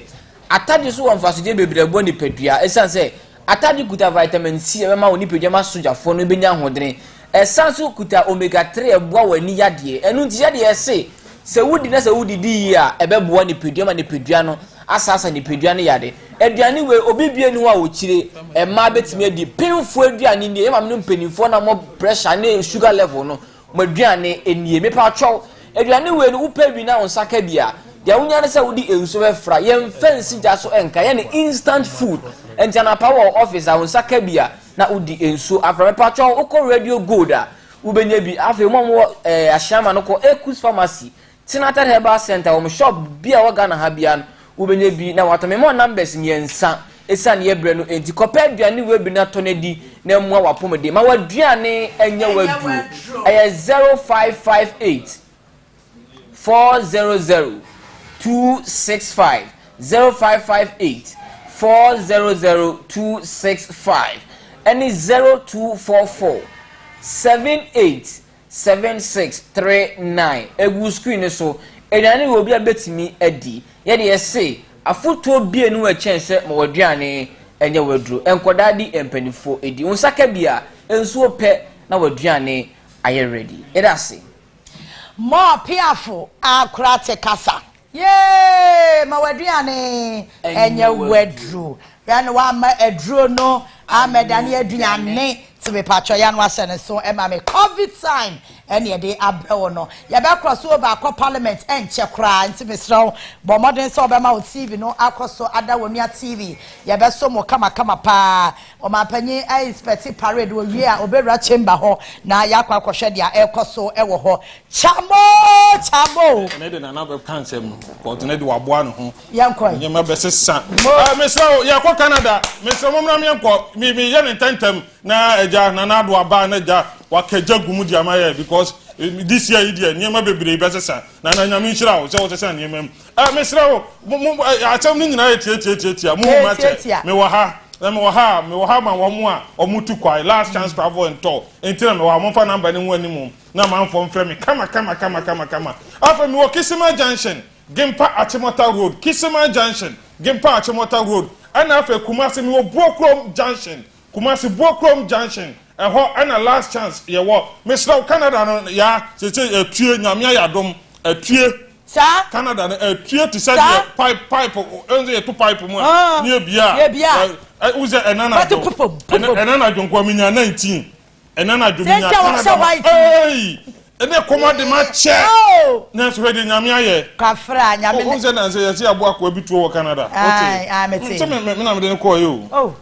yeah it's last week Monday ni mo frɛ yeah afọ mu se social media da ho sa na me fa na currency ye aya brabo sa na brabo te ba unse hwe ya asɛmba akwa me ka cha man fo nse opa kwantuo na hwe wo nsɛm keka mu ye mo dokre okwa keka no bebre ada bia ya wo ka yes amanfo ni o si wo pese otu kwan ya men keka nkyere nko what ya say minimum amanfo a omutimi ka se han na be mi tu kwa akwa no mi ko wukura mepe obetu kwa na de odo ano kan ye no sa na beba etimi sire mo ntomobo me sire wo person on last chance edin komo no your number no 0553 last chance 0553 last chance 98 last chance 52 last chance 31 last chance 0553 last chance 98 last chance 52 last chance 31 last chance and after Kumasi the 0543 last chance 56 last chance 59 last chance 68 last chance 0543 last chance 56 last chance 59 last chance 68 last chance last chance edin komo me so ye Finland so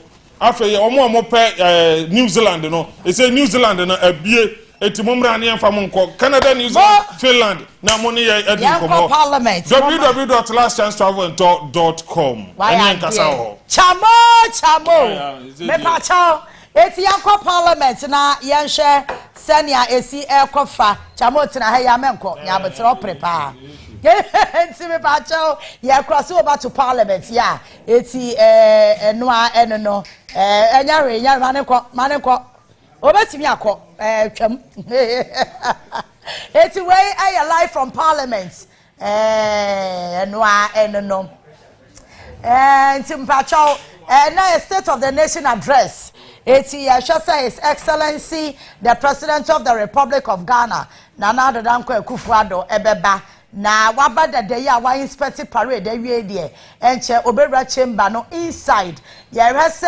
empanyumfo akuku dam nso a one person amode omani monya betai so na no achi no wo nyina hwe se wo mu ebetimi awram enti ubehu se a police for aye krado ewo hono mu a ye hwe se security nso ebetimi akonanim eno ana obi ka cha me se ena security ebekọ parliament no ebe very tight na se mu be den achen previous years ne de na abese nko na me so na afia ye de kwa awie na no tight security na no ebe den masa na na do onye obi abani okroma no abeka so obi be che na bodo obi anya ne we enti ene our parliament yesha ni mu se omo ebehye program and as so na no as into a live on Onua TV we are coming your way from the Parliament of Ghana your parliament house ya se o mapanyi na Addo Dankwa Akufo-Addo behye ase na o my Ghana tibia ye wo ma akasa no watimi ene yen abohu nkomo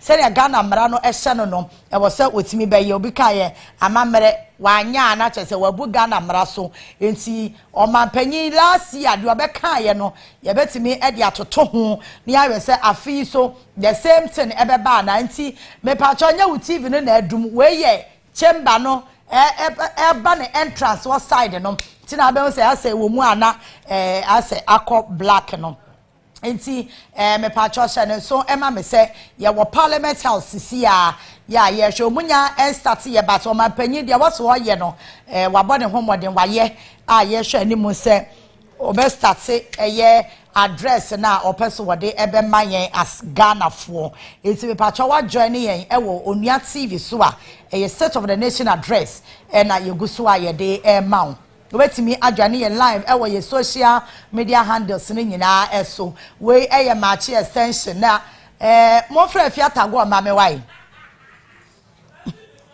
mo fra fiata go ma me eti me pa cho enche ye de obekọ parliament na yakwa akohwe dia ekoso ewo ho ma wo say former president John Dramani Mahama atena sededa and I'm a chairman and so Atenase, former chief of staff, Honorable Julius Zebra, or also Ewo Home, and our NPP party in Penyon 4 national executives and our friends so ministers, Ahodwa, members of parliament, CEO, and our friends so board chairman, Ahodwa, and also Munina Ekono, Obia Ewo Hobin, Tiafia, Sona. Den ya jebo baba afi the time na nya so wa inspect parade awie nti encho be wura aha ye hwese on speaker be kwa akobọ nkomo isi ese dara na oh dara na ya de abiem ayi account for wa be ka omo mo se dara awo account for baby ese e be siusu a ye show ma enfie we nyina ye hu akwan ye hu adwuma ya unsu papa bi oya sara na do ba chiwa bu oh na se hia friti 1992 aban bi anya kwan te so no da e de kwan ya of rose no ante baby ja oh and dem te se na akoye guy name asa fina na edi yete but e wo hifa oyoko ya nya mo run about ni yara bikura mi ko de wo se ayoko fo Munya kwani Laraba so wo de wanya bi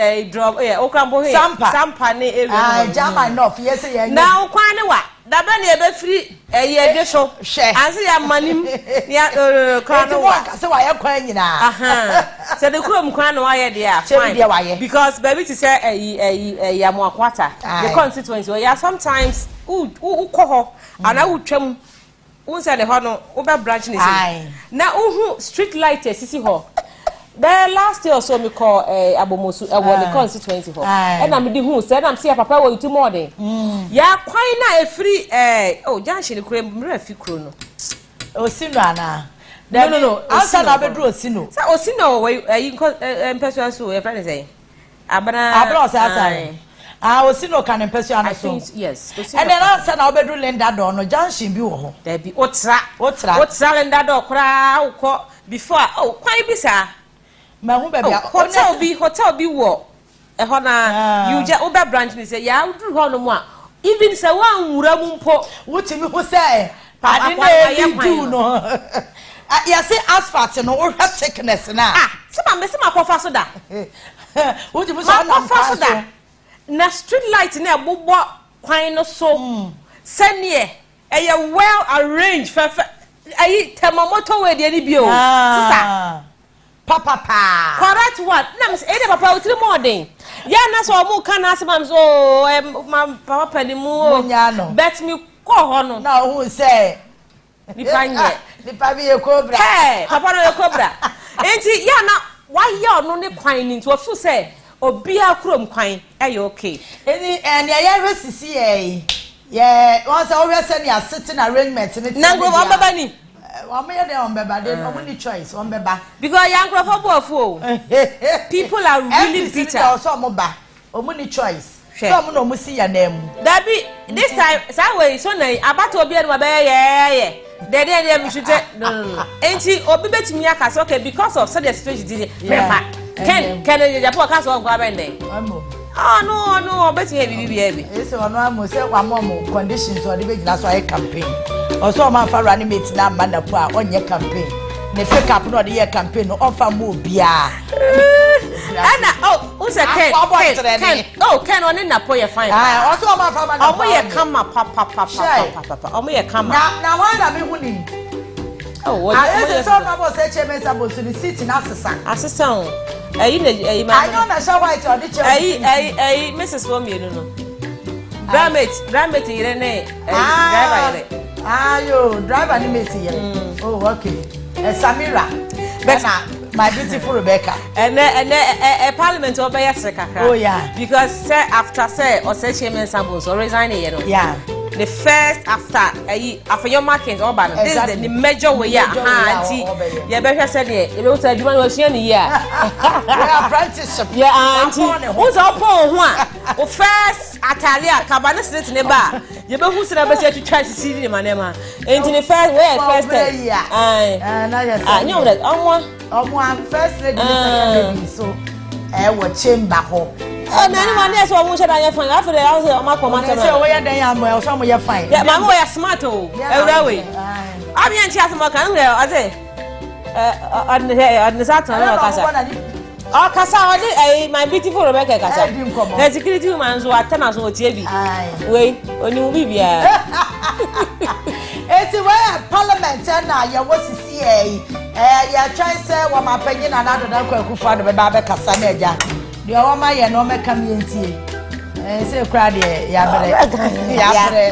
what are you coming to say tire covid kai ya try ya so ti we who get na na do so me bibi ma who bo bra but empire na me ban say de e ma no ha dwen titiro ya adwuma eni kroma but say obia wo bibi ode ne nsa ye de kakra you only have to pray to God say wa adwuma enkoso ma de bia apart from say adwuma ni ha ne de unso enka so kwaje chop money wo unka so kwaje wisdom ne ayi at the same po noble school fees wo akufo ado ho anata finance minister ho aha nti ye dwuma sanka dwuma no ye tire mo bi anya bi ye ya nanke ko so person ye tin komo mo bodo so mo dey see o mo so ache they want us to hear them komo that they are boy ya camera fo no mo twa de no me so mo pem komo bi ati o so mo nyo bi ahwo fe asemo mo me ya ready akoso akaka na ase mate ne driver yere nom o kan ro say bra mate ne bra driver okay bra driver nje ni mu ya chia say wa be cross your camera ye hwe ade hwehwe ni mu bi e de hwan ya pese me hwe ni pa cross I'm sure say a lot of things be come you're smart oh very smart say we him say if no na say bi na me hwe ne to bi okowo e ma no mo toto enam wo tema port mu ekonum area say habo ho wokọ ya mo fa bi wo ho no mama no e ho no mo yi nam no mo toto no e na okoto ho na me say nya ye de am so hu say wuku na akasa kọ ho no ma de wan kofu adwa no no ti nya ye de je say wa do hu jim no say Samira nam so a very hard working lady that's it onye omo a and even nani kunu kra me ye time I think 2016 sister one so no say che me sabosu na ti one yeah sister yo ti hoyi wo kai mre bia na ye hwe na ye hu na abato ba mu de obi fro ba ye wo so ye nipa na ni ma se pa ni nipa ne semo jeza nipa do wait chen na ni modu kakra wo hwe obu face a me omode to so na ebe si wutirim yaza we ya de to na so ana aka ye yes ana me kai ye na DM so mo yes a connection mo ya de no mo ne se like what oh na se na nyo no na wo anka o TV so wo aka wo wo dia fa ba da dia me ka kiti bia wo dia fa ba so e chomo a me kiti ya me kan o dia asem ka like me kai Ghana why come on jaza enipa no mu odu chain let's one sit no obeta me one sit so a why Osech nakuya na mde akwashe wa mama Osech me sabos wa resign I know until the seat no say afenyo market na okay until afenyo next line na afenyo te hwa or na afenyo market to the same lane to say them new team they say we are moving back one lane or kwa the next lane kube no Osaf maf there be kube rawe ya keti okay Osaf maf wait Osaf maf na mean say keti ha mo ya kanda pa na boy and I'm your national security minister yeah oh okay mama bi betwa mu asa o Sefrida oba no a akwa camera so you dey you ni o dey cross ya camera ne sa no hwe ni mu fo asemo nti ene de me se unu obia kasa but constitution no na amman ho sa fa nya sa man e beti obi e ko ye ne wala to wala sa de be sia wi de be ya na ye no de be sia na nya sia Genesis 3:3 de be sia wi o be kan dai de be sia nya si be ya na de ha adwen ye say wa moa ni mate no you know say one yen yema ye mate send you nani abri oh say when dey bebre you also have to prove yourself into your try say ono so betumi prove no ho so say na onye main driver but yemu be a fat trotro no boy you bu mate ai you bu rough mate me ma ho akiro ene wa ma enti yan bu mate for chain driver for no enti sa asem no ka so be si na say driver anka mate anka wole yemfa no da bi wole yemfa no Mr Peter wole yemfa no ya hwe ena gina ne yede ya hie da bi ya hie yenko Judy kan ye na mde na yi mati shishi bi o but batasi enti ya de yen sa ye bu mate fo papa ni mate seb no yemfa nya adwuma yemfa nya adwuma enti we are still waiting ye busu aye wa atwen mami me se da ni ye busu aye wa atwen yem aye hwese omapanyi e de ne na address no beba and that's your movie I'm using now no china this first beba true state and kwa ro me nne o said omo ho pre omo no me nne na afi o ma to omo safiri ho enti ora baby ye kan say baby first lady ne Samira second lady Tina ehwa na majority side majority caucus no omo tinti on say Frida ene everyone say papa yi yo wo bo ase ya everyone say mpo MP referee kwate enti ye nyina ya twen why is party parade na wie dia na edi kwan say yo wa nse se okodo so be gina wa che